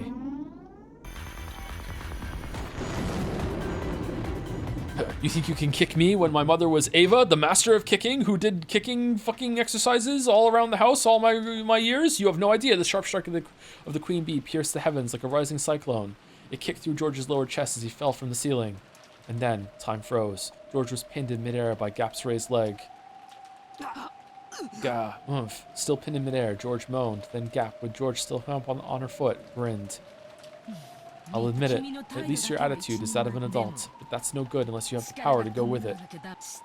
Did you know? Jet fuel, they say you need 3 kinds of power to rule this world. The first one is influence, the second is wealth. Do you know what the last one is? I read it in the book. Force, right? Correct. And that's where you're lacking. Gap finally released George. She kicked upward one more time, changing into another roundhouse kick and knocking him into a pillar. No one will fear a monarch without influence, without wealth, or without force. Kinzo possessed all 3 of those. That's why he reigned as a tyrant. If you're going to call yourself Kinzo's successor, try showing me a bit of that majesty, okay? Come on, how long are you gonna sleep there? Stand up, okay? If you don't, you'll fall again, see? Cuckoo, not bad movements, but I feel they are slightly unfitting for a lady. Oh shit, bastard! Swaying around all over the place. Aren't you gonna strike back? Don't take me lightly, you fucking bastard. Ronove dodged skillfully, jumped back, and avoided Jessica's fists, but he still didn't strike back himself. Because of his dodge that was as rapid as a fluttering flag blown by strong winds, Jessica's fist wasn't even able to touch him. That was hard to read.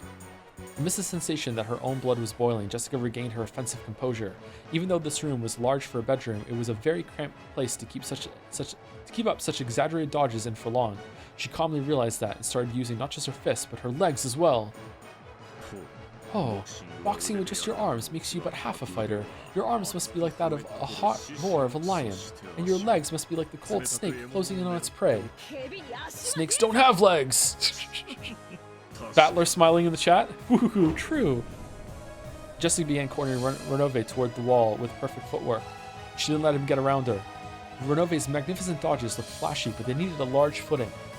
Once cornered, he wouldn't be able to dodge anymore. Jessica knew the characteristics of her weapon, the brass knuckle, very well. This powerful weapon's most notable characteristic was how it didn't give the opponent a chance to defend.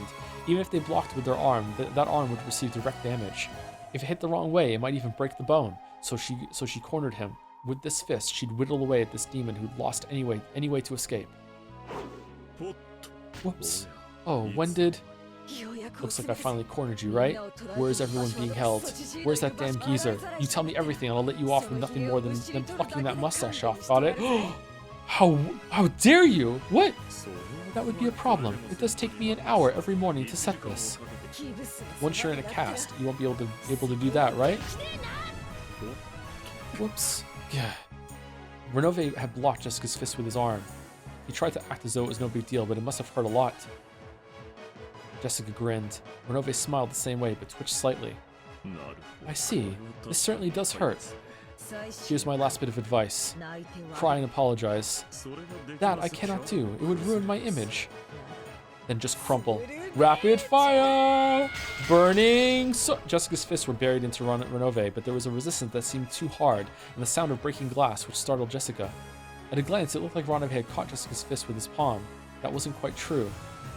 When Renove opened his hand, a faint purple glowing barrier like a glass shield appeared, stopping the attack by a hair's breadth. That's not fair. How can you use magic? Pulling yourself together, Jessica let her fists fly again, but with a truly magnificent gesture, Ronave caught all of them.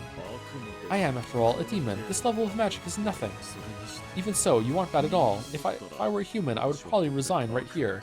Because I am a demon, I can still continue to fight. What are you trying to pull? Is this the end? Are you simply going to attack all the time while neglecting your defense? Huh? Huh? Wah! Ronave's palm shot. Is this new music? Ronave's palm shot to within a hair's breadth of Jessica's stomach. Jessica was knocked away by the purple shield, rolled backwards, and smashed her head on the bed. My shield cannot be broken by a mere human. Don't think that you'll ever be able to touch my body again. In that case, I'll just burst through that shield. Persistent, I see. Yes, a truly fitting spirit for the successor. Perhaps I'll be your opponent for just a while longer. This is also part of an examiner's role. Pick up a chair. Use furniture if a human can't do it.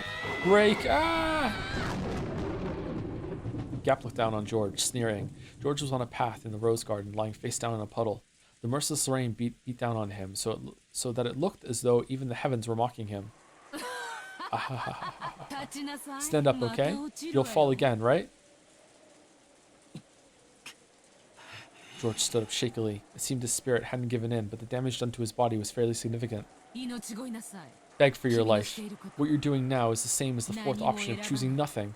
You chose the third option, right? If you get down on your hands and knees and apologize, I'll forgive your rudeness towards me. Then I'll guide you down to the dungeon. There, for your beloved Shannon and your own powerless life, you will kill the other hostages one by one. You can do it, right? You did boast about having that resolve. Giggle, giggle, giggle. George didn't answer, but his gaze was still obstinately resisting surrender. If you are too obstinate, then this time you really will fall to the deepest depths of the abyss, okay? Cackle, cackle, cackle. Gap's strength was evident. That was probably clear, even more than it was to George himself. The Shannon's group watching through this three-sided mirror. Oh, they're still watching? George-sama, that's enough for someone like me. Nei-san.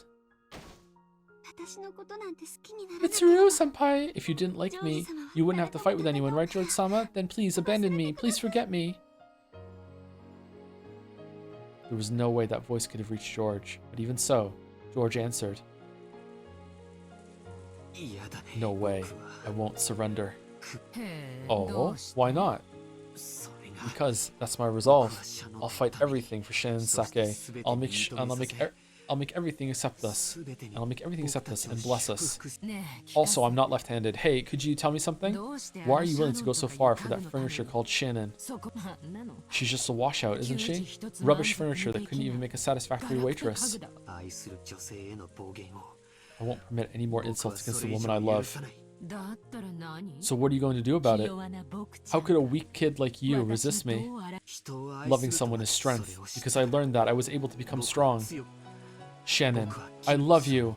With just those words, I can stand back up over and over again. I'm Captain fucking America now. Shannon's in the dungeon, right? Professing your love to me won't. No, she heard. That's because it's love. Shannon can hear my words right now. The reason I can believe that is because of love. You. Shannon, you aren't furniture. Even if you are furniture.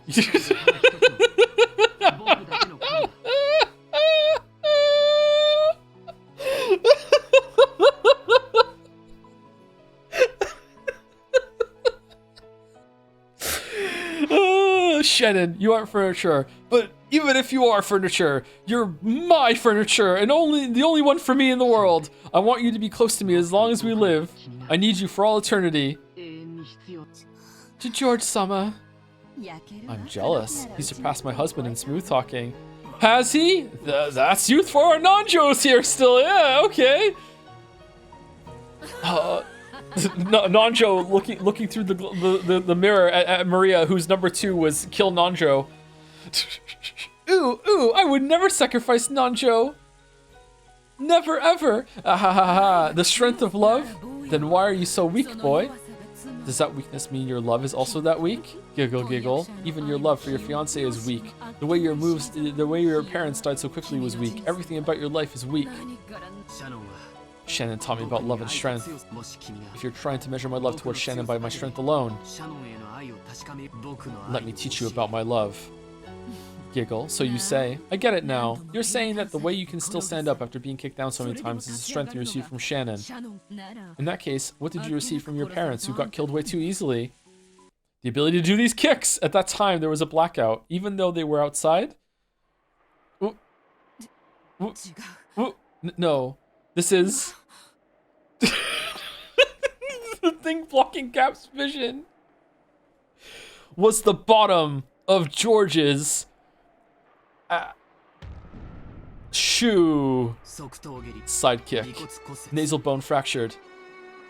Solar plexus discombobulate. It had stopped right in front of the tip of Gap's nose. The thing I got from Mom was this kick. Okay, this is not that high, bro. What are you doing? By the way, just pick a vibes-based stopping point and say something like, what will be the outcome of the battle for the next Ushiromiya successor? Will the cousins defeat the corrupted magical forces encroaching on the island? Can love truly win? Tune in to find out Saturday on the next episode of Umineko Nanaku Koru ni. Alright. Alright.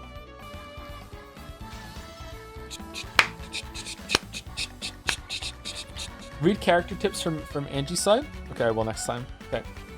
Is Jelly live? Just a Carmorse. I'm like already over time. Like I have another appointment. I was led to believe Jelly was going to DM me about it. Does this mean you overcooked this stream? This is irrelevant. Did you ever play Valhalla in God of War Ragnarok? I did not. No, I didn't get to the DLC. Probably do that. Has your opinion on George changed? Nope. He's live now. Okay. Jelly channel TTV. Is it not? Is there any underscore in it? I can't remember. Okay, there we go. All right, so I'm going to be on with Jelly. I don't know when. It might be 5 minutes. It might be 10 minutes. I don't know. I don't know if Jelly can yap for a little bit, so I can go take a quick break before I go on. So I'm going to be on with Jelly, and we're going to be playing Overcooked 2. Overcooked 2. I'm still pretending he has Kermit the Frog throughout this. Anyway, see you later, chat. They need you. Back tomorrow for 1000X Resist, and we're back on Saturday. Me, Mouse, and Jelly will be on Saturday to finish this chapter at least and do some more. And then that's it. Yeah. See you later, everyone. Thanks for watching. Thank you for putting up with the test thing that we did earlier, by the way. Thank you for being patient. See you later.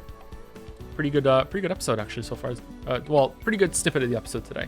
Episode 4 has been a little off apart from that, but yeah. Anyway. Oh man, OBS looks so different still with the other YouTube version. Holy shit. Anyway, see you later, everyone.